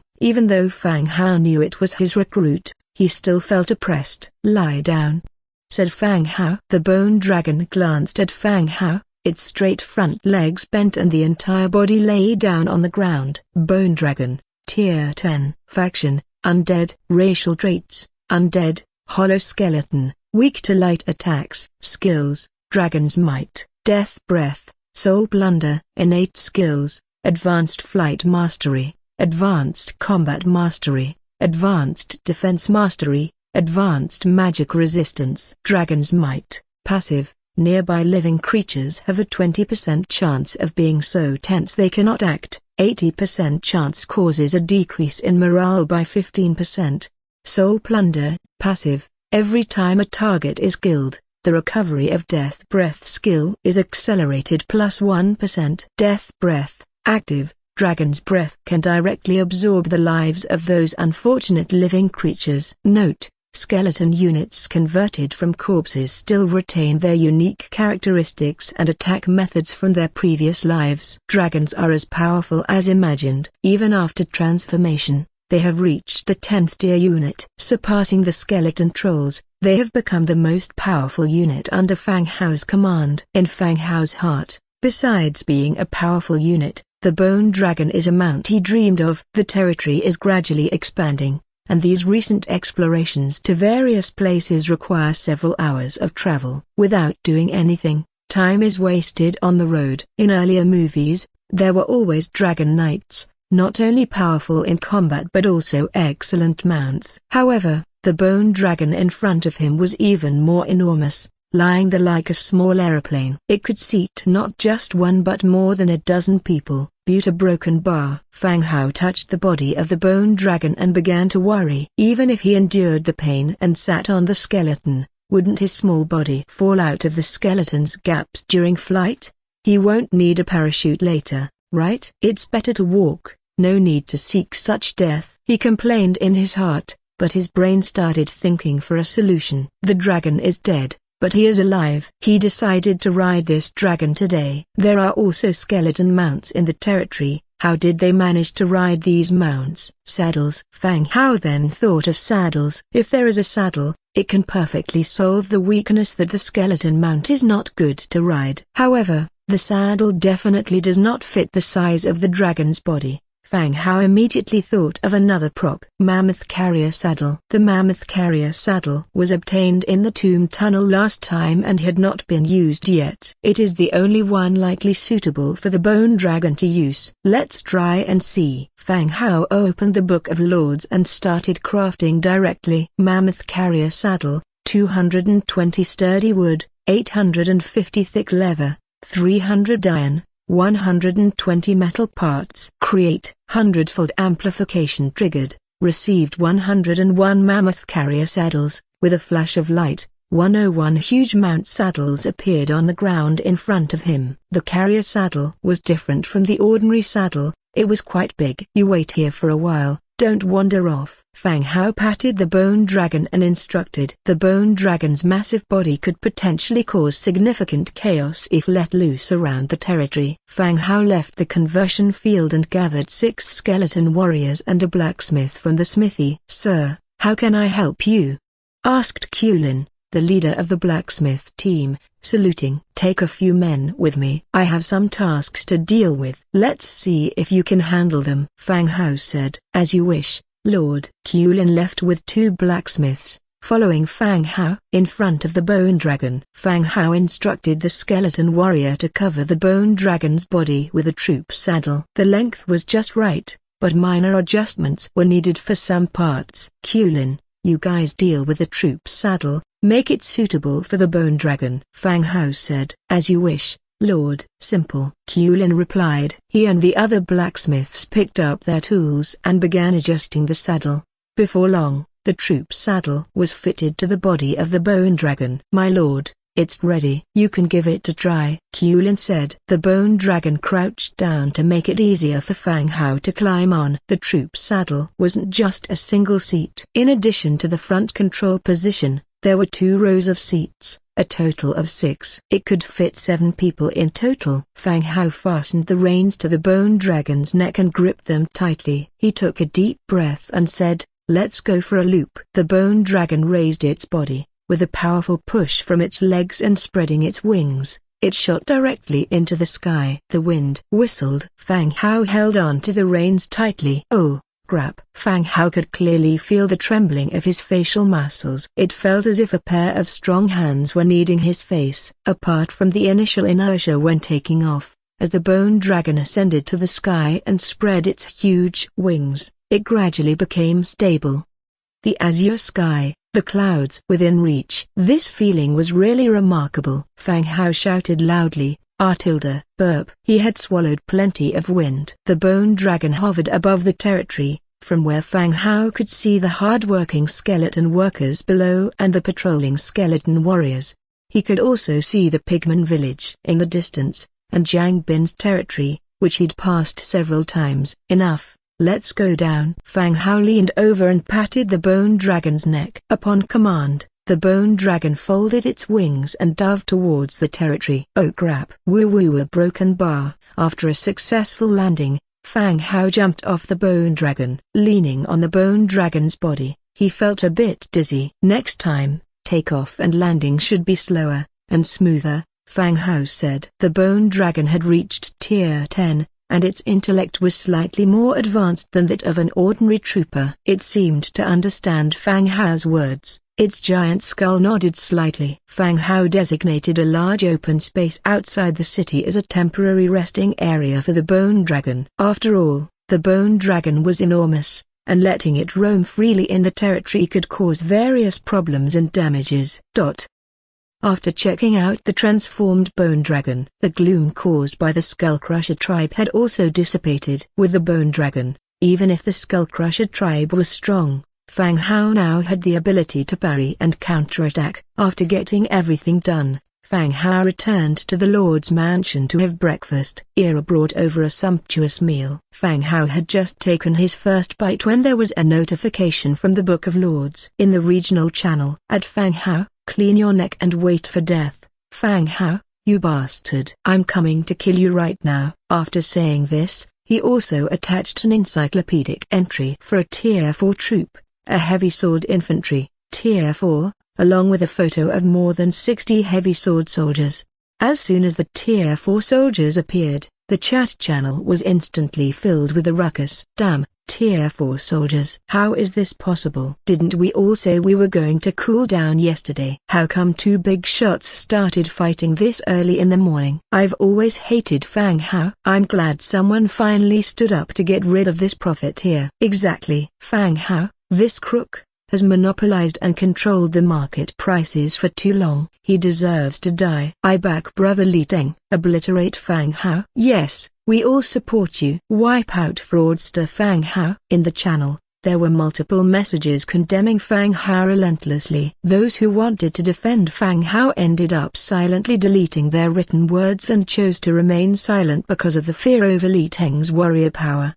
You all are truly shameless. Don't think we can't see. You lot are the ones who boldly formed the Blue Dragon Commerce Guild yesterday, wanting to annihilate Brother Fang Hao and monopolize the market, isn't it? Everyone clearly knows who the fraudster is, who deserves to die. Just as everyone was viciously berating, a voice shattered the original line-up. The speaker isn't a stranger, but Dong Jie, who's been healing and scarcely seen lately. Oh look, Fang Hao, this brat has a woman fighting for him. Where is Fang Hao? Hiding in his shell, letting a woman speak for him. Exactly, where's that arrogant attitude from before? Dong Jie's defense of Fang Hao instantly made her the target of those attacking Fang Hao. They mocked and insulted her like rabid dogs. This world's chat doesn't have any banned words. All kinds of unpleasant words attacked Fang Hao and Dong Jie. At this point, Li Teng spoke again. Fang Hao, you have a few hours left to live. Enjoy while you can. After I and my troops finish breakfast, that will be your time of death. It's currently still morning. The troops also need to eat and drink plenty before going to the battlefield, otherwise their loyalty will decrease, potentially causing mistakes. Plus the journey, there's a few more hours before they can reach Fang Hao's territory. Fang Hao watched the chat within the channel. His face gradually darkened. He couldn't recall any grudge he had with this Li Teng. Yet, since the enemy had identified him as an easy target, a fat sheep, then he has nothing to say apart from exterminating him, giving a cautionary reminder to everyone in the channel. Fang Hao didn't want to talk. That doesn't mean he was easy to bully. He said straightforwardly, "Don't bother, I'll come to you. Let's see how you'll kill me." Fang Hao didn't care at all about Li Teng's power. This was the first time he had seen someone showing off and revealing his cards before a war in the channel. Fang Hao knew that Li Teng's ultimate card was a tier 4 giant sword warrior, but Li Teng didn't know what cards Fang Hao had. Therefore, Fang Hao didn't take him seriously at all. Not to mention, now he has a tier 5 skeleton troll and a tier 10 bone dragon. Even the Fireblade tribe that Fang Hao wiped out at the beginning was stronger than Li Teng, who gave him the courage to publicly challenge Fang Hao. Wait till I catch you, let's see if you can still talk tough, Li Teng said. Support Brother Li Teng, eradicate the evil. Support Brother Li Teng, wipe out fraudster Fang Hao. Excluding those from the Blue Dragon Commerce Guild, there wasn't a second opinion in the channel. After all, Li Teng had demonstrated tier 4 troops, surpassing their power. Those who wanted to speak up for Fang Hao also quietly shut up. They could only curse these shameless people within their territory. Only Dong Jie defended Fang Hao. Her single voice of rebuke seemed extremely feeble. Fang Hao sent a message to Dong Jie. Li Teng is just a clown. Don't waste time on these people. Brother Hao, I can give you some soul crystals to expand your troops, just to be safe. No need, just sit back and enjoy the show. Closing the Book of Lords, Fang Hao also finished breakfast. After drinking a cup of fruit wine, he directly left the Lord's Stone Tower, heading towards the skeleton conversion field. Since he had unlocked the bone dragons, it was time to summon them and test their combat power. Bone Dragon, 10 wriggling spines, 7 death trace, 5-star silver, 10 dragon crystals. The treasury had enough supplies of death trace and star silver. But Fang Hao had only 12 dragon crystals. Therefore, he could only set the summoning quantity to 100-fold enhancement triggered. 101 bone dragons have been summoned. A series of flashes, and 101 colossal bone dragons appeared in the sky over the territory. Just like a dense cloud, they blocked out the sun. A tremendous pressure enveloped the entire territory, making the trembling rabbit clan maids, who had been working, nearly faint. Go stand by in the open space outside the territory, Fang Hao instructed. Whoosh! A series of swooshing sounds resounded, as the bone dragons flew out one by one, landing on the open ground outside the territory. Fang Hao called for the blacksmith again. He ordered them to install troop saddles on all the bone dragons. Each saddle could carry 1 coachman and 6 types of soldiers. While the blacksmiths were fitting the bone dragons with the saddles, Fang Hao began crafting equipment for the skeleton trolls. Yesterday, he had obtained several blueprints for troll equipment. Troll heavy armor, 8 iron plates, 3 cast iron chunks, 5 thick leather. Troll helmet, 5 iron plates, 2 cast iron chunks, 3 thick leather. Troll combat boots, 6 iron plates, 3 cast iron chunks, 4 thick leather. He adjusted the quantity to 11. Hundredfold enhancement triggered.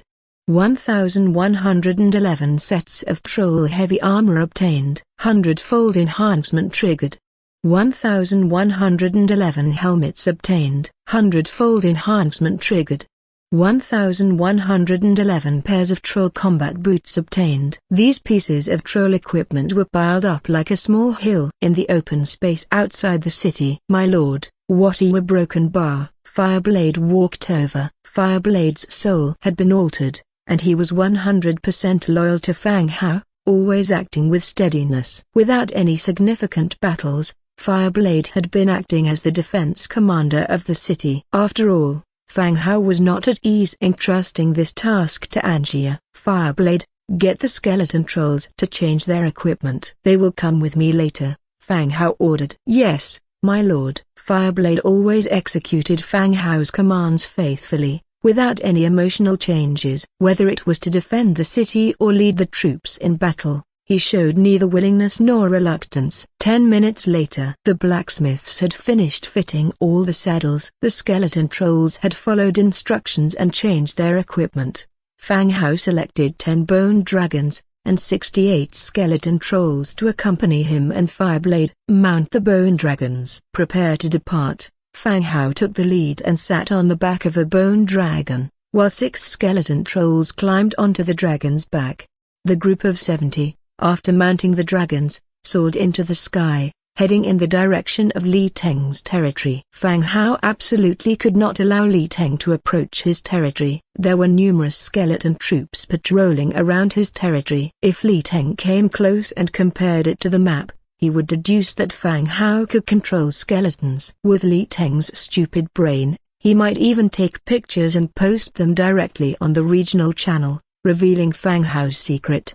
Fang Hao was not like Li Teng. He wouldn't boast at the expense of exposing his secrets just for a moment of admiration. Therefore, upon learning that the other party was planning to attack his territory, he chose to take preemptive action. Meanwhile, Li Teng was lounging, using a toothpick to clean his teeth.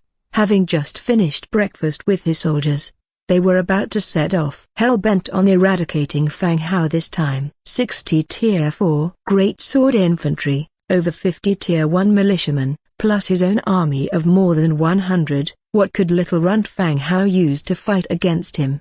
What made him think he could challenge him? In the alliance, the person with the best development only had a force of just over 20. Regardless of how well Fang Hao developed, he was no match for him. Prepare to set off, everyone. Our opponent is merely an insignificant little territory. We'll go there, kill everyone, and take the city. It's as simple as that, understood? Li Teng used the toothpick in his mouth to give his pre-battle mobilization speech. No matter how he calculated it, there was no reason for him to fail. It would only take some time to travel there. Taking over Fang Hao's territory wouldn't be difficult. Understood, Lord. All the soldiers responded loudly. Spit. Li Teng spat out the toothpick in his mouth. He waved his hand, set off. The city gates opened, and the troops started moving towards the direction of Fang Hao's territory on the map. They hadn't gone far out of the city when, my lord, it seems there were creatures flying towards us in a group. A great sword infantryman frowned. Li Teng took a glance and slightly frowned. It was too far to see clearly. Crows, or eagles? Ignore them, keep moving. The troops continued to advance at Li Teng's urging. But before long, everyone's faces started to turn pale. The targets coming head-on got bigger and bigger, and when they saw the creatures in the sky, everyone's heart tightened. The Tier 1 soldiers even covered their heads and hid, their bodies shaking uncontrollably. Bone dragons, a group of bone dragons that blotted out the sky. They were rushing towards them with an oppressive aura. What on earth was happening?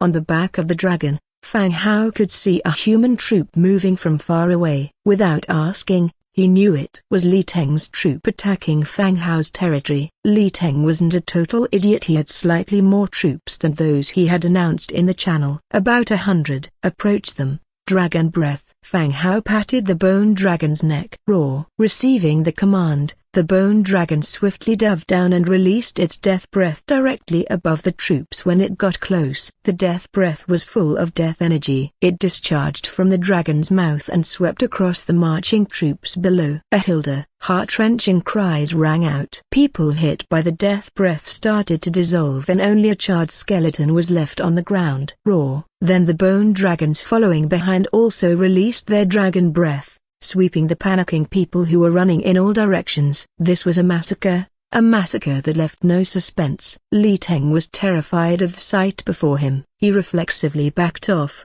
tripping over himself and falling to the ground. The dragon breath was reaping his soldiers' lives before his eyes. The Tier 4 soldiers he was extraordinarily proud of were as weak as ants under the bone dragon's breath. There was absolutely no chance of resisting. The next second, Li Teng didn't hesitate at all and turned to run, fleeing towards his territory with abandon. After one round of breath, all of Li Teng's soldiers had died. 2 Tier 1 soldiers had been too frightened by the dragon's might at the very beginning and had fled into the distant woods. Fang Hao didn't bother to pursue these soldiers. After all, whether these Tier 1 soldiers fled or not had no impact on a victory that was already secured. The dragon made a circle and Fang Hao saw Li Teng turning back to his territory with abandon. Li Teng's modern clothing made him easy to identify. Watching Li Teng enter his territory and the city gates closing again, Fang Hao sneered.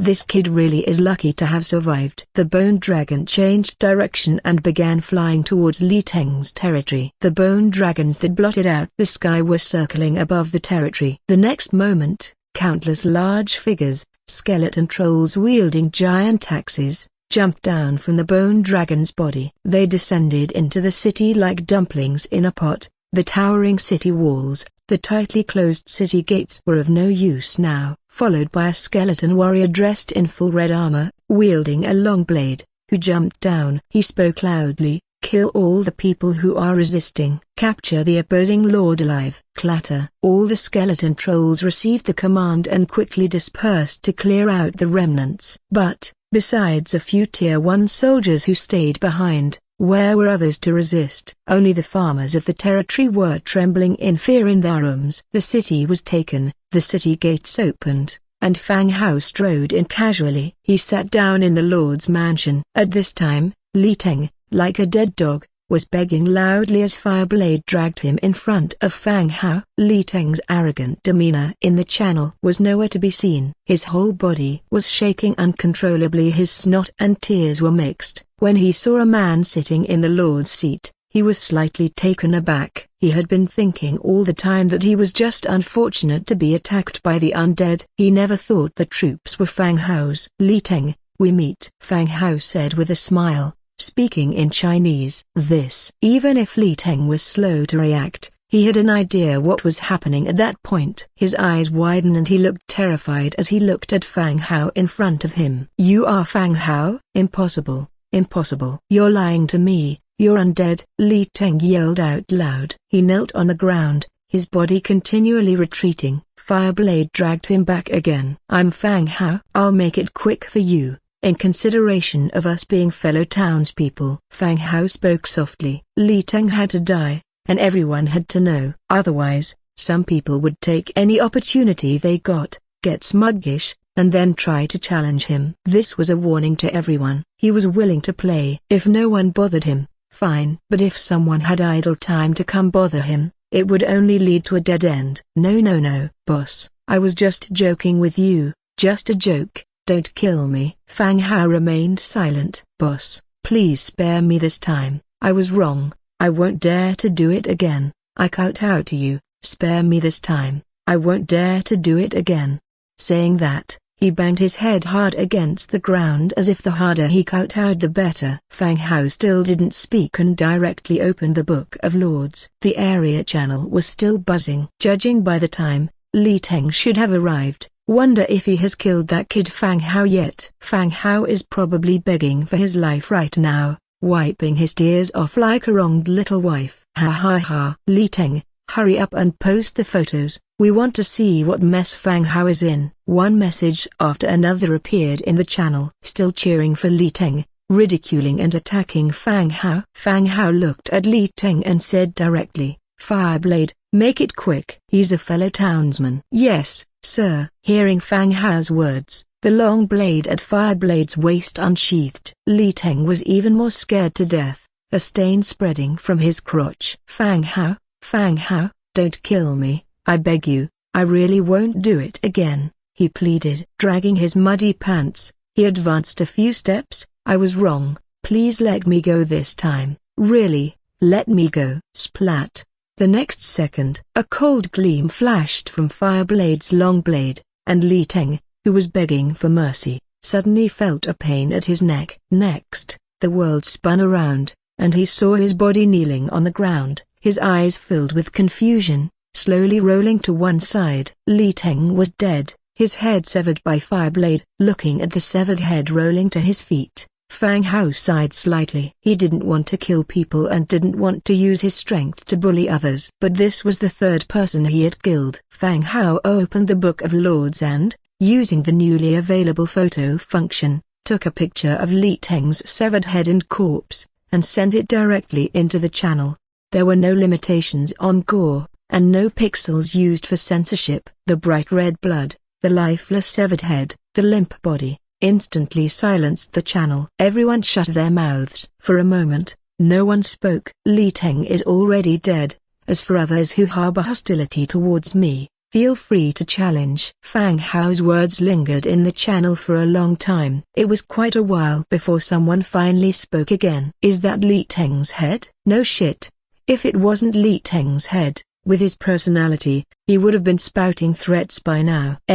Leader Fang Hao is a real boss. Indeed, Li Teng's deathly image remained displayed in the regional channel. Those who had supported Li Teng and verbally attacked Fang Hao now kept their mouths shut. Those who dared to speak in the channel began to address Fang Hao as boss, one after another. Then, an untimely message appeared. The Azure Dragon Mutual Aid Business Group is permanently disbanded. A simple conclusion, but it represented the feelings of all the members of the Azure Dragon Business Group. Li Teng's lifeless appearance sent chills down the spines of members of the Azure Dragon Business Group, with beads of cold sweat appearing on their foreheads.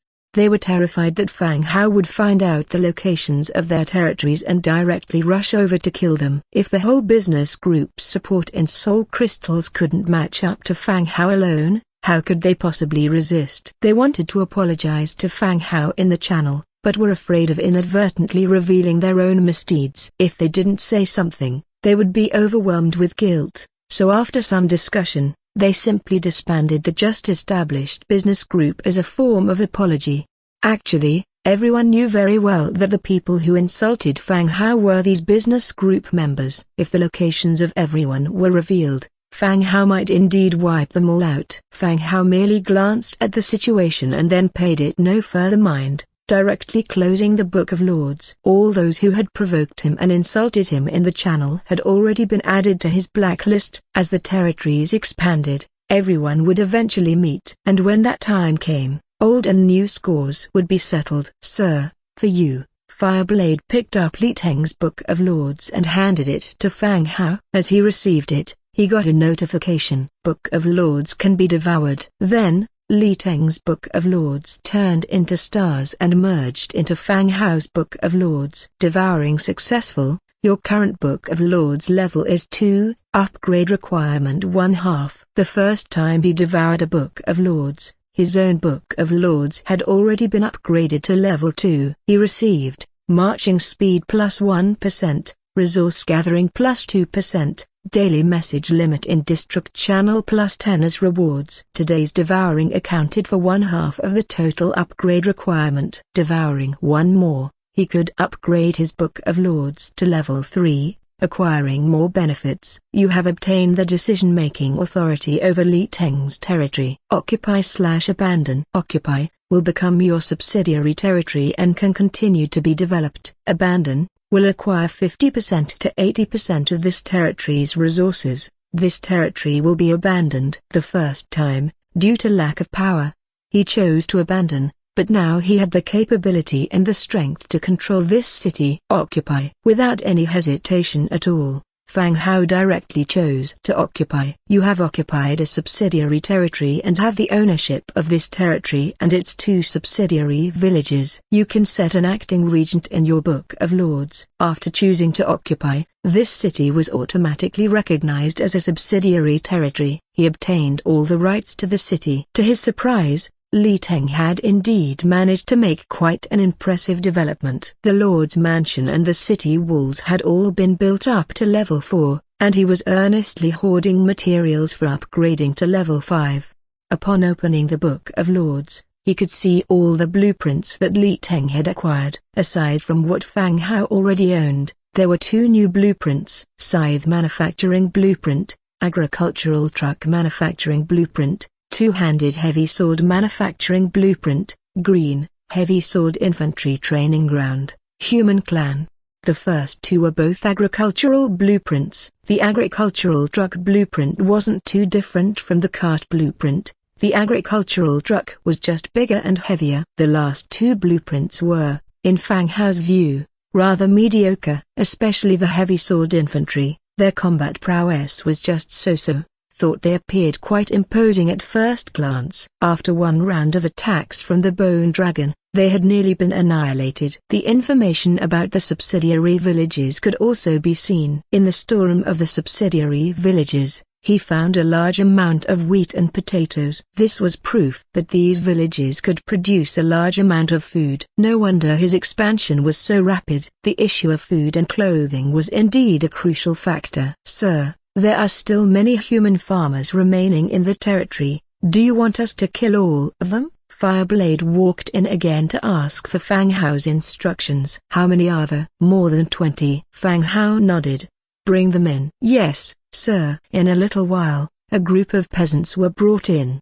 Fang Hao counted 32 people, more than the 20 that Fireblade had mentioned. The peasants were different from Fang Hao's skeleton laborers. The human clan accepted some external refugees. Once you accepted them, they would become the peasants of your territory. Some of these people were recruited by Li Teng, and even more were refugees that he had taken in. There were even a fair number of women among the refugees, or entire families with children. I am Fang Hao. Starting from today, I am the lord of this city. I will ask you some questions. If you answer well, you are safe. If you don't blame me for not being kind, he said. There was still silence below. Everyone clumped together, no one daring to speak. Who knows what the area around the territory is like? Tell me about it. After a moment of silence, a man stepped forward fearfully from the crowd, kneeling on the ground and said, Sir, I'm a vagabond from a western village. There are many human villages to the west. After listening to several of the villagers,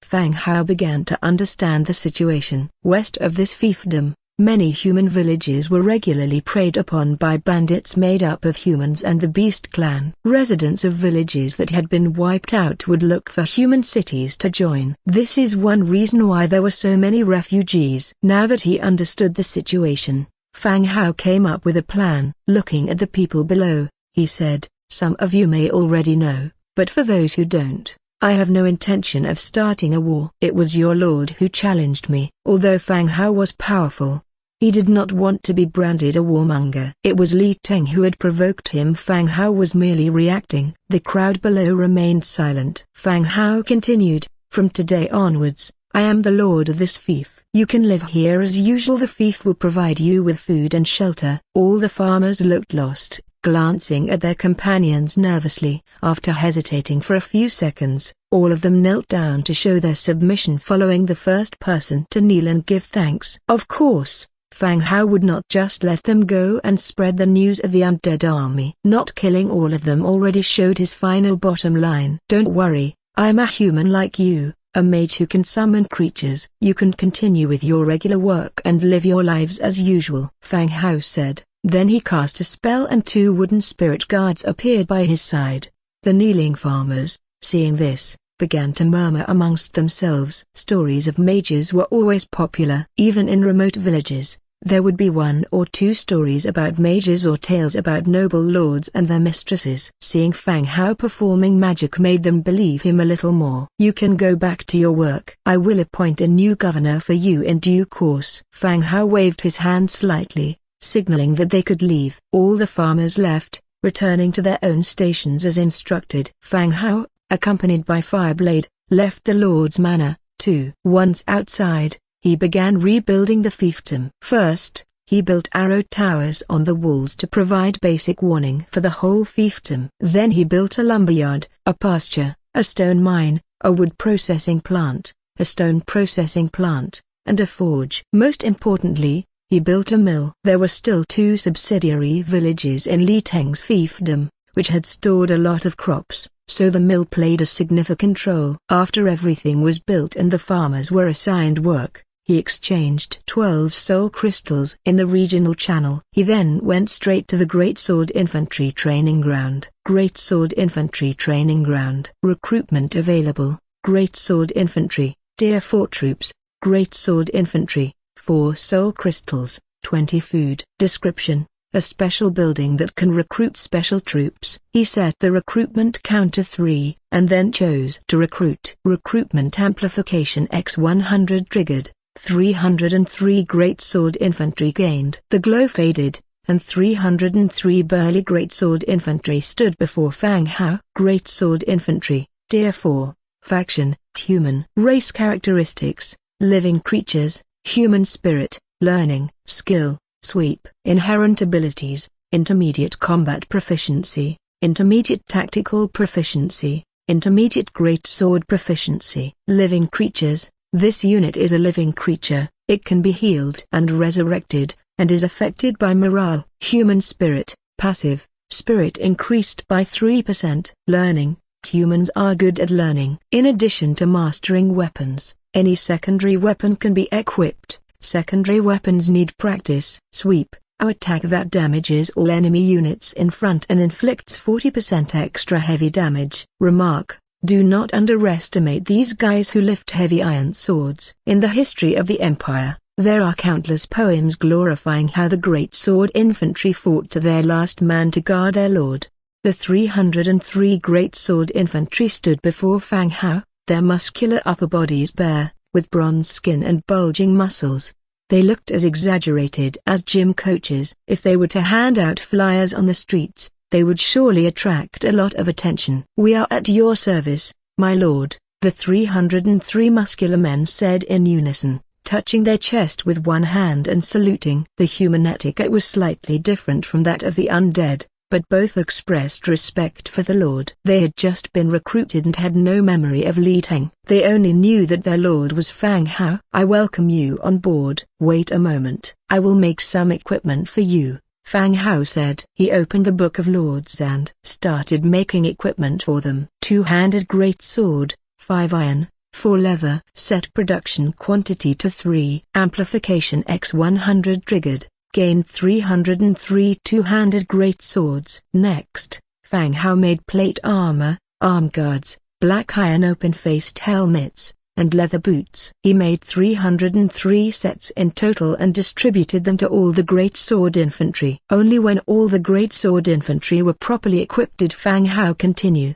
"Your duty is to guard this territory, protect the safety of the villagers and the city. And, without my orders, anyone who tries to flee this territory will be treated as a traitor and executed on the spot." "At your command, sir." They all dispersed to carry out Fang Hao's orders. After wrapping things up here, Fang Hao left. Regarding the governor, Fang Hao hadn't thought of a candidate yet. He just asked Fireblade to stay and guard the fiefdom for the time being. He would choose a suitable person to replace Fireblade when he returned.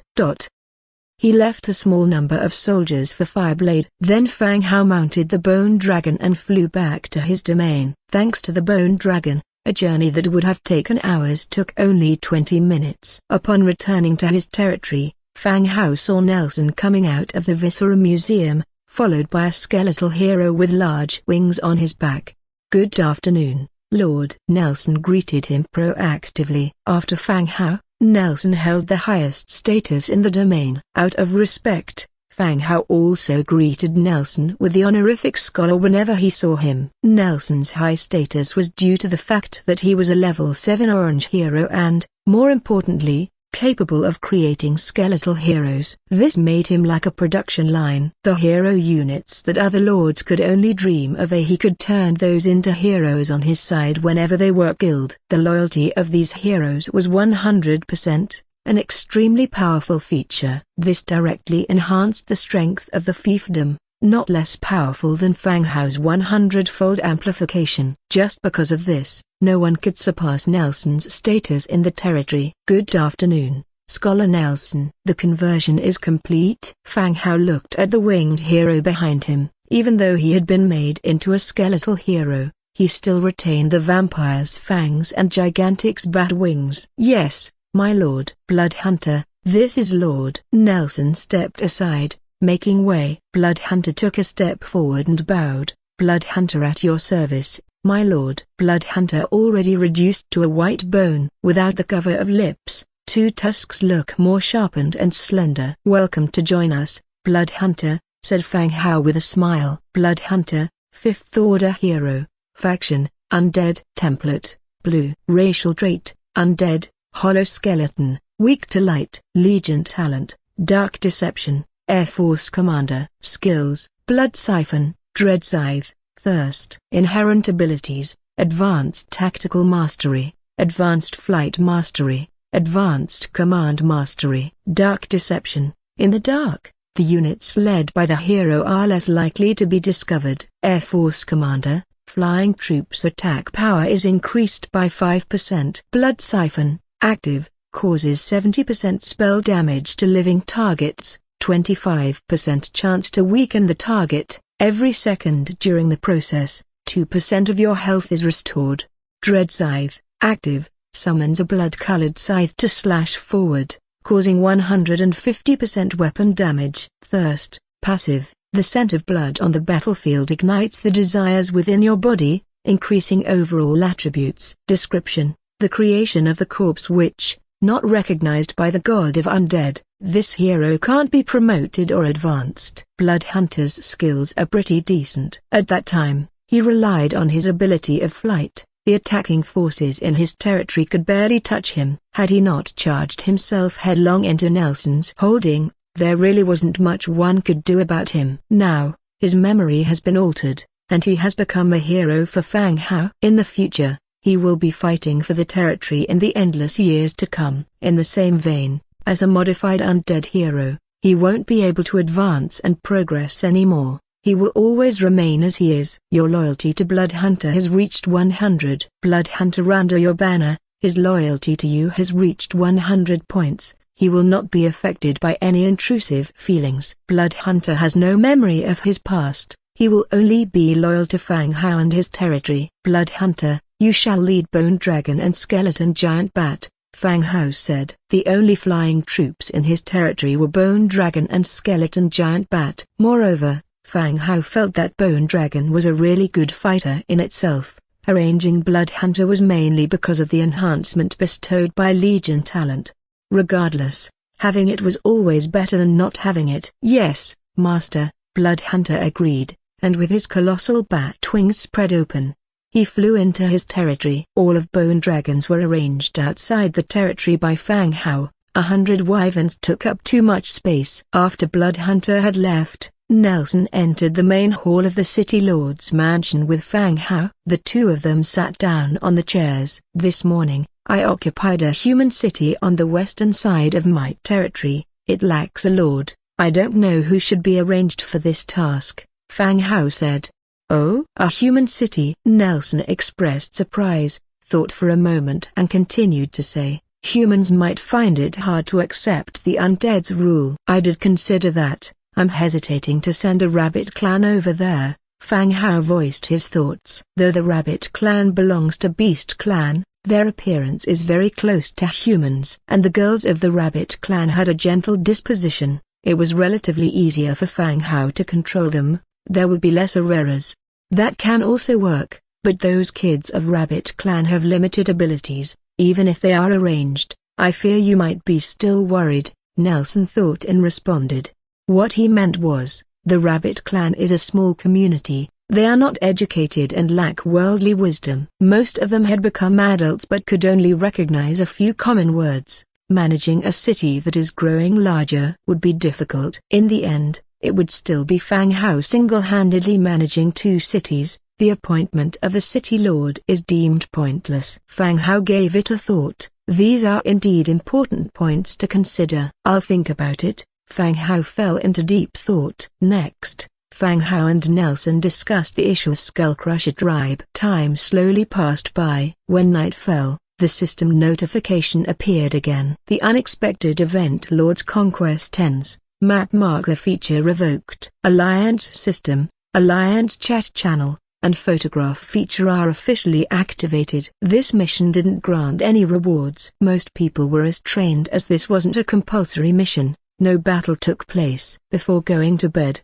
Fang Hao lazily scrolled through the regional channel. 25 years old, model, maid, foot fetish, selling photo album, picture online lullaby service, wake up service in the morning, interested guys contact me. 25 years old, exactly 180, any aunts willing to date? The opening of the picture feature seemed to have launched a new business opportunity in the channel. Various beautiful girls dressed in the maid costumes sold by Fang Hao, striking a range of sexy poses. Some of the handsome young men were showing off their muscular torsos, baring them for all to see. Fang Hao was watching them critically. He watched until his eyes could no longer stay open, and then he slipped into sleep. Meanwhile, elsewhere, the Skullcrusher tribe in the mountain range of Bitter Cold. Inside the great chief's hall, Nigo, the gnoll whom Little Yu had possessed, was standing in the center of the hall, looking around with his eyes constantly on the move. Above him hung chandeliers made out of human skulls. They illuminated the entire hall, yet added an eerie quality to it. The soft breeze passed through, causing the chandelier to sway, casting the shadow of the gnoll in an unsteady glow. Little Yu was a wandering spirit, and yet the oppressive atmosphere in the hall made her curse to herself. This place was even scarier than her own graveyard. While she was lost in her thoughts and worries about revealing her true self, there were slow approaching footsteps from the back of the hall. Soon after, a burly orc with a demon bloodline emerged, striding in confidently. It was the great chief of the Skullcrusher tribe, Skullcrusher, Shah. Shah reached his throne and sat down directly. Looking a bit impatient, his gaze fell on the gnoll below. "Have you brought the news of the undead camp?" The voice of Skullcrusher was somewhat deep. Fortunately, he didn't seem to realize anything amiss. "Sir, I bring news. Those damned undead wiped out my tribe. I beg you to take revenge for them." Little Yu imitated the gnoll's manner of speaking and wailed out loud in complaint. It was evident to everyone present. Despite being a hero, Nigo was now covered in wounds and had patches of fur missing at various places. It was as if he had some kind of skin disease, looking ugly and pitiful. "Tell me everything you know. I will arrange for you to have a position, and will crush those undead, avenging your people." Shah remained expressionless, lazily reclining on his throne. Thank you, sir." The leader of the undead army is a human. All the soldiers involved in the attack were undead, numbering about 10,000. The gnoll said loudly. All of this was prearranged by Fang Hao to be told. The orcs clearly had sent scouts to surveil the territory. Since it was unclear how much information the orcs had, she decided to tell the truth in order to win their trust. "What type of undead soldiers were there?" Shah continued to ask. "Mostly, they were lower-ranked undead foot soldiers. There were also some undead mages." "Undead mages too?" Shah's brows furrowed all of a sudden. The last scouting party hadn't reported anything about any mages. "Yes, but not too many." Little Yu saw his surprised expression, guessing they probably hadn't known about the undead mages, and quickly amended her statement to say there weren't many. "Any other information?" Shah continued to ask. "No more. After my village was destroyed, I rushed here to ask for your help, and I hope you can give me an opportunity for revenge." The gnoll, with a face of agony, roared. The tone was filled with hatred towards the enemy. "You've come at the right time. You will join the army tomorrow and seek revenge for your people, Sha said indifferently. Little Yu knitted her brows. The army was set to advance on the territory tomorrow. She had almost arrived too late. Seeing the knoll silent, Sha asked coldly, "What is it? Do you have something else to say?" "No, nothing. When the time comes, I will kill the enemy with all my might. I won't let our great chief down." Little Yu immediately responded, "Ha! So, this knoll does have a way with words." Sha gave a soft laugh. Then he shouted towards the outside of the door, "Come in." A Beast Clan guard walked in. "Great chief," Sha continued, "take him to Amory and let Amory explain the plan and the rules to him." "Yes." He then led the knoll out of the hall, towards the camp where soldiers were gathering. Although Nigo's status was not high, as a hero of the knoll, he was assigned separate quarters. When night fell, the knoll, lying on the bed, suddenly opened his eyes. A female spirit left the body and hidden in the darkness of the night, she went out to find the information related to the upcoming battle. The next day, early in the morning, Fang Hao rubbed his blurry eyes and sat up in bed. He had just gotten out of bed when he noticed the sound-transmitting stone on his bedside table already stored a message. It must have been some news relayed back by Little Yu. The sound-transmitting stone is one-way transmission, which means Little Yu could only send information. Fang Hao's could only receive information. He picked up the sound-transmitting stone and put it to his ear, listening carefully. As he heard what was inside, Fang Hao's expression started to become increasingly serious. Little Yu's message was relatively brief. The enemy's army had set off early this morning and according to the plan, they were marching on quickly, and were going to commence an attack near the territory in a day or so. The commander leading the team was not Skullcrusher Sha, but a hero named Amory. There was also one more thing. Various tribes on the east side of the territory would also join in on the attack. The largest of these tribes, and the one with the most influence, was Fang Hao's old acquaintance, Bronze Bull, Teluk.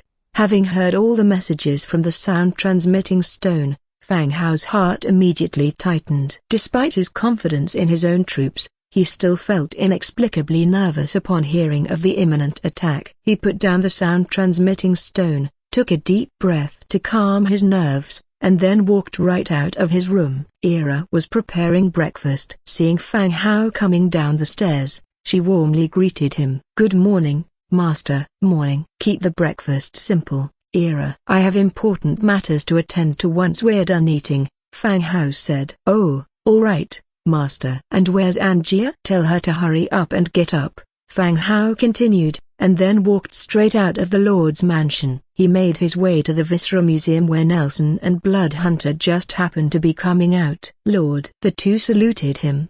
Fang Hao nodded and then said, "Little Yu sent back news.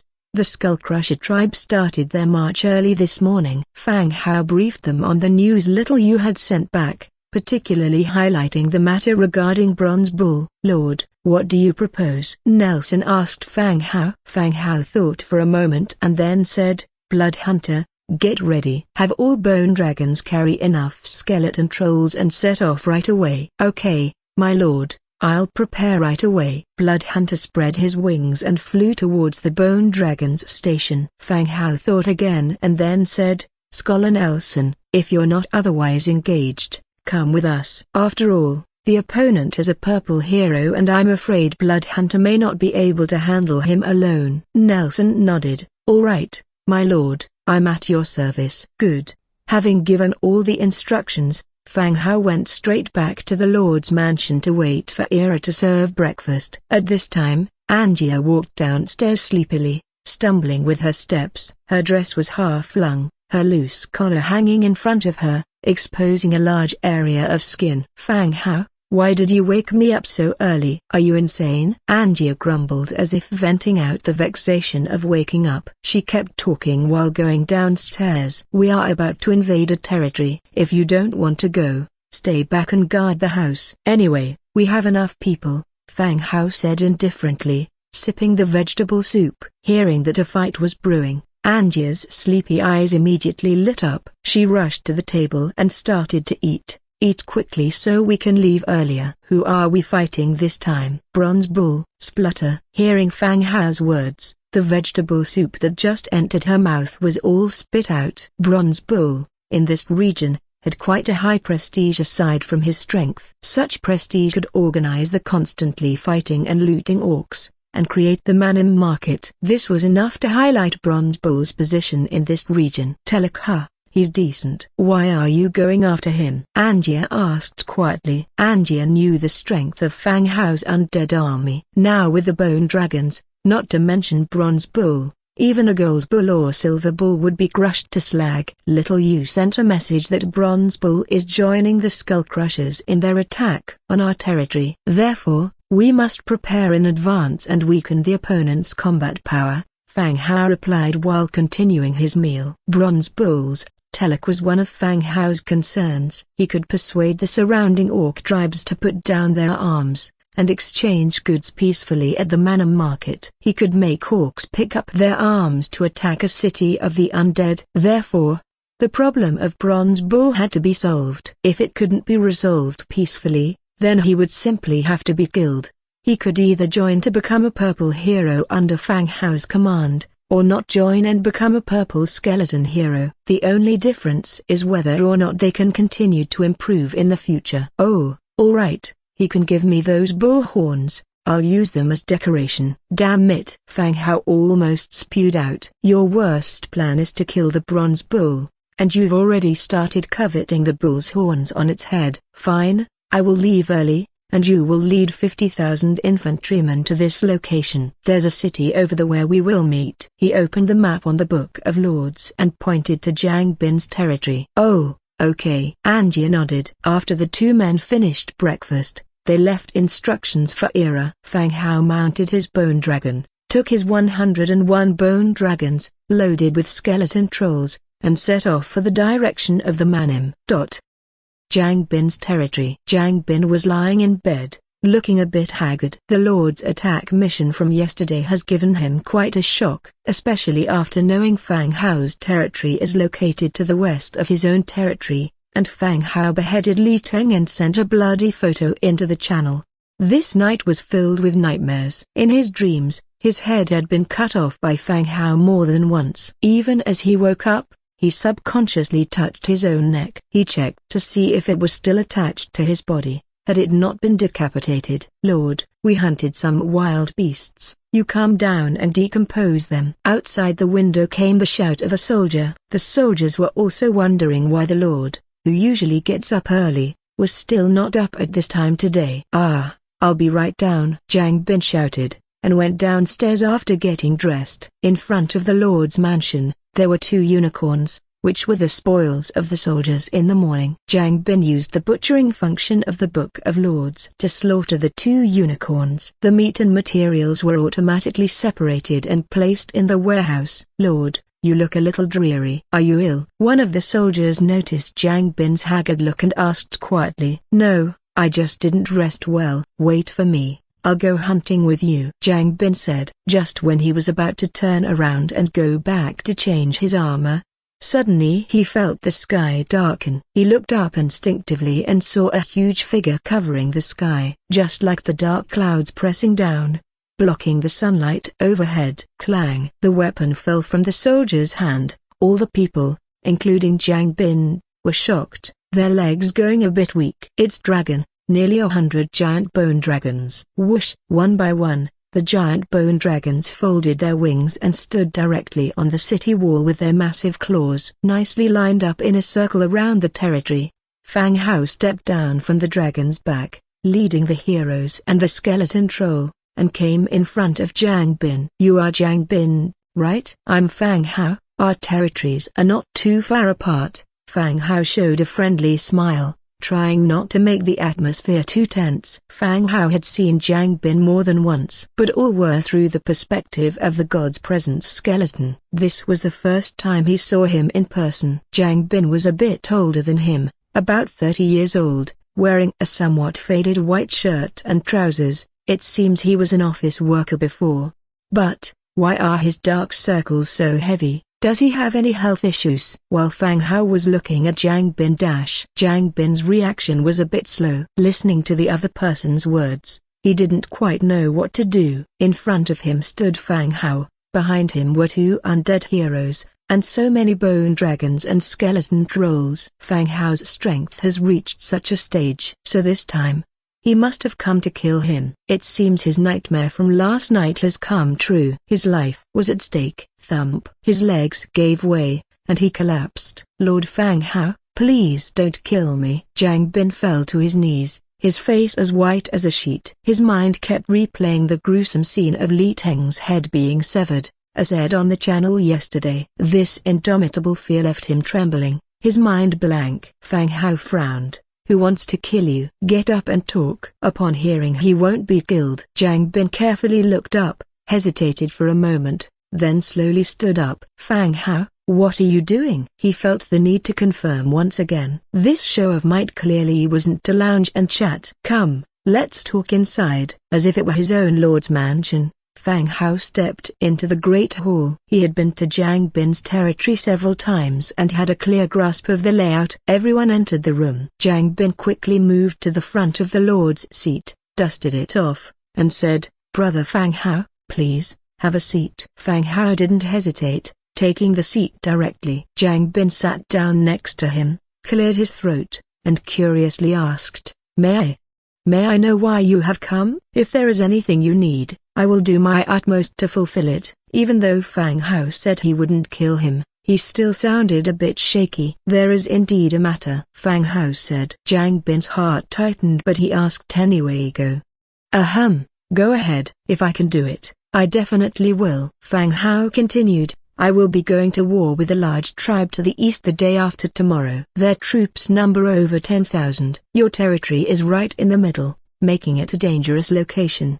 What should I do then? Jiang Bin's face turned even paler. Fang Hao had no reason to deceive him. Given his overwhelmingly superior strength, there was nothing he could do to stop Fang Hao. This meant that whatever Fang Hao told him must be true. Jiang Bin, we are fellow townspeople. Our territories are so close, we should support and stick together. Fang Hao gave him a deep look and said, do you understand what I mean? Jiang Bin's mind was in a haze as he received too much in one day. He was somewhat overwhelmed. However, the phrase do you understand my meaning made him instantly catch on. After working in a corporate environment for so many years, he could easily decipher the implied meaning behind words. Without any hesitation, Jiang took off his Book of Lords and handed it to Fang Hao, saying, Brother Fang Hao, you're right. We should stick together for our survival. He was not a fool. He knew that Fang Hao was giving him an out. As for the fellow townsman excuse,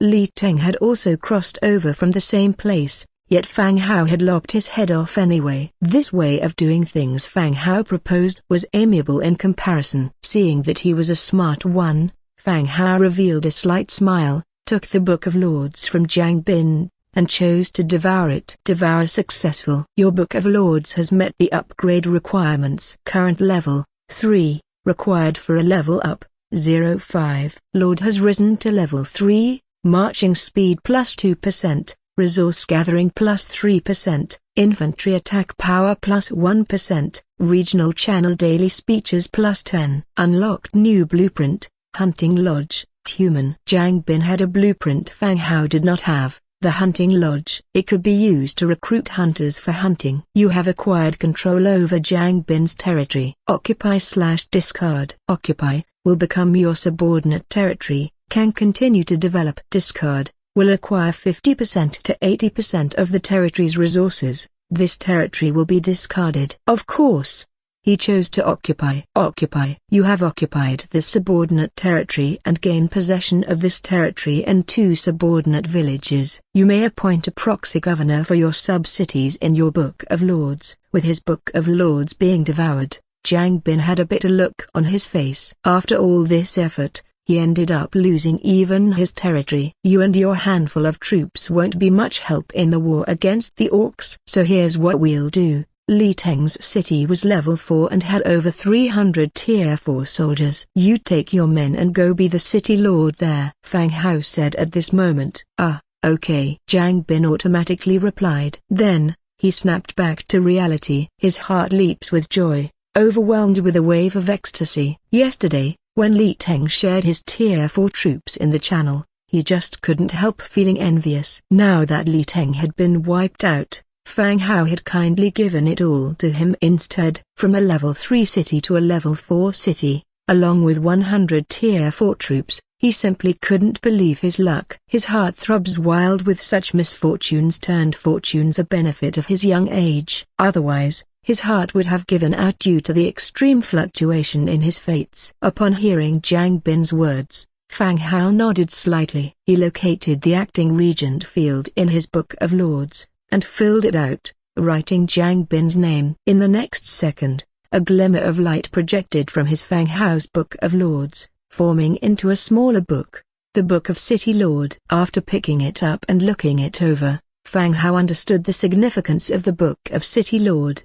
The Book of City Lord was similar to the Book of Lords in regards to upgrading and construction of the city under its jurisdiction. It could also be used to make items. However, what you can build, what you can create, and even the troops you can recruit, all require Fang Hao's permissions. From this point on, Jiang Bin was no longer a lord, but a city lord beneath Fang Hao's command. Of course, for Jiang Bin, this was a good thing. No longer would he have to proceed with his development in constant fear, now that he was under the wings of a proverbial stronger entity. All right, you keep hold of this book. Gather everyone up. I'll send you all to the territory, Fang Hao continued. So suddenly? Jiang Bin was a bit taken aback. He'd barely gotten up, hadn't even washed his face, and so many things had happened already. Now, he had to leave everything behind and head straight to his new location. That was no short distance to travel. Well, I'm about to attack the Eastern Orc territories. Are you going to participate? No, I'm not. I'll immediately notify my people to leave. Fang Hao chuckled lightly. See if there's anything worth taking. Li Teng's resources were far more abundant than yours, so don't bother with bringing resources. Oh, all right. After agreeing, Jiang Bin began to assemble his subordinates. When everyone has finally gathered at the city lord's mansion, they found that their combined forces of soldiers and farmers numbered only 42 people. Once there, had the skeleton hero Fireblade A, my hero A, sent directly back here on a bone dragon, Fang Hao ordered. Boss, you want us to ride that? Jiang Bin gulped nervously. Are you afraid of heights? Then it's fine. It's as fun as a roller coaster ride. Off you go, said Fang Hao, giving Jiang Bin a push. Once everyone had boarded the bone dragon, it rushed skywards. Amidst screams, it flew off towards the horizon. As Jiang Bin was lifted into the sky on the bone dragon, he looked down at the earth and saw a skeleton army, long and winding like a white serpent, already on the march. He understood then, Fang Hao had not lied, they indeed were heading into battle. Having sent off Jiang Bin and his people, Fang Hao began to upgrade this territory. He upgraded both the Lord's Mansion and the city walls to level 5, and proceeded to construct arrow towers and magic defense towers. His plan was simple, to keep the enemy at bay, turning this place into the first battlefield rather than his own territory. Even if there were any issues during the fight, he would then have a chance at a counterattack. Once all the defensive structures has been built, Angia arrived at the city with tens of thousands of white skeletal soldiers. Everyone prepare to head towards Manam Market, Fang Hao instructed before entering a room in the Lord's Mansion. 500 skeleton soldiers surrounded the Lord's Mansion, ensuring Fang Hao's safety. Without delay, a flicker of a dim blue soul fire rose in the pupils of a skeleton warrior. Let's start. March to Manam. Manam Market. The usually bustling orc market has been quiet these past few days. The market is no longer open to the public, and a large force of orc troops are stationed outside the city. These troops initially come from different tribes. Now, they have gathered here with a collective purpose. Tomorrow, they will strike a stronghold of the undead located west of the city, and after achieving victory, they are to receive rewards granted by the Skullcrusher tribe. In the Chief's Hall, apart from Bronze Bull Talok, chieftains of some minor tribes have also gathered here, discussing the forthcoming campaign. We have received word from the Skullcrushers they will arrive tomorrow, at which point our troops will merge with theirs and set out together, reported Bronze Bull in a deep voice. This will be their first collaboration with the Skullcrusher tribes from Coldwind Mountain. As the organizer of this campaign, Bronze Bull has shouldered a significant responsibility. Chieftain Taluk, how powerful is this city of undead that the Skullcrushers speak of? Why would the Skullcrushers travel such a long distance here? Are they after something? A prominent orc chieftain asked loudly. The Skullcrusher tribe is crossing a vast distance to eliminate a city of the undead. There must be factors they are not aware of. Apparently, the undead attacked a village established by the Skullcrushers, though they didn't elaborate much on the details. Bronze Bull answered, lightly tapping the armrest of his chair. Under normal circumstances, Bronze Bull would never agree to such a battle. However, the rapid growth of a city of undead to the west of his tribe's territory has instilled him with unease. Since the Skullcrusher tribe has proposed to eliminate them, Bronze Bull is naturally willing to join in and lend a hand. If the Skullcrusher tribe were to ignore this, there would be a high probability of conflict once the city of undead develops, especially considering it's in close proximity to their tribes. Either way, we have the tribesmen from Coldwind Mountain as the main forces. What is there to fear? That's right. I haven't been in a fight for so long that I feel stiff. The chieftains, caught up in their excitement, eagerly discussed the upcoming battle. Just as everyone was getting worked up, hoping to go out and start fighting, a Minotaur guard stormed into the room. He shouted, "Chieftain, it's not good." An army of tens of thousands of undead, accompanied by bone dragons, is about to reach the city. What? Bronze Bull stood up, shocked. Massive waves of undead forces are approaching. You must come to see it quickly, the Minotaur guard repeated again. Quick, lead me to see. Bronze Bull grabbed his battle axe and rushed out with the guard. The remaining clan leaders were all in a panic as well. Their clansmen were still stationed outside the city. If a battle broke out now, they could suffer significant losses. Everyone hurriedly left the chieftain's hall. As soon as they climbed up the city walls and saw the white bone army surging from afar, their faces turned pale, especially when they saw the life forms flying in the sky. A swarm of white bone dragons. What on earth was happening? Could it be, instead of a city of the undead, they are facing an undead empire? Chieftain Taluk, quickly let my clansmen inside first. Hurry up. Yes, our clansmen are still outside. Let them in quickly. The undead forces were still some distance away, but if they delayed any longer, it would be too late. Bronze Bull nodded and ordered his men to let all the orcs stationed outside into the city. The marching undead legion didn't stop to rest. From a distance, they could see the orc forces camped outside Manum City. Unlike the previous orc trading teams, these forces were well equipped and brought their supplies with them, clearly gathered in preparation for a fight.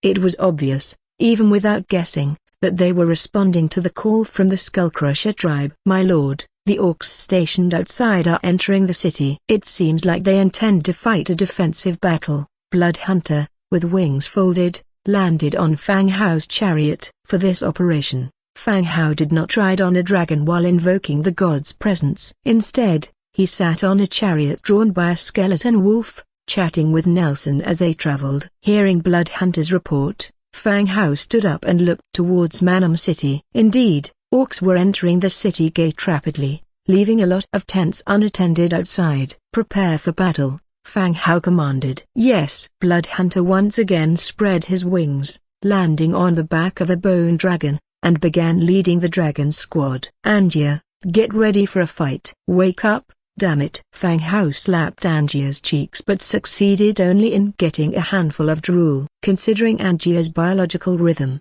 it was indeed quite early for her to wake up. But to sleep the whole way through and remain asleep even now was a bit excessive. Huh? What? Angia rubbed her eyes and naturally wiped away her drool. We're about to fight. Ah, we're about to fight. Huh? We're finally here. Mention of the battle instantly woke Angia up, her face revealing an eager, anticipatory expression. Charge! Fang Hao blew the war horn after speaking. A ripple of blue spread out, and attributes of movement speed plus 10% and attack plus 2% took effect on all the soldiers. Without any formation, Fang Hao's command set 50,000 skeleton soldiers into motion, each pulling out their weapons from their waists and rapidly approaching Manum City. As their footsteps hastened, the undead army began to run. A tsunami of skeletons surged forward on the city walls. "Quick, get your men onto the walls." "Why don't you order your men to do that?" "Don't command mine." The city was in a state of chaos as there were too many clan leaders, and not one would bow to the others. In the past, their tribes often fought each other, let alone follow the others' orders. Now, "Everybody shut up, I'm the one commanding now," Bronze Bull shouted, pushing aside two people about to fight. Among all the attendees, Bronze Bull was the only one with the title of hero, while none of the others were heroes. Upon witnessing Bronze Bull's threatening demeanor, the two individuals backed down. "I agree to Chieftain Talak's command." "I agree as well." Bronze Bull gave the two of them a hard stare, then loudly commanded, "All ranged combatants, get on the walls, tear down all the houses in the territory, and bring the stones and rolling logs here." "Yes." The chaotic orc forces temporarily unified. All the orcs began to move. The ranged soldiers went up to the city walls, preparing to attack the rapidly encroaching undead. But then, in the next second, "Watch out for the bone dragons!" Someone shouted a warning as the sky darkened. Several bone dragons swooped down, spewing death breath upon the ranged units gathered on the city walls. Black energy columns sprayed from the dragons' mouths. For a moment, all struck orcs howled in agony. Their flesh melted and separated from their skeletons, which were strewn across the city walls. Witnessing this, a sense of dread settled in the hearts of everyone. The end. Their ordinary troops couldn't fight against a tier 10 bone dragon. Even if they intended to defend, they couldn't get to the city walls. How were they supposed to fight this battle? However, this was just the beginning. Dozens of bone dragons in the sky hovered above the city, reaping the lives of the orcs with their death breath. The brave orcs, at this moment, are as fragile as ants. Under the dragon's breath, they can't climb onto the city wall for defense. The remaining orcs can only find cover to avoid the hovering bone dragon.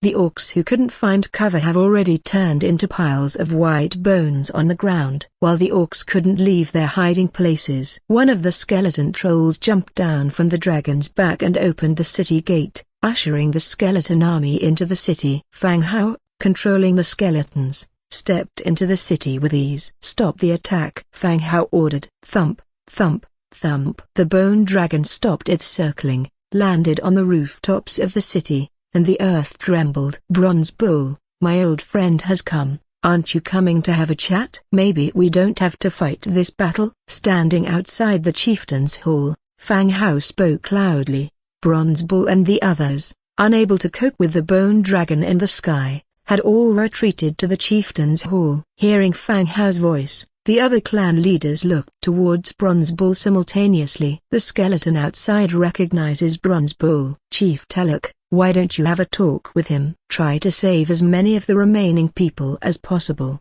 one orc clan leader whispered. The orcs were now completely at a disadvantage. It could be said that if the fighting continued, none of them would survive. The ability to negotiate was the orcs' only way out. Although orcs are known as war-mad, they are not fools. They enjoy pillaging, not courting death. "All right, I'll go talk to him." Bronze Bull put down his weapon and walked out. Exiting the chieftain's hall, Fang Hao was waiting at the door. Seeing Bronze Bull coming out, he said to one of the skeletons, "Bring 2 chairs." Bang! The skeleton kicked open the door of the nearby tavern, pulled out 2 chairs from under the shocked eyes of the orcs, and left. Setting them before Fang Hao. "Have a seat, Chief Talak." Fang Hao sat down in a chair first.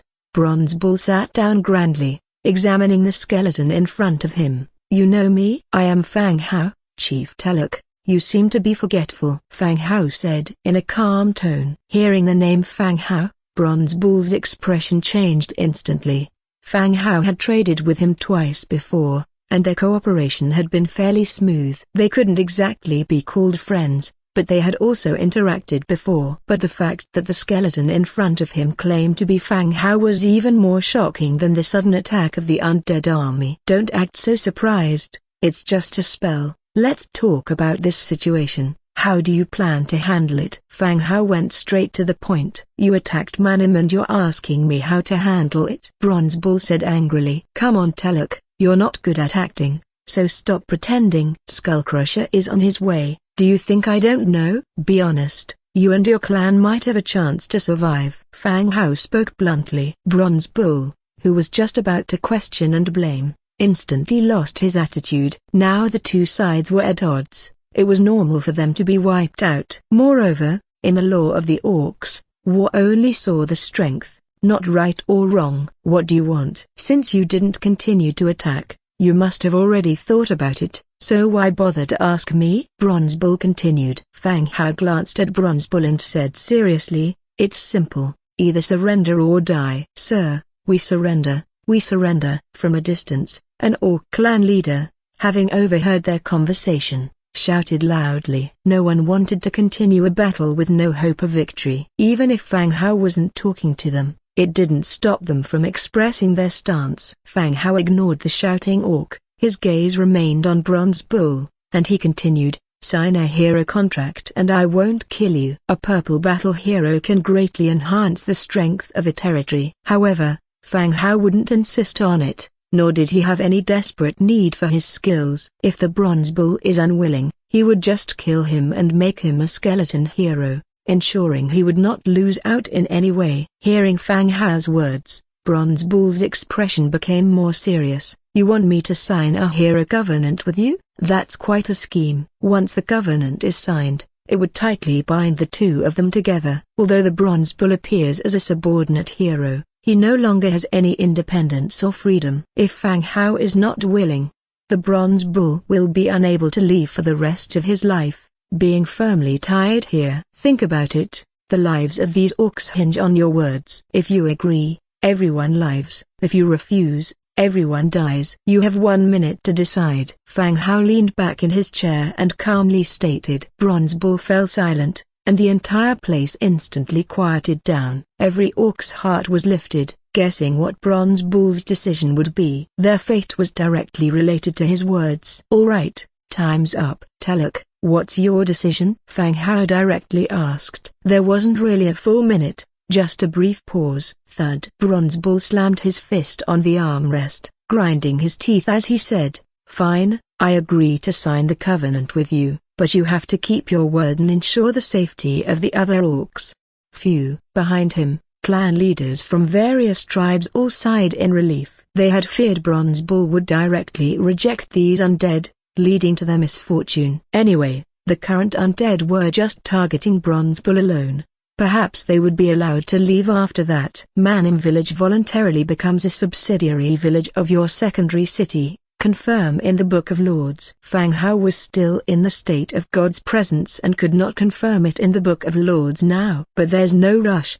He can confirm it after he returns. Fine, I promised you, and I will honor it. Have everyone come out and gather here. Don't blame me if you don't. Fang Hao continued. Bronze Bull had no other choice but to comply with Fang Hao's orders, summoning all the orcs to assemble in the central plaza. Angia. What? Angia said. Take some people to check, don't touch anything else, just bring out all the money. Hearing Fang Hao's words, Angia's eyes immediately brightened. Okay. After speaking, he led a group of skeleton soldiers directly into Telek's chieftain hall. In the plaza, all the orcs were gathered, their weapons and equipment confiscated, everyone standing there. About 5,000 orcs were left, the rest had already turned into white bones under the dragon's breath. My lord, can we leave now? We are not members of the Tauran clan, we are just passing merchants. An orc tribe leader stepped forward, pleading for himself and his clansmen. Less talking,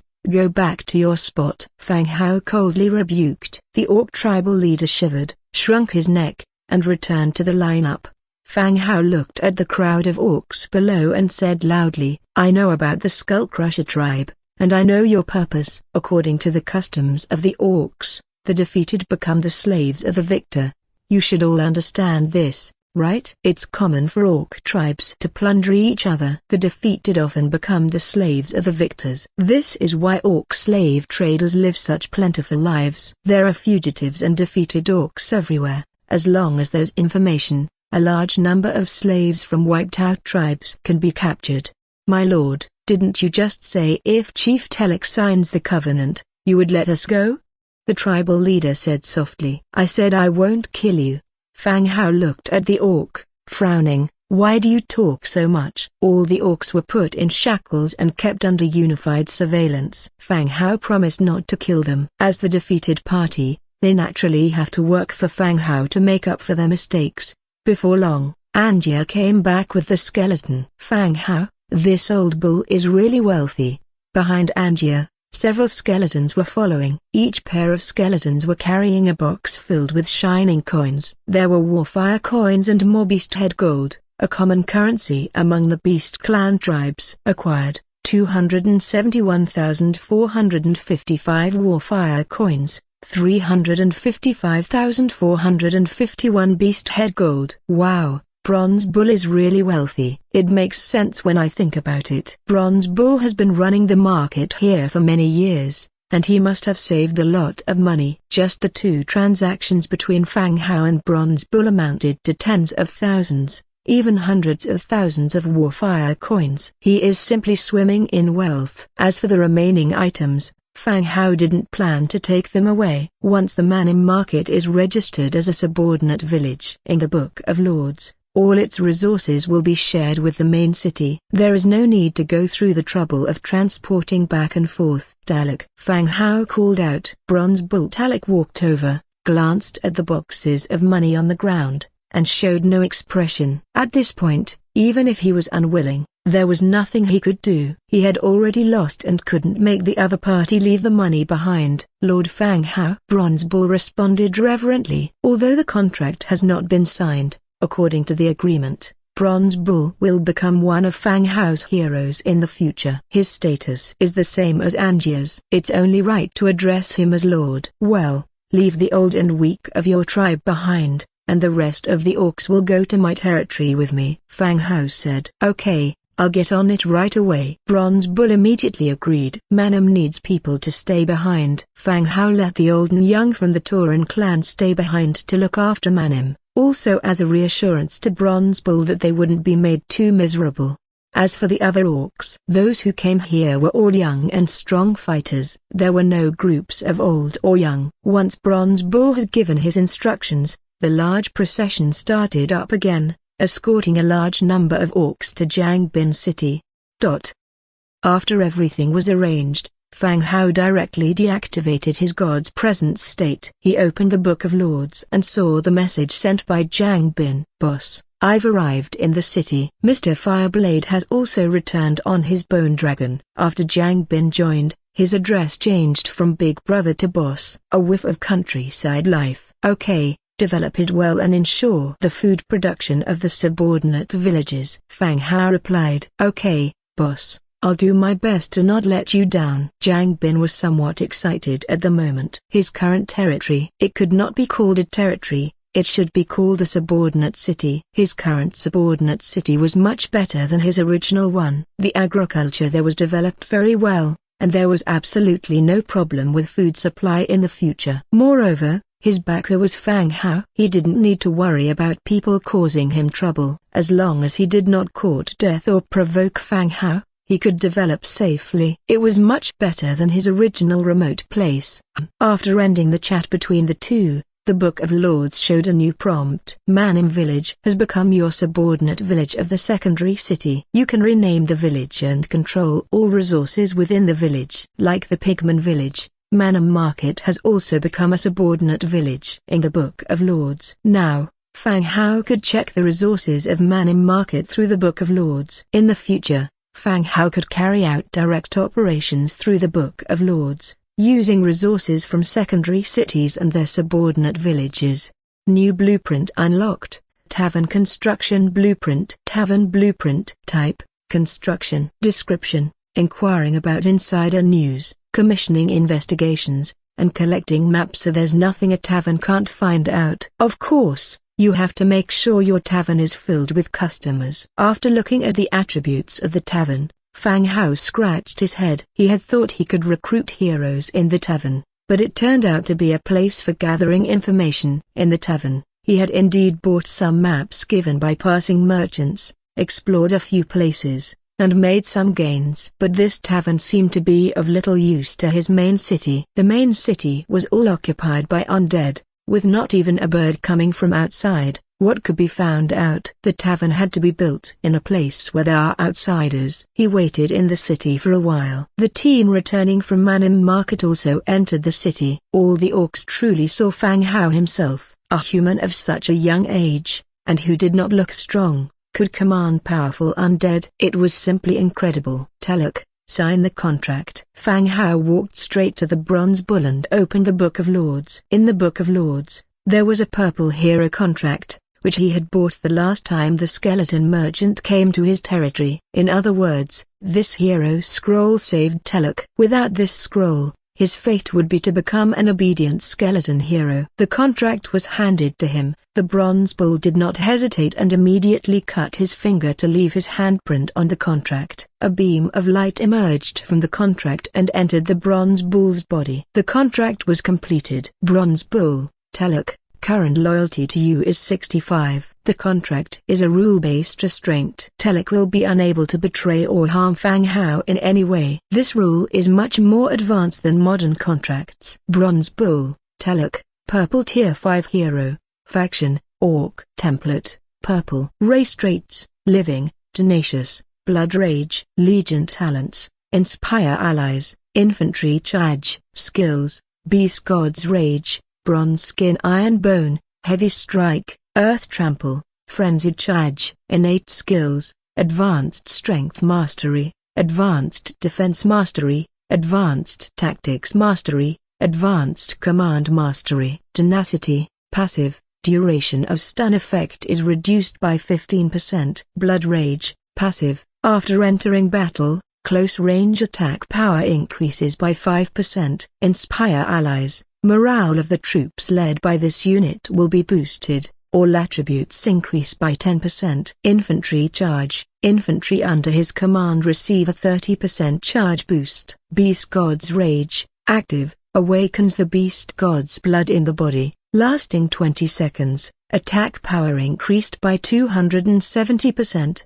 Bronze Skin Iron Bone, passive, close range resistance increased by 10%. Ranged resistance increased by 15%. Earth Trample, active, tramples the earth, causing nearby enemies to be stunned. Frenzied Charge, active, charges forward, repelling and causing substantial damage to all enemies in the way. Heavy Strike, active, brutally strikes a single enemy, dealing 100% increased damage on hit. Description: after the destruction of their homeland, the Taurans became aimless wanderers. After the Bronze Bull became the chieftain, his power and prestige allowed them to establish the Manim Market and their own order. The contract was completed, and Fang Hao smoothly reviewed the Bronze Bull's attributes. For such a long time, his bronze skin had given Fang Hao a sense of an 18 copper man formation. His muscles were even more exaggerated than those fitness coaches distributing flyers on the street. Surprisingly, in the attributes,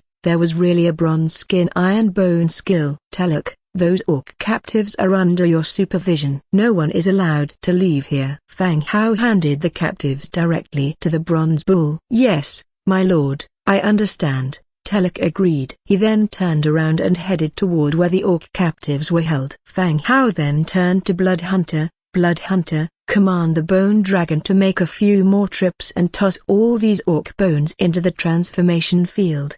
Yes, my lord. With all the gains from this trip, he boarded the Bone Dragon and flew towards his main city. It took Fang Hao and his companion 20 minutes to reach the main city. As soon as they landed, Fang Hao immediately rushed to the barracks for recruitment. He took a look at the stock of the wriggling spines in his warehouse, 16,521 in total, 457 of which were dropped from the orcs he had just killed on the battlefield.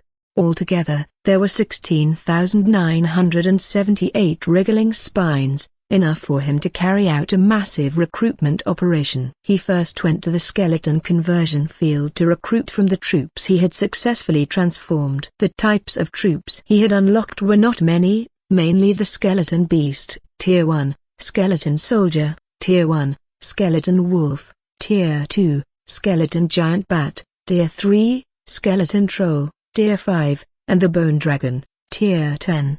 The skeleton beast was a result of Fang Hao's experiment of throwing the bones of some wild beasts into the conversion pool. All the beasts of Tier 3 or below became Tier 1 troops after the transformation. During this time, Fang Hao had adjusted his trading methods in the channel, preferring to exchange special and rare materials. This had allowed him to accumulate some recruitment materials. His warehouse had 212 beast tooth stones, 72 blood stones, and 3 troll stones. There was no need to recruit Tier 1 troops, so he went straight to recruit the Tier 3 skeleton giant bats. Skeleton giant bat, 3 wriggling spines, 1 bloodstone. He set the quantity to 72, and he chose to recruit directly. Hundredfold increase triggered, recruiting 7,272 skeleton giant bats. 7,000 skeleton giant bats appeared in the light and landed all around. Go and stand by outside the territory,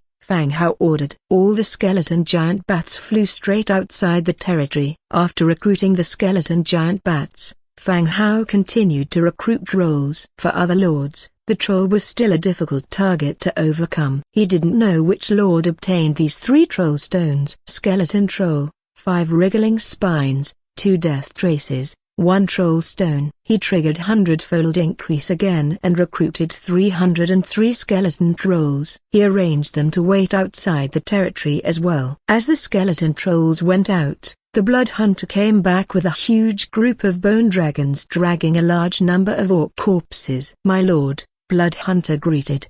"Throw the corpses in," said Fang Hao. A large number of skeletons were thrown into the transformation pool. The breath of the bone dragons had corroded the flesh and blood of these orcs, leaving only a pile of white bone. Even so, nearly 1,000 skeletons piled up in the transformation pool formed a bone mountain. The transformation pool began to consume and transform the material. When Fang Hao went to chat with the Blood Hunter for a while and returned to recruit more troops, his eyes suddenly lit up. Skeleton Minotaur, Tier 4, Faction, Undead. Racial traits, Undead, Hollow Skeletal, Vulnerable to Light. Skills, Frenzied Charge, Heavy Strike. Innate Skills, Intermediate Strength Mastery, Intermediate Defense Mastery. Frenzied Charge, active, charges forward, pushing back enemies in its path and causing massive damage. Heavy Strike, active, powerfully hits an enemy, inflicting 70% more damage on the target. Description: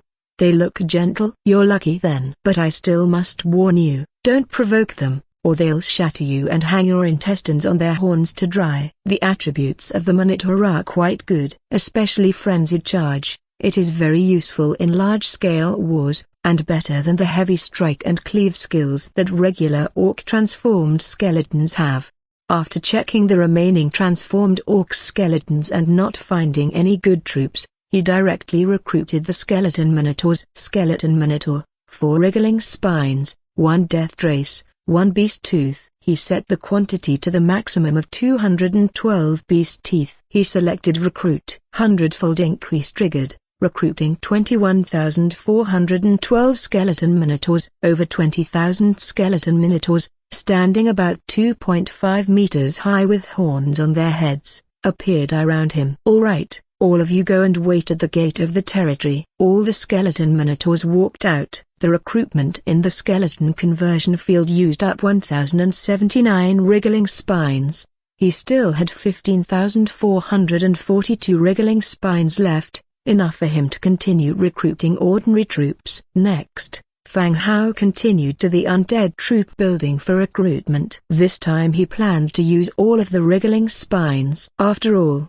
in case of any mistake during the fight. Undead Mage, 3 wriggling spines. Recruit quantity, 1,000. Skeleton Cavalry, 3 wriggling spines. Recruit quantity, 147. Skeleton Warrior, 2 wriggling spine. Recruit quantity, 3,000. Skeleton Spearman, 2 wriggling spines. Recruit quantity, 3,000. Hundredfold Amplification triggered, recruiting 101,000 undead mages. Hundredfold Amplification triggered, recruiting 14,847 skeleton cavalry. Hundredfold Amplification triggered, recruiting 303,000 skeleton warriors. Hundredfold Amplification triggered, recruiting 303,000 skeleton spearmen. Whoosh, whoosh, whoosh. Countless lights flashed. A large number of skeleton soldiers were recruited and arranged outside the territory to await orders. Among all the troops recruited,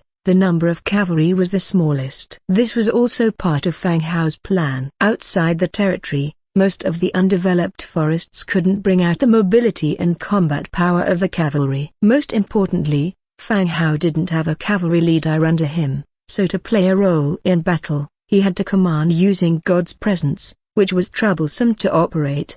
So the number recruited was the remaining wriggling spines. About 15,000 cavalry were recruited. As he stepped out of the territory, looking around, it was a dense white bone army. If this were not an army that Fang Hao had just recruited, the scene before him would have made his heart tremble. Next, Fang Hao continued to make equipment for the troops. A large number of equipment was made through a hundredfold amplification. If it wasn't for Fang Hao's Amplification reserve, this large-scale production really wouldn't have been affordable for ordinary people. All kinds of troops are fully equipped. Era also came out from the territory. Master, do you need me to prepare lunch for you? Fang Hao had been busy since morning until now. Despite hustling and bustling, he didn't feel hungry. Era, have your clan prepare. We'll be spending the night outside tonight, and you'll be responsible for dinner. Fang Hao thought for a moment. Food was indeed a problem. Oh, okay, Master. We'll prepare. 20 minutes later, Fang Hao left 50,000 troops to garrison, and the rest of the army set off for the secondary city. On the way, Fang Hao was lying on the cart, resting his head on Nera's plump and smooth thigh. A young rabbit clan girl beside him served the washed fruit into Fang Hao's mouth. It didn't feel too boring. After chatting with the rabbit clan girl for a while, as Era's thigh started to feel numb, he switched to another rabbit clan girl's thigh to recline. He casually opened the Book of Lords. To kill time, let me just ask, do any of you have warfire coins? What is this thing for, and why can't it be traded in the channel? This has been discussed in the channel before. It should be the currency of the native inhabitants and can't be exchanged in the channel. Oh, alright. I have recruited a blacksmith who comes with a blueprint for making iron swords. Not to brag, but apart from Fang Hao, all of you are trash. Let me say something too. Of course, I'm not including Fang Hao. I've recruited a tier 3 unit in the wild. If you're not convinced, come find me. My name is Handsome Drift. Drift my ass. I'm developing too slowly. If this keeps up, I don't know if I can survive tomorrow's compulsory mission. What? Is it time for the compulsory mission again? Congratulations on surviving 20 days. All of a sudden, the system prompted, shit, you jinx. Throughout this time, he had been consumed with worry about the Skullcrusher tribe, and completely forgot about the 7-day compulsory task. Now that the system prompt showed up, it confirmed that his third 7-day compulsory task had arrived. Congratulations, you have survived for 20 days. In 10 hours, all surviving lords' territories will enter the compulsory task Demon Rat Invasion, during which all territories will be attacked by the Demon Rat Army.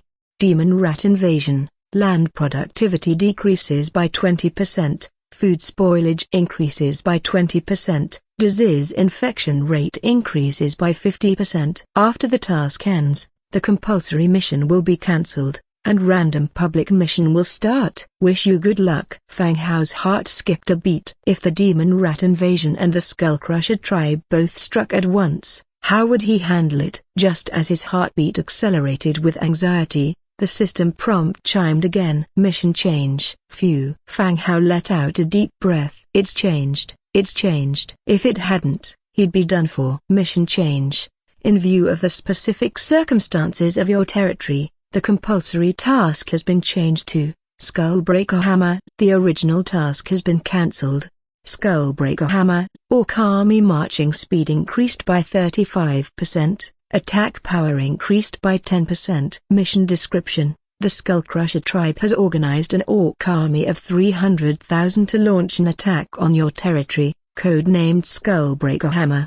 After the task ends, the compulsory mission will be cancelled, and random public missions will start. Wish you good luck. Darn it. What the heck? If you dare, confront me face to face. What does it mean to boost their abilities? Snap. In a fit of anger, Fang Hao slapped the thigh of a rabbit girl sitting next to him. A startled cry rose in the air. Sorry, I got carried away there. A red palm print appeared on her fair thigh, and Fang Hao apologized somewhat uncomfortably. The rabbit girl blushed, stuttering, "That's okay. If master likes it, it doesn't really hurt." "Ah, no rush," Fang Hao said awkwardly. Ding. At this moment, the Book of Lords suddenly chimed. When he opened it to check, he found that many people were mentioning him. "At Fang Hao, I want to order some weapons from you. I want to buy some armors and rejuvenation springs." Fang Hao had hacked Li Teng to death and posted the pictures in the regional channel. Everyone started to be more cautious when speaking with Fang Hao, no longer as casual as before. Who knew if one day their territory would be exposed by some random task, and get wiped out by enemies with soldiers and horses. After looking at the messages, Fang Hao replied, "I'm in the wilderness. I'll go back and make them for you." This is the last compulsory task. Everyone,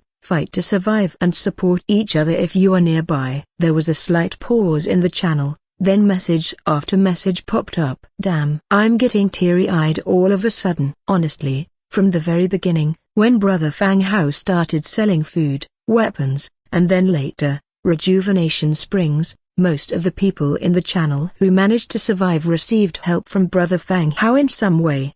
Brother is right, this is the last compulsory task. Everyone has to survive. My territory has a tier 3 troop. If I can finish the battle early, I'll support anyone who sends up a smoke signal. I have more troops. If anyone needs help, you can send up a signal smoke. People need a leader with prestige and authority. Many who were doing well started to speak, expressing their intentions to rush to the aid of nearby territories if they win their battles. Fang Hao saw the messages and let out a faint smile. Comfortably shifting his position, he said, "Though I am in the city of the undead, my heart is still blazing hot."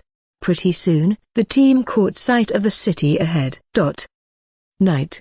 The Skullcrusher tribe's army, after a strenuous march, was finally closing in on their target. As night fell, the army began to set up camp and start fires for cooking. Even the sturdy orcs felt drained after such a high-intensity march. But the results were evident. They made good time. Orc tents were pitched, people started to cook, stewing carried raw meat, while others used this time to lay down and rest. After having their fill, the camp was filled with snoring sounds. It sounded like a large construction site. The noise was ear-piercing. Inside the commander's tent, Amiri, dressed in bright silver beast armor, was looking at the scouts' intelligence map. According to the route, they should reach the city of the undead by tomorrow, take the treasure from them, and present it to the great chief.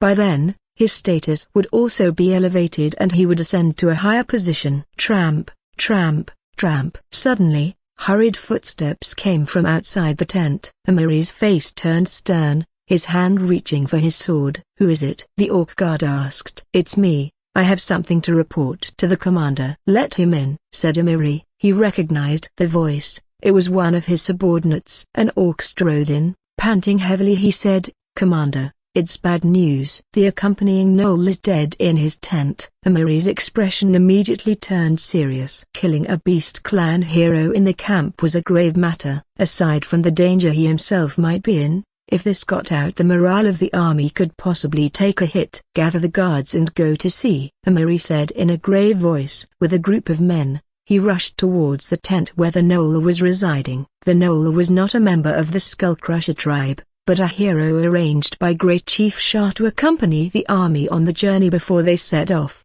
Despite his low racial status, as a hero he was capable of fighting. The Gnoll rarely interacted with them, silently following the team. But his sudden death made Amiri nervous. Could there really be an assassin in the camp? If an assassin managed to silently kill a hero, wouldn't he also be in danger? Soon, they arrived at the Gnoll's tent. Take down the tent to avoid any danger inside. The temporary tent was not sturdy. Two orcs stepped forward, and with a few tugs, they tore it down, revealing the black shape of the Gnoll's body lying on the ground.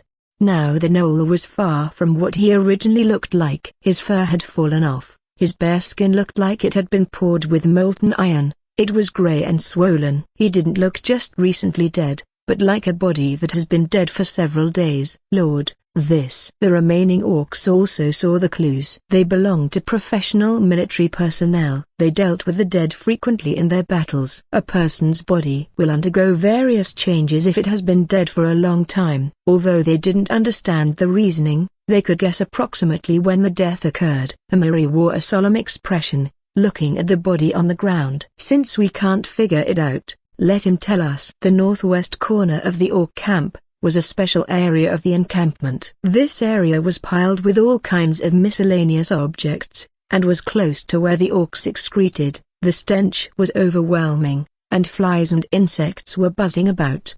In even more secluded corners, there were a few gigantic iron cages, in which one could vaguely see that some humans were imprisoned. 2 orc guards walked over. They glanced at the human guard nearby and coldly said, "Guanchi, sirs, how may I serve you?" "Why bother yourselves to come in person?" The human attending to the cages hastily stood up from his seat, his face full of obsequiousness. The orcs gave Guanchi a look of disdain. When they were attacking the city of Undead, they discovered several human territories along the way and conveniently occupied and captured them.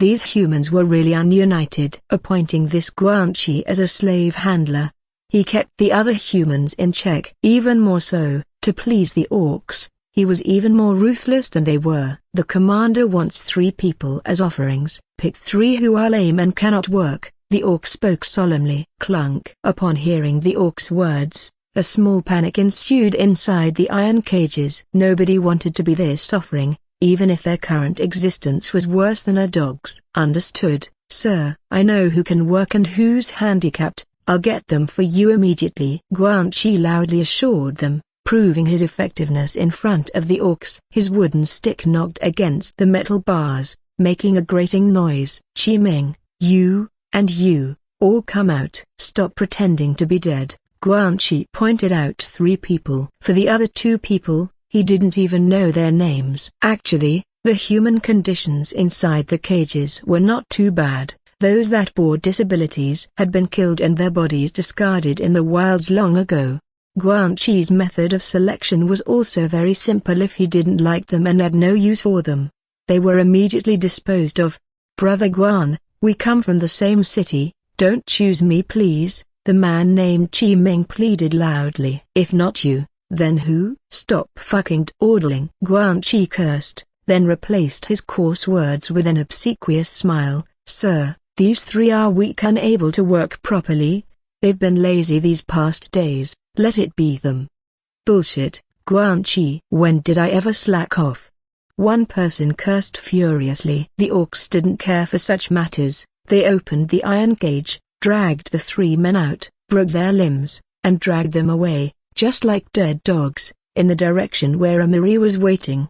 The orcs left, and Guanchi chuckled coldly. "See that? If anyone dares to disobey me in the future, I have plenty of ways to kill you." As Guanchi opened the Book of Lords, he looked at the comments discussing Fang Hao in the chat channel inside, snorted and said, "So-called Fang Hao big shot. Am I any less formidable than him? Just once I build up a connection with these orcs, the regional first place will be mine."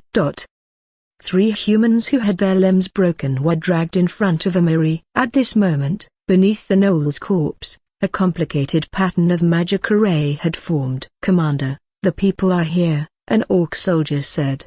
The commander looked at the 3 individuals who were just barely clinging onto life. "Bleed them." The orcs slit the throats of the 3 people and threw them into the magic array. Fresh blood stained the ground dark red, following the magic array to the dead body of the Gnoll. Soon, changes started to occur in the Gnoll's corpse. The bloated body gradually recovered, and the pale skin began to redden. Suddenly, the Gnoll's corpse sat up, and its eyes began to stir. "Where am I?" the Gnoll asked. "You are already dead. Tell me, what did you see last? I can help you get revenge." Amiri looked at the reanimated Gnoll and calmly spoke. "Right, I was killed by that human." The Gnoll spoke. "You don't have much time, Tell me what happened. This is your last chance. Amiri again emphasized to him what was important. It was a human who could manipulate the undead. He attacked and occupied my village, then killed me, allowing an undead wandering spirit to take over my body. The gnoll recounted the scenes before its death, quickly telling the orc before it. Just as it finished speaking, boom, a dull sound rang out, and the gnoll's corpse suddenly burst open,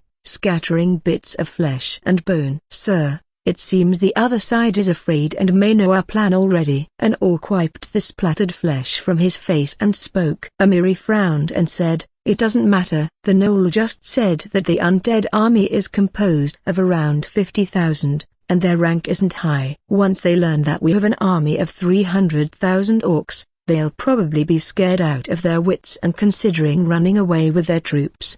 Ha ha ha. The commander is right. A bunch of low-ranking undead, they can only deal with those small villages, the orc soldiers agreed. According to the gnoll's introduction just now, there are over 50,000 undead soldiers in the human territory, but most are low-tier units. They brought along 300,000 warriors from the Mountain of Cold Wind. Once the enemy hears this news, they will definitely hurry and flee, might even allow them to take over an empty city, which is even better. If they can occupy a city without the loss of any troops, that is also a commendation. All right, rest assured, that possessed undead is just a low-ranking one, probably already escaped under the cover of the night. Amiri said. Yes, sir. The orcs dispersed. Besides the guards, everyone else returned to their rooms to rest. The next day dawned, and the sky started to lighten, pulling open a curtain of pale blue. Fang Hao was sleeping soundly. Soft calls came from beside his ear. Sir, please wake up, a soft feminine voice murmuring beside his ear. Fang Hao's bleary eyes cracked open slightly. He thought it was Zira waking himself up, but saw a transparent soul body hovering beside the bed, staring earnestly at him. Holy shit! Fang Hao instantly became alert. Just before he bashed the head with starfire beside the bed, he realized it was Little Yu, the wandering spirit who he hadn't seen in a few days. Sigh. He exhaled a breath and exasperatedly said, Little Yu, you scared me. Sir, I didn't mean to scare you. Little Yu spoke somewhat anxiously. Wandering spirits didn't need to sleep, but it knew that it must have given Fang Hao a big fright. No matter, is there any new information? Fang Hao asked directly after he got out of bed and dressed. Today was the day of the orc attack. He had to be fully prepared. Sir, I've investigated the route of the orc attack and the number of troops, Little Yu replied. Fang Hao opened the map on the Book of Lords, with Little Yu pointing out details at the side. The orcs' mobilization this time was a fully prepared endeavor. From the Mountain of Cold Wind all the way here, not only were the orc tribes along the way gathered, they were forced to join the army, and they also occupied several human territories. The commander of the army was called Amiri, a blue hero, with considerable combat command experience. He belonged to the Skullcrusher tribe, a soldier who led the army all year round. Sir, as per the original plan, they will rendezvous with a hero named Bronze Bull over here, then they will advance along this route, right up until they reach the city to launch their attack. Little Yu gestured along the route with her hand, showing the rough course. Fang Hao nodded, coldly laughed and said, Bronze Bull, they won't see, but we can certainly find them. Little Yu had just returned and didn't pick up the meaning in Fang Hao's words. She said seriously, the orc army has been expanding all the way, and the number has reached close to 350,000. I heard that this Bronze Bull is a hero. If they unite, it will greatly enhance the enemy's combat power. She still didn't know that Bronze Bull had been subdued by Fang Hao, and was worried that the enemy's strength would be boosted by this hero. There's no need to worry about that. Yesterday I led my troops to crush Bronze Bull's army and made him sign a hero's contract with me. He's now mine. Fang Hao continued. That fast? Little Yu was stunned. She had just passed on the news about Bronze Bull to Fang Hao yesterday. That is to say, Fang Hao had crushed Bronze Bull's team within a day after receiving the news and made him sign the contract. Could it be that the Bronze Bull just sounds tough, but isn't very strong? No, The orc tribe took this bronze bull very seriously. It shouldn't be so weak. Fang Hao put on his last piece of armor and said, "Let's go. There's a meeting downstairs." As he left the room, Ira and other maids had started preparing breakfast. Master a broken bar. Ira and a group of bunny girls bowed. "Go and call all the high-level officials to the conference hall for a meeting." "Yes, Master." 5 minutes later, all the heroes had arrived and were sitting on both sides of the conference hall. Fang Hao sat in the main seat, looked at everyone, and quietly said, "I just got the news. The Skullcrusher tribe's army has approached our territory for the final assembly." "Blood Hunter, you take the sound transmitting shell and scout out the enemy's status." "Yes, sir." Blood Hunter took the sound transmitting shell and walked straight out of the conference hall. The sound transmitting shell was brought back by Little Yu, which just happened to be used by Blood Hunter, so they can relay back the news in real time. With Blood Hunter gone, Fang Hao continued to assign tasks to everyone else. "Nelson, you're in charge of all mage units. Fireblade and Angia command skeleton warriors and skeleton spear wielders respectively. Bronze Bull, you take over all orcs and skeleton minotaurs. Blood Hunter will lead the air units." "Any problems with that?" Fang Hao moved on with the assignments. These assignments didn't involve any tactics. They were just allocated based on each person's military talents. Everyone was to lead the type of troops they were best at. As for Fireblade and Angia, they had close to 700,000 basic skeleton soldiers. Even if they were stationed outside the city, you could see hills of skeleton soldiers as far as the eye could see. Since both were in charge of infantry, it made sense to split the forces between them. "No problem." "Good. This will be the arrangement for now. Everyone go and prepare." Once given their orders, everyone started to prepare. Soon, Blood Hunter sent back the news that the Orcs' army was indeed stationed here. After a simple breakfast, Fang Hao went straight back to his room and started using God's presence. Soul fire rose in the pupils of the skeleton warrior. He went straight to where the troops were stationed, move out and invade the Orcs' territory, catching them off guard. The Orc army certainly wouldn't expect the Undead army, which should have been frightened away, to be assembling and ready to strike. 100,000 undead soldiers were left within the city. Even though there were no heroes left behind to command, Fang Hao could still terminate God's presence at any time to take control if there were an attack on the city.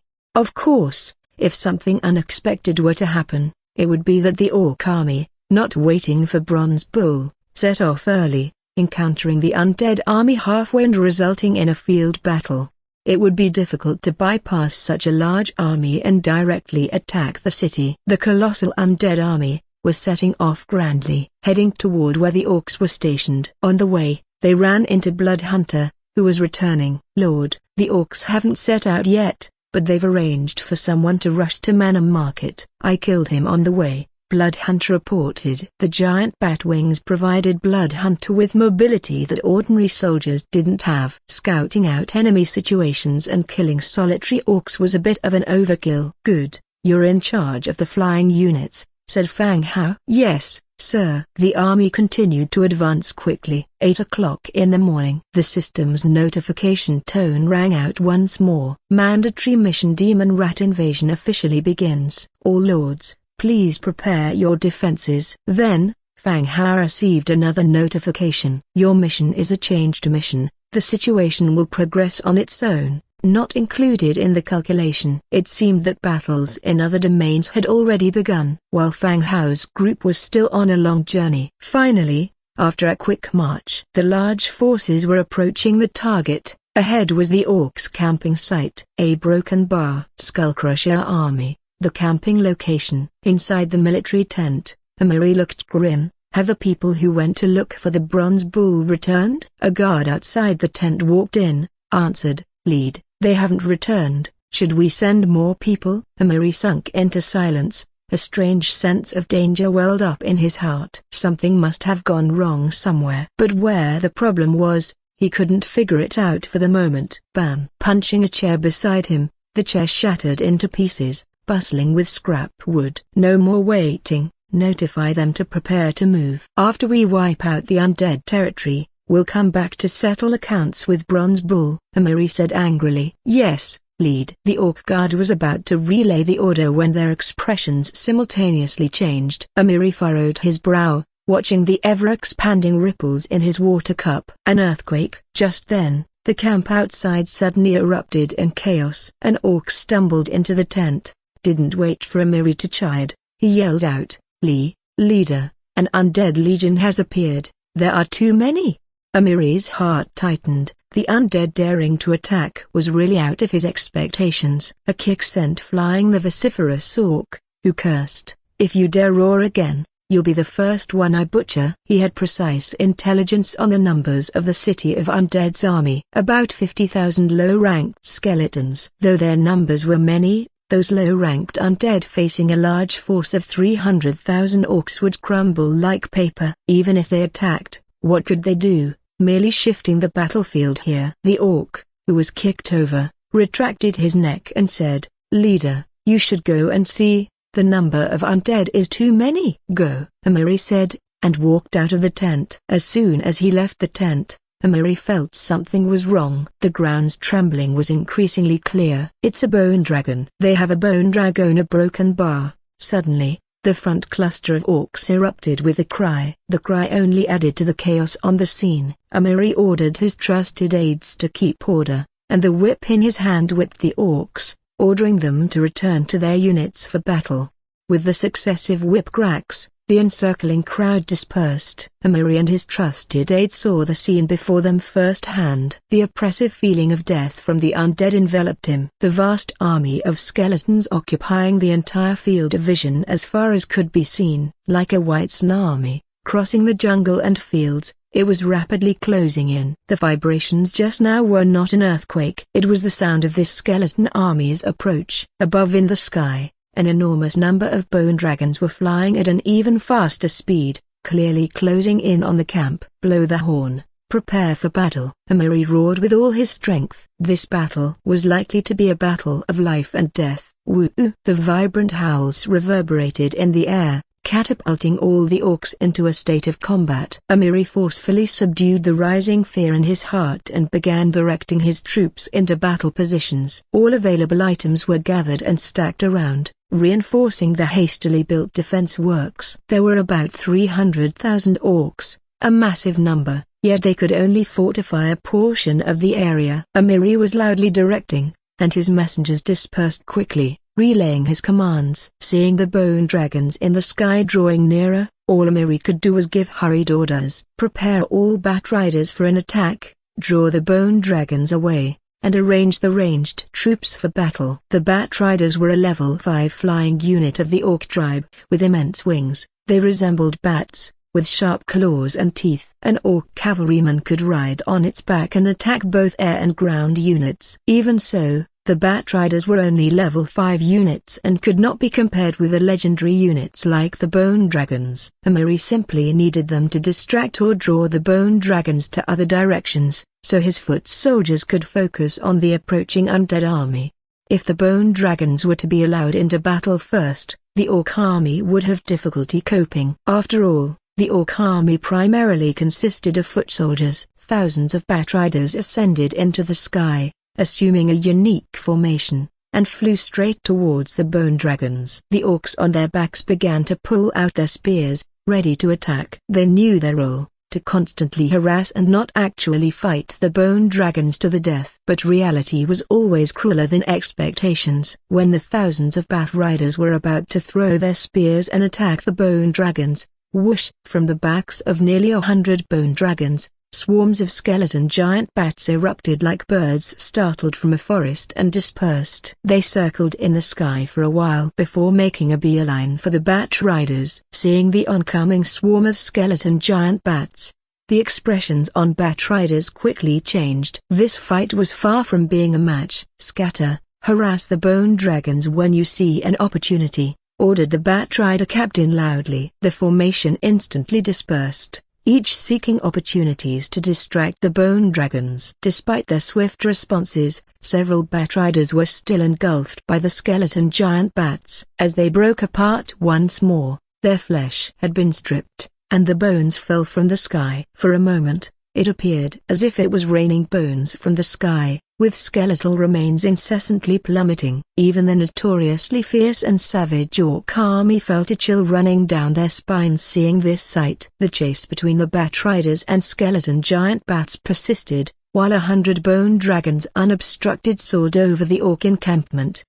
They were indifferent to the arrows launched upwards. Raw, opening their massive jaws, they spewed streams of deadly breath down towards the densely packed area beneath them. The dark light beams swept over the orc army. The orcs hit by the beams began to lose their flesh, turning into dried skeletons amidst their scream of agony. The bone dragons flew past overhead, turned around in the distance, and once again flew towards the orc army. Damn it! Amiri cursed. The battle had begun. They had no way to retreat. Even if they knew they were outmatched, they had to fight. If he commanded a retreat now, the 300,000 strong army would instantly collapse, resulting in even more disastrous losses. Warriors, shatter these undead and take down their leaders, Amiri yelled, rallying his troops. Raw. The orc foot soldiers, their eyes turning blood red, let out blood-curdling yells. They charged wildly towards the rapidly approaching skeleton army, seeming to have lost their minds from rage.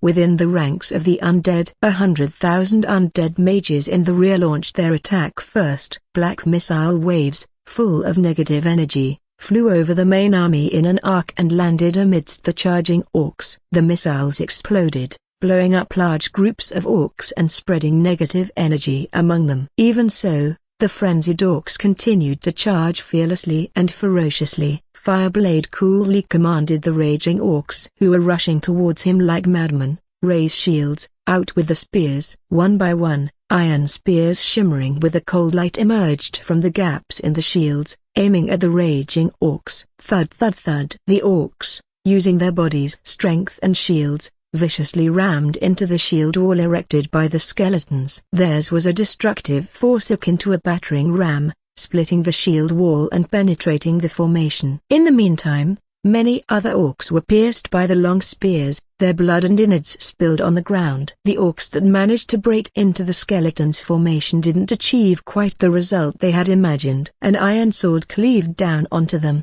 reducing them to a splatter of mushy flesh. The main forces of both parties were entrenched in a fierce battle. On the right flank of the orc tribe, tens of thousands of undead troopers crossed the rough and rocky mountains, directly appearing in the rear of the tribe's formation. The orc maiden leading the team looked at the battlefield below, consumed in bloodshed, and simply roared, "Kill!" The command was relayed, and she led the undead army, headed straight for the orc army. As time passed, the battle on both sides entered a frenzied stage. The undead army, unaffected by morale and unable to experience pain or fear, advanced relentlessly. However, the orc army, no longer boosted by the effects of the war horn, suffered a swift decline in morale, their fighting spirit not as fierce as in the beginning. Fang Hao assessed the battlefield situation. He said, "Taluk," and the battle quickly. Bronze Bull let out a soft sigh. His enormous bull's head nodded slightly. "As you command, my lord." Bronze Bull's troops began to move forward from the rear, taking cover behind the shield wall. Fireblade glanced at Bronze Bull and gave his order again, "Open." Swish swish swish. The shields parted. With his eyes glowing crimson, Bronze Bull immediately activated the frenzied charge. Along with the Tauran warriors and the skeleton minotaurs, they sprang forth from the formation, charging like a speeding train, sending all enemy soldiers in their path flying. They burst into the orcs' formation, shaking off corpses entangled on their horns, and the abilities, Beast God's Rage War Stomp, follow up in succession.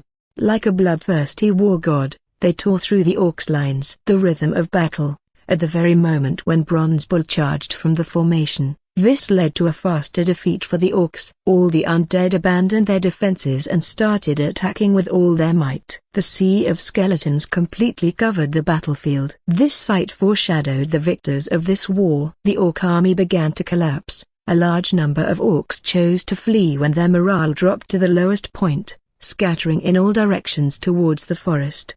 But the bone dragon circling in the sky, along with tens of thousands of skeletal giant bats, were not going to give them a chance to escape.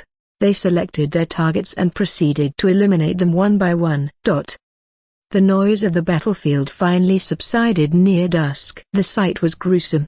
Blood flowed like a river, corpses were strewn all over, scattered limbs and broken bones were everywhere as if it was purgatory on earth. My lord, all the orcs have been killed. We are currently organizing a team to clean up the battlefield. We found several human corpses towards the rear of the camp. It looks like Orcish handiwork. They are already dead, Fireblade reported. In a blade-to-blade battle, it was hard for anyone to survive. Fang Hao had adamantly ordered not to take any prisoners. Most humans who appeared here were likely transmigrators like himself. Take me there, Fang Hao replied. Fireblade nodded, leading Fang Hao across the sea of corpses towards the rear of the orc camp. Shortly after, Fang Hao saw the human corpses Fireblade had reported. 6 humans had their heads chopped off, their skulls flung about haphazardly, staring unblinkingly, resentfully at a corner of the sky. From their attire, it was clear they were transmigrated lords like himself. He bent down to pick up a Book of Lords fastened around someone's waist. Book of Lords, Level 3, belonging to Lord Guanxi. Level 3? The level of this person's Book of Lords was higher than his own. As Fang Hao continued to search for other Books of Lords, he began to understand the reason. It seemed that these Books of Lords had all been devoured by Guanxi. Lord Guanxi's domain has been destroyed, unable to obtain the decision power. Right. Today is a compulsory mission, and all the lords are defending their own territories. The people here were captured by the orcs, leaving their territories deserted and available for the enemy's plunder. The destruction is understandable. If today wasn't a compulsory mission, the territory would remain even if the resources were stripped empty. He's currently under God's presence on the skeleton, temporarily unable to swallow. He could only consume this Book of Lords after returning. Bury them near here. I hope when you wake up, it's only a dream. Fang Hao whispered. Life is so fragile. In this world, no one can assure their own survival. Fang Hao doesn't lack common skeletons. These few bodies of his fellow villagers will not be transformed. At least they will be laid to rest. A few skeleton soldiers stepped forward, collected the human heads scattered around, and buried them nearby with their bodies. The skeletons began to scatter to clean up the battlefield. The cleanup method of Fang Hao's camp is somewhat more complex. In addition to collecting loot and weapons, they also need to collect complete corpses. It's not about bringing back the organs, but the limbs must be intact. The fallen skulls and limbs have to be collected and put onto the wagon to be taken back to the territory. Wagons full of corpses tied tightly with hemp rope were still horrifying. My lord, judging by the clothing, this man was the leader of this army. Fireblade's gaze fell on the body in front of him. The body in front of him was clearly different from the normal orc attire, with more sophisticated equipment. Clearly a leader in the army. Let Skolin Elson identify it, confirm the identity, and transform it into a skeleton hero. Understood, Fireblade replied. Good, collect the spoils of war and let's head home. Yes, my lord. In the center of the undead army, carriages full of corpses were huddled. Thick fresh blood dripped along the carriage, leaving dark brown trails. The army followed the road, heading towards the territory. God's presence was removed. Fang Hao woke up from the bed in the room. Coming out of the room, he saw Ira and several rabbit clan maids gathered in the hall. Seeing Fang Hao's face filled with leisure, everyone showed a joyful expression. Without a doubt, his side had won the war. Master, shall we prepare a more lavish dinner? Ira asked in a low voice. No need, we'll go back after dealing with things here, Fang Hao said. Even now, there weren't many living creatures in the territory. The orcs forced onto the battlefield by him probably wouldn't be able to enjoy a victory feast. It might be better to return to the main city and have a simple but nice meal with a few of them. Oh, okay, Master. Iri obediently nodded. Soon, the large team returned to the city. The convoy carrying bodies didn't stop, and directly transported the bodies to the main city for transformation along the road. Besides the bodies and equipment of the 300,000 orc army, the greater gain was the wriggling spine. To cope with this battle, Fang Hao had exhausted all his resources only to amass this nearly 800,000 strong undead army. But the victor was Fang Hao. His power would snowball, growing to a horrifying extent. Acquired, wriggling spine 115,782. 110,000 spines. Fang Hao looked at this number and nearly laughed out loud. Never mind whether the Skullcrusher tribe will counterattack or not. Fang Hao is considering a preemptive strike once he has gathered sufficient intelligence and the timing is right. He could wipe out the Skullcrusher tribe completely and neutralize any potential threat. My lord, your book. Fireblade hands the acquired Book of Lords to Fang Hao. Fang Hao takes it. As soon as the Book of Lords is in his hand, a notification for possible absorption appears. The Book of Lords, level 3, can be absorbed. Following that, the Book of Lords in his hand turns into a ray of light and merges into Fang Hao's Book of Lords. Absorption successful. Your current Book of Lords is level 4, with 4/6 progress needed to level up. 2 days ago, when Li Teng was killed, the Book of Lords was only level 2, with 1/4 progress needed to level up. After absorption, it immediately reached level 4, with 4/6 progress needed for the next level upgrade. Fang Hao wonders how many humans the orc captured along the way. Definitely, more than the 6 he saw, perhaps more. Upon reaching level 4, marching speed increases by 3%, resource gathering by 4%, daily limit of regional channel messages increases by 30. All attributes increase again after reaching level 4. Even the daily limit of regional channel messages increased by 30. This would make it easy to engage in verbal arguments without fear. His opponents would run out of messages while he can still reply. Such a pity for these people's territories and resources. Otherwise, Fang Hao's domain could have expanded significantly. Blueprints unlocked, target range construction, leather boot crafting, kitchen knife crafting. There's even a blueprint for constructing a target range. My lord, I heard you are leaving soon. At this point, Bronze Bull comes over. He's wrapped in bandages in several places, apparently injured in the recent battle. Taluk, you're right on time. I was just thinking about discussing the situation here with you. Fang Hao invites him in for a chat. The two of them go into the main hall and sit down on the chairs. 2 rabbit clan maids bring them plain water. Unlike the main city, where there are fruit wines, only water is available here. Taluk, we wiped out 300,000 Skullcrusher troops. What do you think the Skullcrusher tribe will do in response? Fang Hao cuts straight to the chase. Among Fang Hao's commanders, probably only Bronze Bull is qualified to comment on the Skullcrusher tribe. Being an orc himself, he used to maintain private contacts with them. Without hesitation, Bronze Bull immediately replies, My lord, I think you are overestimating the Skullcrusher tribe. If they had won this war, they would have used the captured cities as a base to absorb neighboring tribes and grow stronger. But having lost and 300,000 of their troops dead, they're severely crippled. I suspect there may even be internal disputes within the tribe.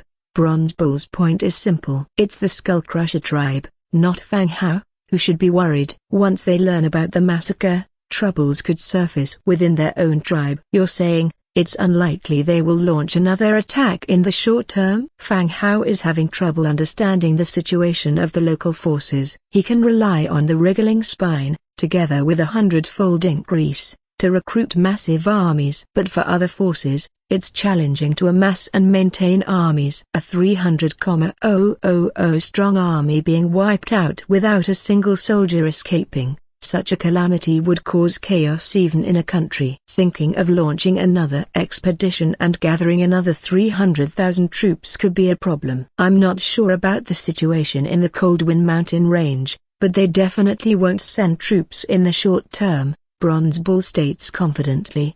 Fang Hao rubs his brows, deep in thought. He doesn't know the Coldwind Mountain range, and they don't know him either.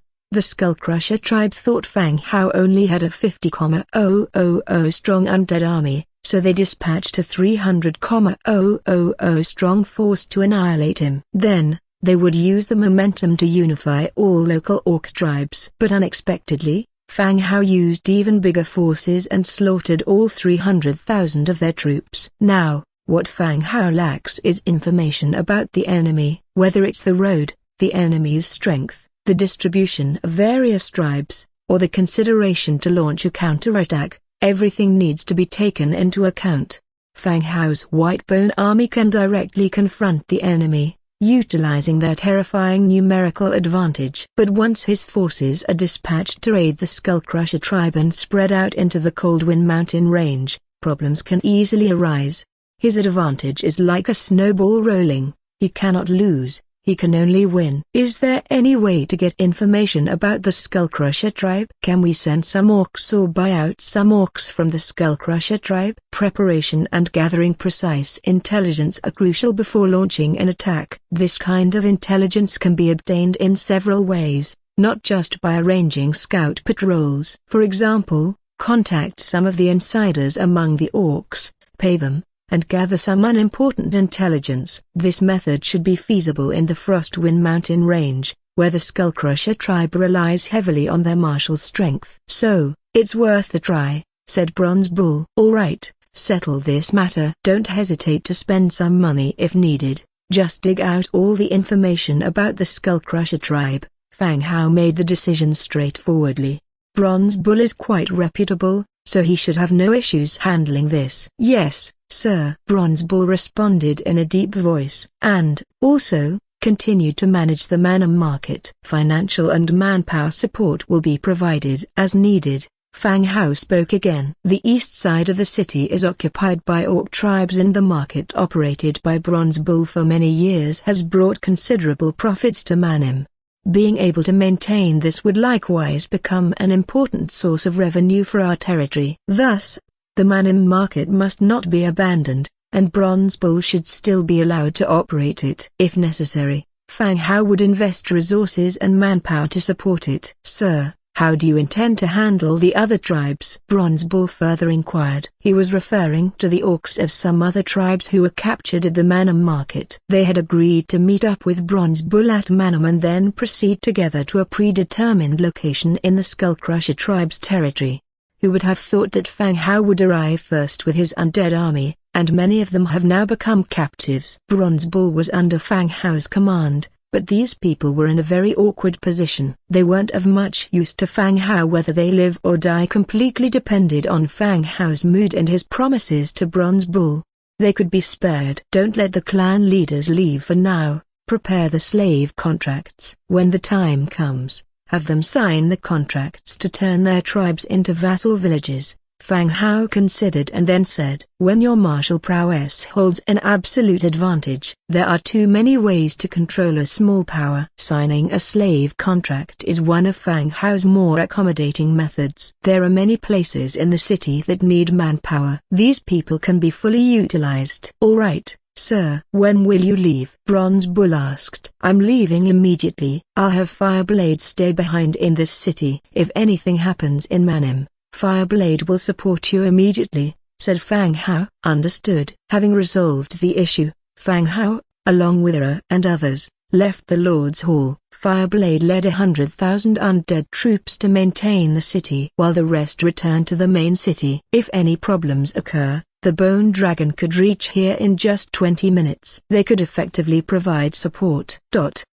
When the Bone Dragon returned to the main city and landed, the Rabbit Clan maids, with people's help, finally managed to walk down, their bodies stiff with fear. Their faces were pale, and they knelt on the ground. It took a long time for them to recover. Fang Hao touched the maids' foreheads, feeling uncertain. Ira, are you guys all right? Fang Hao asked. Did the Bone Dragon fly too fast? They are so young. One dragon ride shouldn't have affected them like this. We're fine, Master. It's our first time flying so high. We just need a bit of time to recover. Ira forced herself to stand up. Rabmen were innately timid. The undead, dragons, and high altitude scared them quite a lot when put together. After a while, the rabbit women had calmed down quite a bit and started getting busy with their own affairs. Sir, I'll get back to work as well, said Nelson from the side. This time, they've obtained the body of an orc hero. Nelson needs to turn it into a skeleton hero as quickly as possible to cope with any dangers the territory may face in the future. So sorry to bother you,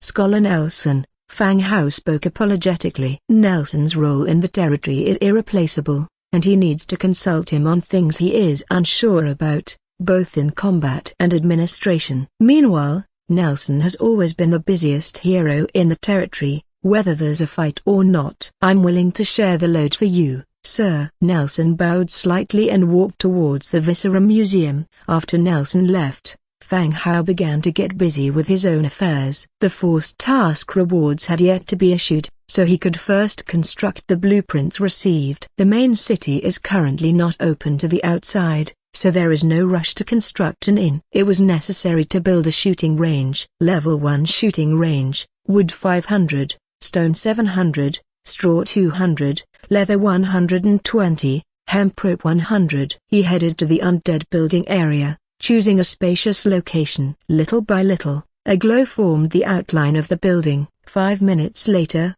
a shooting range appeared in front of Fang Hao. Within the spacious stone walls, several straw targets bundled together with straw stood in the distance. Given the availability of materials, Fang Hao immediately upgraded the shooting range to level 3. Due to a shortage of level 4 shadow stones, he could only stop there. Level 3 shooting range. Recruit, Skeleton Archer. Skeleton Archer, Wriggling Spines 2. Remarks: archers belonging to the building's faction can be recruited here. Upgrading the building unlocks new types of soldiers and higher-ranking units. Upgrade materials required: wood 1,700, stone 2,500, straw 1,000, leather 800, shadow stones 12. Based on the recruitment material requirements, the consumption of 2 wriggling spines implies that the skeleton archer starts at level 2, although it is not high. It's a rank higher than the skeleton warriors who start at tier 1. He decided to recruit once first, to replace the regular skeletons on the tower. He set the quantity to 1. Recruit. Hundredfold amplifier triggered. 101 skeleton archers recruited. Whoosh! 101 skeleton archer frames appeared in front of Fang Hao. Unlike the skeleton warriors, which appeared stark naked, the skeleton archers maintained their final dignity. A band was tied to their foreheads, which could be regarded as their own clothing. Skeleton Archer, Faction, Undead. Racial traits: Undead, Hollow Skeleton, Light Weakness. Skills: Steady Aim. Inherent ability: Basic Archery Mastery. Steady Aim, Active. Enter a steady aiming state, increase attack by 20%, and hit rate by 30%. Remarks: awakened from a long sleep, the undead archers, with their former skills and unwavering loyalty to their lord till death, continued to faithfully execute all the orders given by their lord, just like they did when they were alive. It's needless to say that the skeleton archer is a ranged unit. But Fang Hao also noticed that archers differ from other types of units. They have no specific weapon requirements. When recruited, the skeleton warriors came with a sword and shield combo, their skills requiring them to bear a shield. The skeleton spearmen used a spear and shield combo, their skills required them to bear a war spear. But the skeleton archers didn't have any specific requirements. Ranged weapons also come in many types, say bows, crossbows, slingshots, or even muskets, for which Fang Hao had the blueprints but lacked the materials. This also enabled the skeleton archers not to be restricted by weapons. The weapon that could deal higher damage could be prioritized for equipping.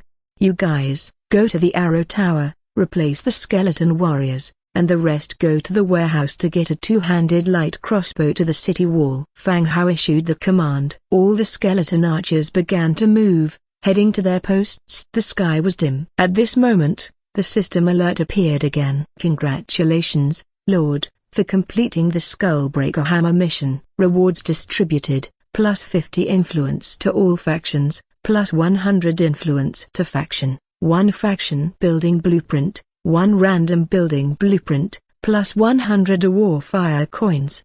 Compulsory mission closed. Random special mission opened. Wish all the lords have a joyous life. The compulsory tasks are more like a funnel, continually and relentlessly filtering out those unfit for this world. Once the number of people being filtered out is sufficient, the compulsory tasks are cancelled. Of course, this is just Fang Hao's feeling, Whether it is the same for everyone is yet to be determined. He continued to look at today's rewards. This time, he received 2 building blueprints. The first one is a blueprint for the camp building, the Tower of the Fallen, purple. Not bad, it's a purple blueprint. Tower of the Fallen, purple, type, building blueprint. Ability, increases the range of God's presence control. Description, a special undead camp building that can be built within the territory of a city, village, can increase the range of God's presence control. Materials needed for construction: durable wood 3,350, stone bricks 4,500, iron 1,200, death trace 120, shadowstone 30. Is this it? Fang Hao was somewhat dissatisfied with this reward. What's this thing? There's no feeling of surprise at all. He could at least have been given a blueprint for a special troops building for him to recruit some powerful troops, or a powerful weapon that could wipe out the Skullcrusher tribe in one go. But instead, he got something that increases the range of God's presence. Although it's something he needs, he's still not very satisfied with it. Even though he complained in his heart, he couldn't change the reward. The purpose of the Tower of the Fallen is easy to understand. It is like a signal tower in modern society. Fang Hao's God's presence ability is quite useful. A big part of his survival up to now is thanks to God's presence. He can use it to possess his troops without having to take any risks himself. However, God's presence has a significant restriction. Its effectiveness is affected by distance and compatibility. Fang Hao can use God's presence to descend upon the pigman village, but he can't control the skeletons to go to the tomb of the dragon beyond the village. He needs to physically go to the pigman village and then use God's presence to shorten the controlling distance. The Tower of the Fallen can solve this problem. Although it's a beneficial ability, the quantity requirement for Shadowstone is too high. What he lacks the most is Shadowstone. Even with the blueprint, he can't construct it. He continued to check the second blueprint. Seeing this blueprint, Fang Hao's blood surged instantly. An orange blueprint. Merit training ground, orange, type, special building. Ability, 1. Hero assessment, 2. Hero advancement. Hero assessment. Any troop that has reached the 10th level or a special type can undergo an assessment. If successful, they can be promoted to a hero. If not, they are demoted by 1-3 levels, but may continue to undergo assessments after reaching the 10th level again. Conversion, production, summoning, etc. Types of troops cannot be assessed. Hero advancement. Heroes can go through trials here. By passing trial levels, their levels can be increased. Failed trials will not result in any penalties. Hero assessment. Hero Heart 1, Warfire Coin 100. Hero advancement. Hero Certificate 1, the corresponding template, Warfire Coin 500. Description: growth and breakthrough are the unchanging rules of survival in this world. Sometimes, all you need is a little push to make a leap forward. Materials required for construction: durable wood 2,200, stone brick 3,000, iron 1,200, battle trace 200, perfect essence 30. After looking at the abilities of the building, Fang Hao's expression became serious. The symbolism of this building was self-evident. Whether a territory has a way to improve or not can directly impact a hero's sense of belonging there. No one wants to live their entire life in a village with no development. A territory that can foster and support their growth is more likely to be accepted by the heroes. At the same time, the troops that reach the 10th level can undergo a hero trial, and if successful, they could become heroes. This signifies that he could now form an army composed of heroes. However, only the bone dragon within his territory has reached the 10th level. He wasn't sure whether it was considered a converted troop unit. Even if it's not, he currently doesn't have the hero heart and the hero certificate. Above all, the fees for this were too much. It costs more than applying for a master's degree, and there's no guarantee you'll pass. Exorbitant. It's really exorbitant. While complaining about the exorbitant prices in his heart, Fang Hao chose a vacant spot near the statue area for construction. An orange glow lit up the territory, attracting the attention of many people. After a good 20 minutes, a building resembling an altar appeared in front of Fang Hao. Ding! The loyalty of the corpse which, Nelson, towards you has increased by 5. The current loyalty is 85. The loyalty of Fighting Tooth, Angia towards you has increased by 10. The current loyalty is 87. When the building was completed, the affection of the two heroes in the territory towards Fang Hao once again increased. It seems, this building has a substantial influence on the heroes. The loyalty increased just by constructing a building. The more cultured and worldly a person is, the more formidable they are to win over. Nelson, as his first hero, only had a loyalty of 85, which was just slightly higher than the Bronze Bull, who was forced to join yesterday. Sigh. He could only think of slow ways to increase their loyalty. Master, it's mealtime. Ira jogged over, shot a glance at the altar, then turned to look at Fang Hao with big round eyes. Oh, let's go. I just finished up too. The two of them then headed towards the Lord's Stone Tower. To celebrate today's victory, the dinner Ira prepared was more lavish than usual. Though it was not in large amounts, it included all the dishes that Fang Hao and Angia liked. After the meal was served, the trio began to eat. Angia and Ira were having a conversation. Fang Hao opened the Book of Lords to see what everyone was talking about in the channel. Now that the system rewards had been distributed, those who were alive could finally breathe a sigh of relief. I survived. Fuck. Without the compulsory tasks from now on, everyone can take their time to develop. There'll be no need to prepare for a 7-day test every moment. Yeah, every time it got to the 6th day, I didn't even dare to poop. I was afraid that if I died, they would say I was a hungry ghost in the underworld. But now, I don't need to be scared. It's clear from the above that he knows how to live. I'm going to treat myself to a good meal today to celebrate the end of future compulsory tasks. Now that I have soldiers and food, to be honest, life is finally like how a lord should live. I think some of you are oversimplifying things. The system did state that after the compulsory tasks end, random event tasks will begin. Essentially there is no difference. That's not it. Random event tasks will be harder. Compulsory tasks give you a set time and a range for a task to challenge your territory, but random events can be scarier. Do you all remember the Battle of Lords the day before yesterday? That was the first random event task. When your territory is exposed to other lords, it won't be any simpler than a siege task. Right? I get what you're saying. It's like in a game. Previously we were playing solo against the computer, although it was tough, there was at least a strategy to follow. But now we're not only playing against the computer, we're also playing against other players. Everyone could potentially be your enemy. Is that what you mean? More or less. The duo explained their thoughts on the random events. Those in the channel who were previously celebrating their victories instantly deflated,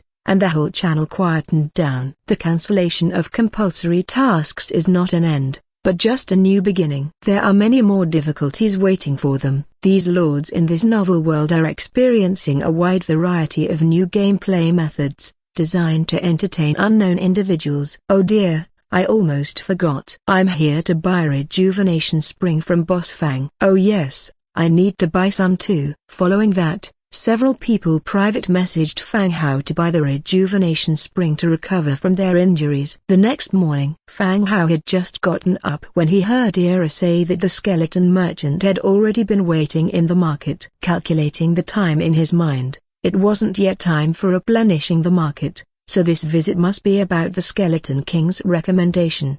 If Fang Hao wanted to sell his goods in the market, he needed to join a union called the Eye of Sky. A necessary condition for joining was the recommendation of a veteran member. The skeleton merchant, Rua, knew of Fang Hao's intentions to join the union and offered to recommend him to the Skeleton King, Odice, to see if he could gain the approval of the Undead King.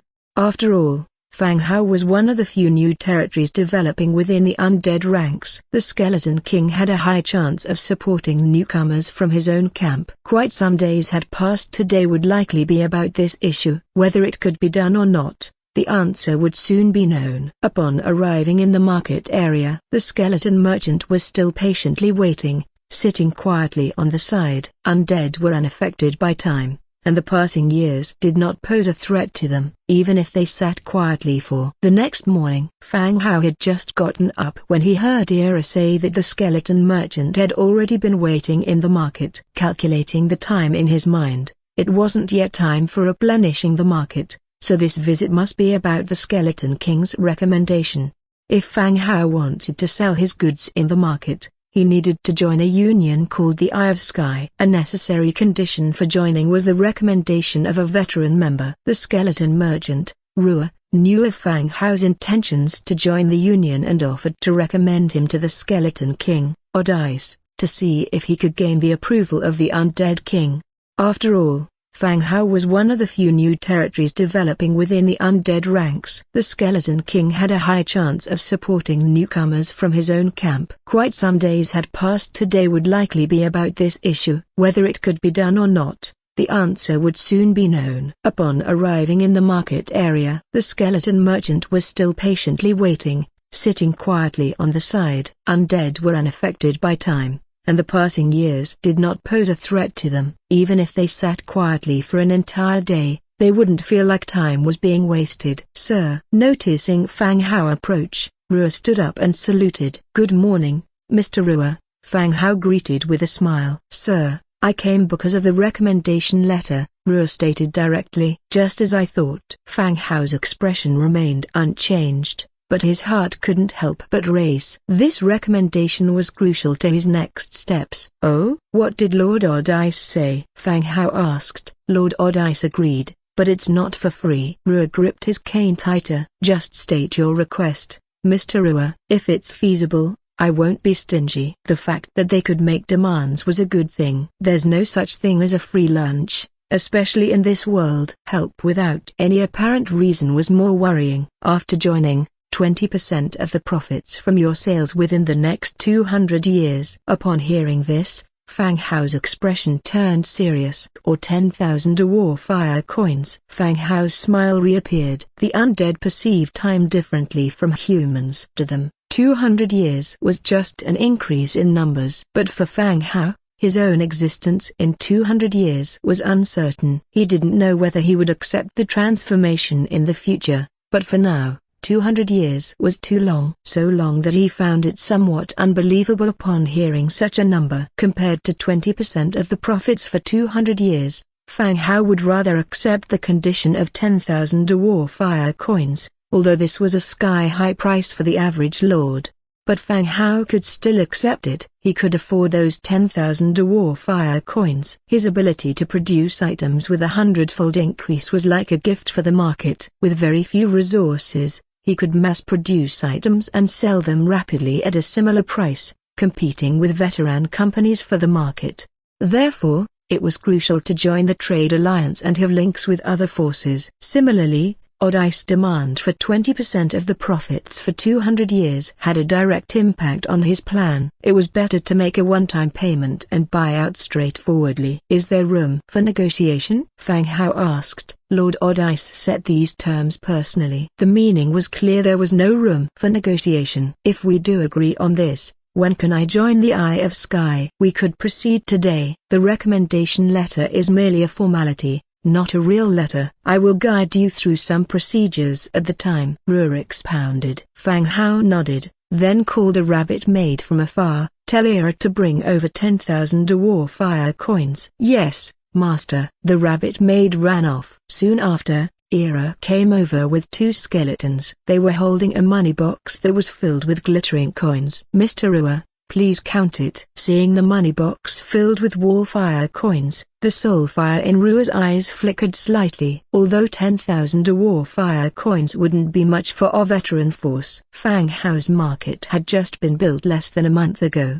Being able to pull out this much money effortlessly was beyond Rua's expectations. No need. So when are you planning to embark, sir? Joining the United Trade Company involves a process, and the sooner, the better. Rua continued to say. What is the process? So that I can have an idea. Fang Hao asked further. I brought a teleportation scroll to the Eye of Sky station. It can teleport up to 3 people. You can register after reaching the station. This process is relatively simple, and seldom is anyone rejected. Rua patiently explained. Fang Hao thought for a while, then said, Mr. Rua, let me prepare. We will set off in 20 minutes. All right. 20 minutes later, after finishing breakfast, Fang Hao, accompanied by Angia, came over. The heroes in his territory all had different duties. Fireblade was arranged to guard the east side of the city. He watched the east while also being able to rush to the Manim market in case of an emergency. Nelson was in locked-in creation mode at the Viscera Museum, crafting a skeleton hero. Only Blood Hunter and Angia remained in the territory. Angia did not have the personality to guard a city, so Fang Hao kept her by his side, acting as a bodyguard. Lately, Angia seemed to have changed her disposition. She wasn't as wild as before. The day before yesterday, Fang Hao heard from Nelson that Angia sought him out to play chess and lost several games. If not for the intimidating presence of Old Man Nelson, Angia might have smashed the chessboard. However, this showed Angia's change as she was gradually changing herself. "Mr. Rua, we can depart now." "All right." Without delaying, Rua pulled out a scroll and opened it directly. A light blue curtain appeared in front of Fang Hao. Fang Hao had seen such a curtain before. In the second compulsory mission Nature's Revenge, the Nature Guardian had also appeared through a similar curtain, attacking various territories. This curtain could be likened to a teleportation door. Once inside, one would be transported out. "After you, sirs." The Rua took the lead and entered the curtain, while Fang Hao and Angia followed him into the curtain. Feeling disoriented, when they opened their eyes again, they had arrived in an unknown place. Looking down from here, there was a flat stone road lined with lush flower beds. There weren't many people on the street. It was rather quiet. Similar to modern street lamps installed on both sides of the road, nightstones were placed on their tops. If it weren't for the different races walking on the streets and the lack of plastic billboards, Fang Hao would have thought that Rua had directly teleported him back to Earth. "Welcome to the Eye of Sky Alliance's 032 station." Noticing their curious gazes, Rua continued, "Sir, the Eye of Sky Alliance only operates in the morning. Once the paperwork has been completed, you are free to explore the area and even stay the night." "Okay, let's deal with the formalities first," Fang Hao said. Rua nodded, leading them towards the central building in front. The combination of humans, orcs, and the undead didn't attract much attention. Or to put it another way, such a peculiar mix wasn't unusual here. A fairy with dragonfly wings was kissing a burly orc in a nearby alley. Their passionate display was enough to reaffirm that love knows no bounds and doesn't discriminate based on race or size. 20 warfire coins, Rua suddenly said. "What?" Fang Hao's gaze shifted from the couple in the alley to Rua. Rua glanced at the couple in the alley and said, "You can find such girls in taverns and inns. 20 to 100 warfire coins would suffice for all your needs. Elves, fairies, or even female trolls. If they're attractive, you might even get a succubus for the night." "What the hell?" Fang Hao took another look at the couple in the alley. This wasn't love, this was a transaction. "So, are all these people residents here?" Fang Hao continued to inquire. "Residents? No. Settling down here isn't that simple. Most of those who stay here are here on business, like us," Rua explained. The Trade Alliance base was located in a neutral area, constructed in various hidden regions across the continent. To enter, one would need to use a teleportation array or a teleportation scroll. Those who made it here were members of a power that had joined the Trade Alliance. They usually stay for a day or two. While they chatted, the group never stopped walking. They crossed several streets and arrived at the central district of the city. A stone castle, built with austere grey slabs, towered ahead. Two fully armed soldiers stood in front of it. One was an orc, and the other had a dark complexion with a set of bull horns on his head, appearing somewhat similar to the mythical demon soldier. After a brief and straightforward interrogation, the guards offered no resistance, allowing the three of them to enter the castle. The hallways made of white marble were glossed and polished. There were various portraits hanging on the walls, which added an artistic touch to the long corridor. Upon entering the grand hall, it was bustling with people. The crowd consisted of various races. The bizarre faces amongst them looked unique. Everyone was engaged in their conversations in small groups or conducted their affairs in an orderly manner. Fang Hao followed behind Rua, feeling like he was waiting in line at a bank. At that moment, Fang Hao felt a fixed stare at him. He looked toward the side and noticed a human was looking at him. Their gazes clashed for a surcharge moment as they both observed the Book of Lords slung by each other's waist. Upon confirming that they were both earthlings, the man walked over to Fang Hao. The man was tall and thin with tan skin and was clothed in a track suit. "Hey, are you from Earth?" Even having seen the Book of Lords, the man wanted to confirm again. "Yes," Fang Hao nodded. "It's amazing. The first time I meet a fellow countryman is here," the man continued. Fang Hao found it hard to believe as well. He had always thought that he had been progressing much faster than any other lords in his zone. He believed he was the first to contact the Elemental Eye Trade Alliance. Surprisingly, there was someone who had progressed faster than him and had already made contact with the Trade Alliance. Fang Hao examined him carefully, wondering if he had been overestimating himself as the top player in his zone. "Hey, is this skeleton the power you're relying on? You've really outdone yourself by getting involved with them." The man suddenly leaned in and lowered his voice. "What do you mean?" Fang Hao was slow to catch on. "It's okay, there's no need to be embarrassed. I've also followed others here. It's not a big deal to rely on a power in this world. Not everyone is Fang Hao who doesn't have any problems with food and clothing," the man continued. It was then that Fang Hao understood what he was talking about. He believed that Fang Hao had managed to come here by clinging onto the undead. "So you came here with the trolls? Aren't you afraid? They're so savage and eat people, aren't they?" Fang Hao pointed in the direction where the man had come from. In that spot stood towering figures that were trolls. These trolls differed from the ogre race. They were decked in armor and followed protocols, queuing up quietly, and did not seem as violent as the ogres. "Stop kidding around. Just by the looks of it, your undead seems more fearsome than the trolls." "How did you manage to establish such a cordial relationship?" the man went on. In his view, dealing with the undead was much more challenging than dealing with trolls. Trolls, at least, were living creatures and shared some similarities with humans. On the other hand, establishing a rapport with the undead was exceedingly difficult. "No, I didn't rely on any power. I built everything myself," Fang Hao clarified. As for relying, the orc tribes in the vicinity had been either destroyed by him or had become his subordinate villages. On the contrary, the man's circumstances didn't appear to be favorable. His situation was identical to Zhuang Hong's. He was serving the tribe he was relying on as a free labor force in exchange for protection. In an unequal power dynamic,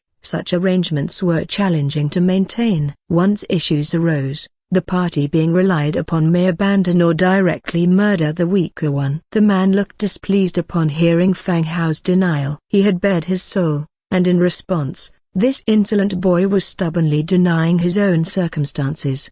If it wasn't due to being reliant upon a power, how could a human who had only been transferred 20-odd days ago arrive at a place like this? It was ridiculous. "TCH, what's there to hide? If you have any difficulties, I thought of helping you out a bit." "HMPH, you're so arrogant it seems like you don't need help," the man huffed, finding Fang Hao rather dull. He left a taunting comment and turned back to his troll group, striking up a conversation with a fawning smile. Fang Hao was also left somewhat perplexed. He had no intentions of mocking the man, but it seemed the man didn't think so. After a while, it was finally Fang Hao and his companions' turn to be served. The counter was constructed out of marble. A small goblin was immersed in his work sitting on a high stool. "Goblin Teller, Level 3. Odice is recommending a newbie as well." The goblin spoke in a high-pitched voice. Upon noticing that the skeleton king Odice was recommending a human, he stood up from his high stool. His line of sight cleared the counter and focused on Fang Hao's features. "You undead ... are recommending a human?" the goblin teller exclaimed, steering everyone's attention in the grand hall towards them. "No, he's one of us. The undead. He just hasn't undergone the transformation ceremony yet," Ruhr explained on the side. The goblin resumed his seat, relieved, paying no further heed. As long as the procedure was correct, he didn't give a damn about the petty squabbles between the undead and the humans. "All right then, what's your name?" the goblin asked Fang Hao. "Fang Hao." "A broken bar." "Crash a broken bar." A loud crash echoed from afar. The man that Fang Hao just spoke to had fallen off his stool. Under the watchful eyes of everyone, he collected himself and awkwardly resumed his seat. As the trolls proceeded to take care of their business, he had been constantly observing Fang Hao's whereabouts. He was waiting for the right moment to expose Fang Hao's dependency on outside forces and then taunt him a bit. However, when he heard Fang Hao reveal his name, his legs turned jelly, causing him to fall off his stool. Ask the transmigrators what they fear. Apart from powerful extraterrestrial beings, internally, everyone is most afraid of Fang Hao. He alone shoulders the heavy responsibility of sustaining the entire region's population, and the recent instances of him selling equipment are counted in the tens of thousands. In the previous event, Li Teng, considering himself a heaven-sent messenger, challenged Fang Hao. But within less than half an hour, Fang Hao chopped off his head and posted the picture in the local channel. Everyone who provokes Fang Hao in an attempt to assert themselves is punished. Nobody wants to, nor would they dare to provoke this killer. Who knows when he might come to their territory and chop off their heads. Xi Yang feels the same. When he sees Fang Hao, he subconsciously thinks that Fang Hao is just like him. That Fang Hao must have relied on other races to come here, and in their recent conversation, he was disdainful and sarcastic. Thinking about it now, he regretted and wished he could slap his own mouth. Why couldn't he just chat properly instead of talking nonsense? Having barely found protection under the trolls and getting some time of safety, he had now offended Fang Hao, this star of disaster. At the bar, Fang Hao checked his identity as per the goblin's requirements. A letter with the Eye of the Tower seal, and a blueprint were given to Fang Hao. The goblin's sharp voice said again, "Construct the Eye of Commerce building, complete 3 internal orders and you will pass the test to become an official member. You will receive instructions on what to do at that time." Fang Hao accepted the items. "Oh, all right. Thank you." After they moved aside, the people behind them came forward to handle their own business. "Is it over already?" Fang Hao looked at the 2 items in his hands. "It's not complicated, it just needs someone who understands the process." Mr. Rua started to speak. "Oh, right," Fang Hao said. Leaving the building, they returned to the street. The couple who were kissing in the dark alley were gone, replaced by 2 different species exchanging emotions deep within the small alley. "Mr. Rua, what is the test that the goblin mentioned?" On the way back, Fang Hao asked again. Once Mr. Rua is gone, he would have no idea where to ask him about it. It's not difficult to understand, as after building the Trade Alliance's building, there will be a week-long probationary period. During this period, if you can complete 3 orders, it essentially means you have passed the test, Mr. Rua explained. "What's the use? By being a member, aren't I just selling items outright?" "Setting up a test doesn't seem to serve much purpose," Fang Hao asked. "You can consider it an ability. 3 orders in a week, which is the basic requirement. If you can't even fulfill that, there is no point in joining the Trade Alliance," Mr. Rua explained. "The Eye of Commerce is more like a platform, providing a convenient method of transaction for all members who join, displaying the wares to all forces who have built markets before the eyes. And if you wish to join the Trade Alliance, you should have a stable source of goods. Whether it's selling weapons, equipment, blueprints or tools, you should ensure a steady source. Saving for half a year to sell once, the Trade Alliance would not allow you to take up space. Apart from the admission test, there is still a monthly quota to reach, and failure to do so will result in membership cancellation." "Oh, I see." The group chatted while walking,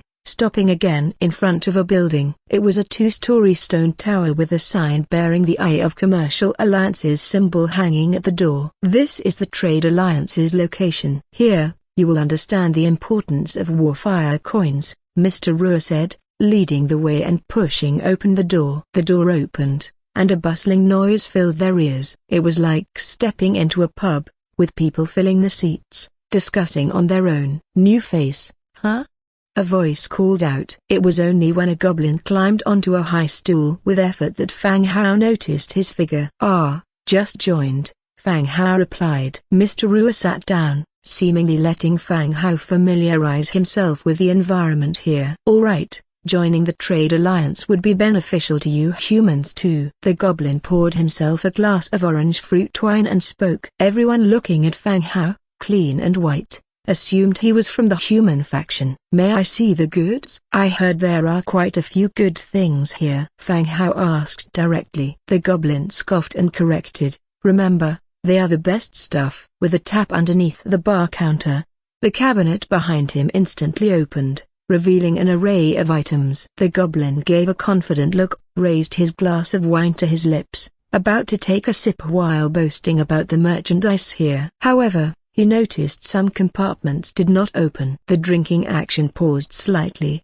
and with a couple of taps on the buttons above the counter, there was still no reaction. Frowning, he asked, "Kid, which faction are you from? The compartments for humans and elves aren't opening for you." Undead. Clang. The wine glass fell to the ground. The goblin bent down to pick up his cup, while Fang Hao examined the items on the counter. They included weapons, tools, skill scrolls, potions, and a wide range of other items. Fang Hao could not afford them, but he was just there to broaden his horizons. Demon Dragon Potion, selling price, 4.5 million Warfire coins. Description: changes the constitution, significantly enhancing the magical power of the body. Lover's Greedy Potion, selling price, 5.2 million Warfire coins. Description: reduces body sensitivity, prolongs endurance. Design blueprint of the Starfire Gun, orange, selling price, 6 million Warfire coins. Description: a firearm designed by a Dwarven master. Viscera Jar, orange, selling price, 9.22 million. Description: in the event of unit death, a toxic plague erupts from the corpse. Blood Cup, crimson, selling price, 15.5 million Warfire coins. Description: a cup that overflows with fresh blood. Drinking the blood from the cup enables the drinker to possess the blood owner's ability for a certain period. Orange, selling price. Each item is worth a fortune. Each one was worth more than 1 million. Included were dragon armors and various orange equipment designs that Fang Hao coveted. No wonder, upon his arrival, Ruer had mentioned the importance of currency. The goblin also picked up his fallen wine glass from the ground, climbed back onto his stool, and smoothed his hair. "What do you think? See anything you like?" asked the goblin. "I like everything, just that I have no money." Fang Hao patted his pocket. "Ha ha ha." The goblin roared in laughter. "You will have money in the future. Everyone joins the trade alliance to make money. How do I get those factions to display their merchandise?" Fang Hao pointed to the unopened compartments. "Influence. Hardly any factions welcome the undead. You need a higher influence to get those compartments to open," the goblin explained leisurely. "Goblins don't like the undead, especially the stench of death that emanates from them.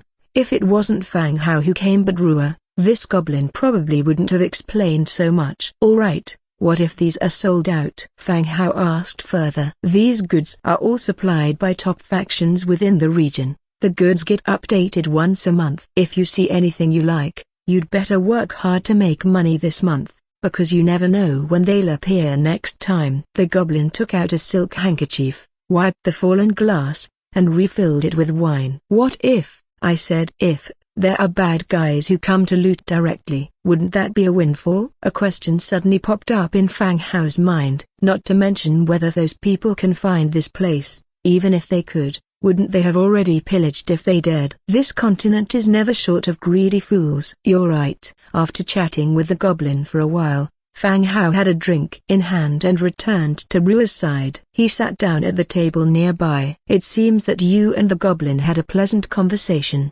Ruer remarked. "What's wrong?" "Not everyone can get a drink from a goblin." "Oh, maybe we just hit it off," Fang Hao replied casually. Angia, who had been quietly listening, learned that goblin ale was a rare treat and took a sip from her cup. The moment the liquid touched her lips, Angia's face became contorted. She quietly spit it back into the cup and returned it to Fang Hao. "How is your understanding now? You know the importance of Warfire coins, right? With enough money, you could become the top power in this region overnight." Ruer began to emphasize the importance of Warfire coins once again. His words might be an exaggeration, but his message was clear.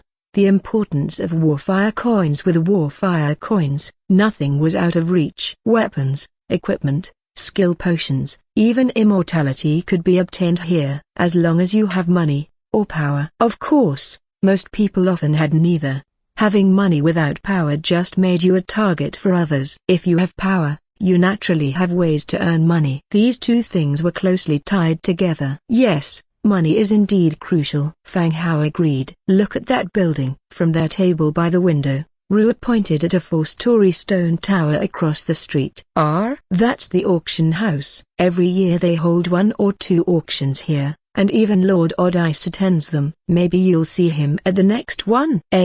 Lord Odice attends these auctions? Of course, they only hold 2 a year. Even if he doesn't buy anything, it's a good chance to interact with the outside world. That makes sense. This was something they could agree on. Even if they didn't purchase anything, they could see what their rivals were buying. Moreover, such occasions were perfect for networking and discussing potential collaborations. After talking for a while, they left the shop and headed for the teleportation array area. At the parting, Fang Hao handed Rua a purse with his fee in it. Rua gladly accepted without refusing. A broken bar. By the time they returned to their territory through the teleportation array, it was already afternoon, evening. Angia jumped around, eager to find Dira and share her experience at the Trade Alliance. Of course, a plain account would be boring, so she would spice it up with some stories of confronting bullies and street fights. This would make the story more thrilling and attractive. Instead of going straight back to his mansion, Fang Hao headed directly to the marketplace, planning to start the construction of the Trade Alliance's building first. Trade Alliance Hall, hardwood 1,200, stone brick 800, iron 320, metal parts 110, essence of magic 20, mithril 15. Description: the Trade Alliance's members' base building. The Trade Alliance Hall was not an independent building, but an expansion of the marketplace. It was more an upgrade. Choosing to build, the original marketplace was transformed into light and was turned into a 2-story stonework building, expanding its quarters. An emblem of the Trade Alliance was hanging above the door. This was a building that represented the Trade Alliance. The fenced areas around it, which were originally filled with different booths, now turned into a massive warehouse for goods. Shelves for storing goods were placed on both sides. Level 1 Trade Alliance Hall. Category: Trade Alliance Building. Registered Faction: Undead. Recruit: Skeleton Merchant. Skeleton Merchant, Wriggling Spine 1, Warfire Coin 10. Faction Ability: Arrival, allows the merchant to teleport to the targeted marketplace. Test Stage: Number of Order Fulfillment 03. Description: exclusive buildings built by the Trade Alliance for its members. The faction ability Rua used to appear at the marketplace was the Arrival. The goods Rua sold were mainly blueprints and magical items, which Fang Hao didn't have. The focal point of his future sales would naturally be the goods made in bulk. He planned to use the Hundredfold Amplification to create the most valuable items. First, let's recruit the Skeleton Merchant. Skeleton Merchant, Wriggling Spine 1, Warfire Coin 10. Recruit 1. Light flickered. Hundredfold Amplification triggered. Recruited 101 Skeleton Merchants. 101 Skeleton Merchants, dressed in suits and holding walking canes, appeared in front of Fang Hao. "Lord, we are at your service," the skeleton merchants greeted in unison, the echo of their voices filling the room. Now Fang Hao understood that all the skeletons had the same recruitment conditions, but each of them had their own distinctive appearances. The skeleton tailor had a tape measure hanging from his shoulder, the skeleton blacksmith held a hammer, and the skeleton merchants were dressed appropriately, even holding a cane in their hands. Oh, right, the additional 10 warfire coins for recruitment must have gone towards their outfit. No wonder. "Welcome to all of you," Fang Hao said to the leading skeleton merchant. "What's your name?" "Honorable Lord, my name is Dujin." "Great name, I like it. From now on, you'll be in charge here. The instructions I hand over will be distributed by you," Fang Hao declared loudly. He couldn't help but laugh, delighted with the name of the first merchant he recruited. This was divine will. "Thank you, Lord. I'll do my best to live up to your expectations," Dujin bowed in response. Skeleton Merchant Dujin's loyalty to you increased by 10 points. Current loyalty is 80 points. Yes, since we just joined the trade alliance, Dujin, you decide what we should do next. Fang Hao handed over the decision to Dujin. Later on, he wouldn't have the time to always worry about the trade alliance. It would be Dujin's responsibility to handle things from now on.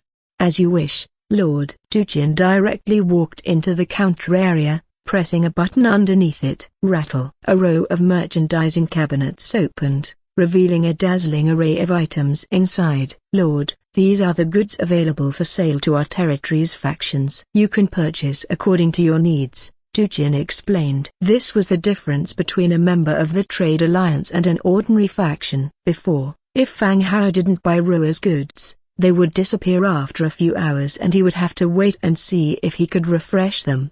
Now was different. All the goods were displayed there. Even if you don't buy, they won't disappear and would stay on the shelves forever. Therefore, there was no rush to buy all at once. He could wait until he had enough materials and could use them before making the purchase. However, there was another point. If products were sold out or removed, new items would be replaced on the shelf. They weren't permanently preserved either. Good. Buy all those items. Fang Hao pointed to a few blueprints. Not only did they have blueprints here, but there were also finished equipment in units of 100, as well as some alchemy potions. However, 100 sets of equipment, for Fang Hao's undead army of tens of thousands, did not play a significant role. If they were lost, it would be difficult to find them. It was still the most cost-effective to buy blueprints. Iron Chlorat Nest Construction Blueprint, green, wood 100, thatch 1100, Trace of the Forest 3, Black Iron Kite Shield Manufacturing Blueprint,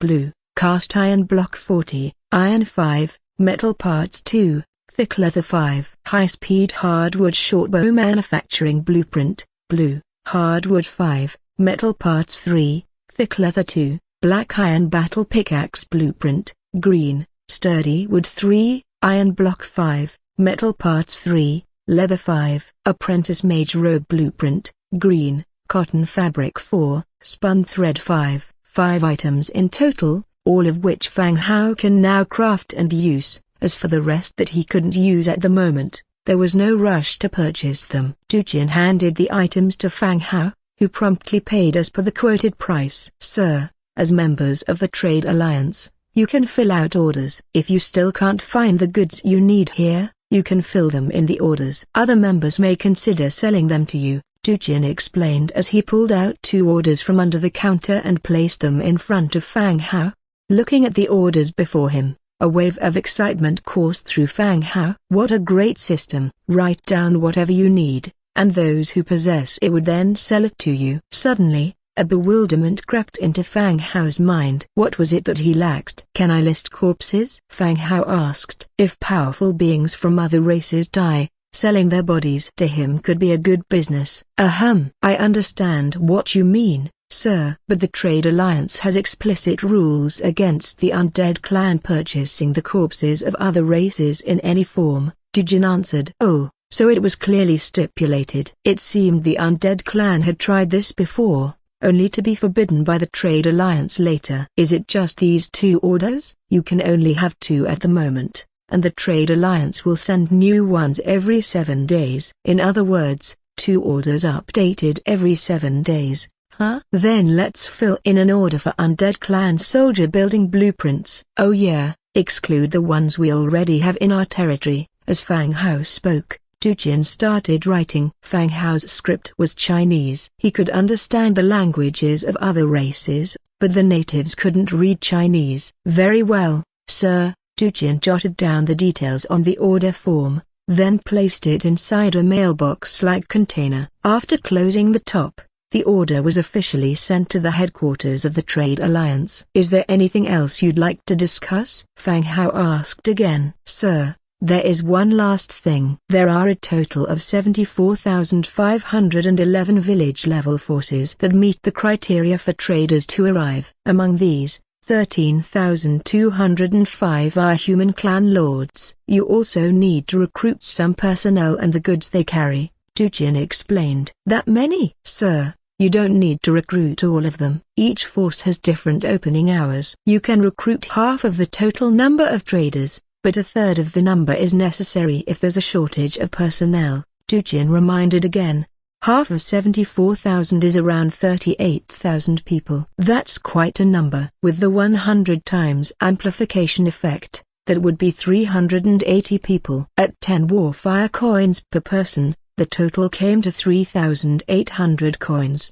Fang Hao had already spent 10,000 coins to attain Nodice referral, and now there was this large expense. This was not how he had envisioned his zero capital startup. He was almost out of cash. Hopefully, he wasn't being played by the Trade Alliance. Sir, what are your instructions? Noticing Fang Hao's silence, Tujin asked softly. I will recruit a sufficient number of traders. You will handle the allocation when the time comes. Prioritize the needs of the human clan lords. Among the 13,000 lords who have built markets, undoubtedly, they were transmigrators just like him. Those owning village-level buildings were just village chiefs at most. Only transmigrators like him were designated as lords. Human clan lords could obtain warfire coins through opening treasure chests or through certain opportunities. However, to get traders to settle in the markets they built, they would need the influence of their respective clans. Fang Hao stood out and was first in his region, which allowed him to unlock the Undead clan's traders. The lords probably had a hard time getting traders from their clans to settle in their markets after building them. If he could earn a single warfire coin from each of the 10,000 lords, he could recoup his expenditure. Of course, it was not just about prioritizing them, but also because the weapons, equipment, and various goods he produced were more suitable for humans. Understood, my lord, Tujin nodded. Next, Fang Hao began recruiting traders again. 100 times amplification triggered. You have gained skeleton trader 38,380. The room was filled with skeleton traders, with even more appearing outside the room. Then, Fang Hao crafted a mass of black iron knight swords, black iron open-faced helmets, hardwood shields, light crossbows, and various tools such as bathtubs, marching tents, iron axes, picks, and handsaws in the warehouse next to the Trade Alliance building. The 100 times amplification effect allowed a small amount of materials to mass-produce a large number of items. Selling them wasn't an issue either. Sir, rest assured, I'll allocate the goods according to the needs of each territory. You can rest easy, Tujin said. Yes, I trust you all. I'm going to build separate houses for you all behind the building. You can rest during your free time, Fang Hao said with a smile. Thank you, my lord. The thanks were met with an increase in the loyalty of the skeleton traders. After handling everything, Fang Hao returned to the lord's mansion for a meal. Having been busy all morning, his stomach had been rumbling for a while. He was a little envious of the undead who didn't need to eat and therefore never felt hungry. Ira prepared a hearty lunch. She brought it out and the three of them began chatting while enjoying the meal. When Angia began telling Ira about her past adventures, Fang Hao lost his rightful place in the conversation. He reached for the Book of Lords, taking a peek at others' chats. In the regional chat, big news. Big news. I built a market a while ago and couldn't find any traders to come, but today, suddenly, a clan settled in. Guess who it was? Who cares who it was? If you're going to say it, then say it. We're not playing guessing games with you. Exactly. Your endless chatter. Are you not able to get straight to the point? Aren't you two also wasting your time scolding him? You too. So are you. Stop. I'll show you a screenshot. Screenshot. Fulfilling the clan influence requirement of 50. Do you accept the arrival of a trade caravan from this region's, Lord, Fang Hao, into your market? Picture. The first screenshot was of the system notification, while the second was a photo he took using the Book of Lords. In the picture, a skeleton trader holding a cane was peddling his goods. You geese don't know how shocked I was. I can accept Fang Hao progressing quickly. But the undead? Did Fang Hao announce his humanity even before transmigration? How is that even possible? Could he have the same name as someone native to this land? What nonsense. I have had interactions with natives, their names are similar to Western names, a long string of gibberish. The names with 2 characters, that's Fang Hao. Yes, Fang Hao has been collecting shadow stones, whose description states they are materials for undead-related construction. That settles it. Fang Hao isn't human. Looking at everyone's chat, Fang Hao almost spat out his food. Guessing was one thing, but why did they confidently claim that he wasn't human, backed by seemingly logical reasoning? To dispel their doubts, Fang Hao turned on the camera function of the Book of Lords. Stretching his left hand across the dining table, he took a photo of both his hand and the food, proving that he was still human and that he needed to eat. After snapping the photo, he sent it to the regional channel. Picture: guys, stop squabbling. I'm still human. I just obtained a special building for the Undead clan. Now, we can just trade items normally and buy things at the market, Fang Hao explained in the channel. Fang Hao, we didn't mean that you weren't human. It was a typo. Please don't mind it. Yes, we were just joking. Please don't get angry, boss. Wait, didn't you all notice? In the bottom left corner of Fang Hao's photo, there's a pair of white legs. There's actually a girl in his territory. Really? Let me see. Wow, that's true. Those legs. So white. Ding. Just as everyone in the channel area was exclaiming about the presence of a woman in Fang Hao's territory, the Book of Lords issued a notification for a private conversation. Xiang? There was no need for Fang Hao to remember who this name was. As soon as he saw the content of the message, he was able to identify the sender's identity. Sorry about this morning, Fang Hao. I didn't know it was you. It was my lack of foresight. Turns out, the person who chatted with him in the Eye of Heaven Trade Alliance this morning was named Xiang. It's fine. It was just a casual chat, Fang Hao replied. He hadn't actually taken the incident that seriously. Plus, Xiang took the initiative to apologize, so Fang Hao decided to let it go. Ah, thanks, Fang Hao. Xiang breathed out a sigh of relief. Even if no one knew where his territory was, offending Fang Hao still made him quite anxious. He had been thinking about it all morning, and as soon as he was done dealing with the trolls, he immediately sent a message to Fang Hao to apologize for what happened today. Luckily, Fang Hao was quite forgiving and didn't seem to hold a grudge over this morning's incident. Seeing that Fang Hao didn't continue the conversation, Xiang sent another message. Fang Hao, have you joined the Eye of Heaven Raid Alliance? Yes, I just joined. I'm a junior member, Fang Hao replied. At the moment, the entire channel area was discussing Fang Hao's skeleton merchant. He himself didn't have much to hide. Moreover, his territory was already somewhat self-sufficient, so releasing some information didn't pose much of a problem. Fang Hao, you're amazing. The chief of the trolls is planning to order some troll equipment. If you're interested, I can help you get in touch. Xiang shared his idea. Fang Hao was taken aback. New customers were always a good thing. Of course, I do have an idea, but I would have to know what the trolls need. I don't have many blueprints here. I'll ask and see what requirements they have, Xiang said. Then,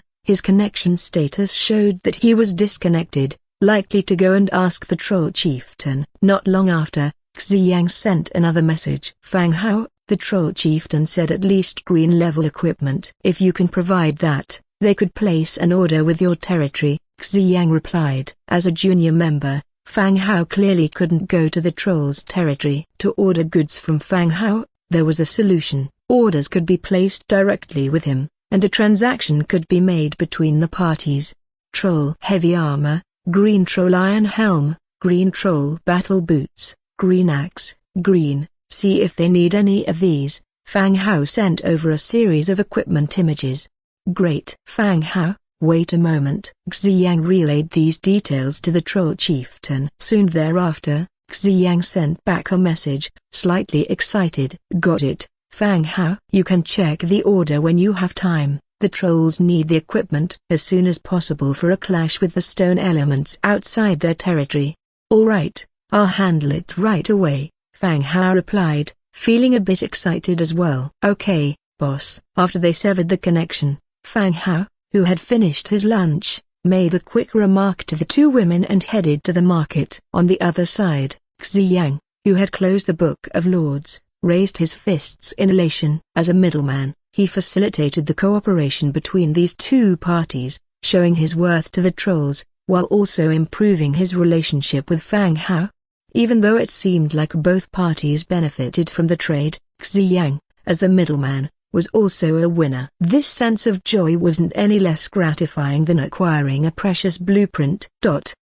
Upon arriving at the Trade Alliance building, Dujin was still standing at the counter. The other skeleton merchants had been dispatched to various territories by Dujin to sell goods. "Sir," Dujin greeted as soon as he saw Fang Hao entering. "Yes, Dujin. Any new orders?" Specifically from the trolls. Fang Hao sat down at the counter. "Yes." Dujin turned around, opened the mailbox behind him, and took out an order. Specified order. Requirements: Troll Heavy Armor 1000, Troll Iron Helm 1000, Troll Battle Boots 1000, Axes 3000. Trade Alliance gains: 510,000 Warfire coins, plus 10 troll influence. It seemed that the trolls valued the axes quite a lot. The quantity required for armor was 1,000 sets, while for axes, it was a whopping 3,000. "Dujin, once I accept this order, how do we deliver the goods?" "There isn't any address provided in the order." If there were an address, he could arrange for someone to ride the bone dragon to deliver the goods. At that point,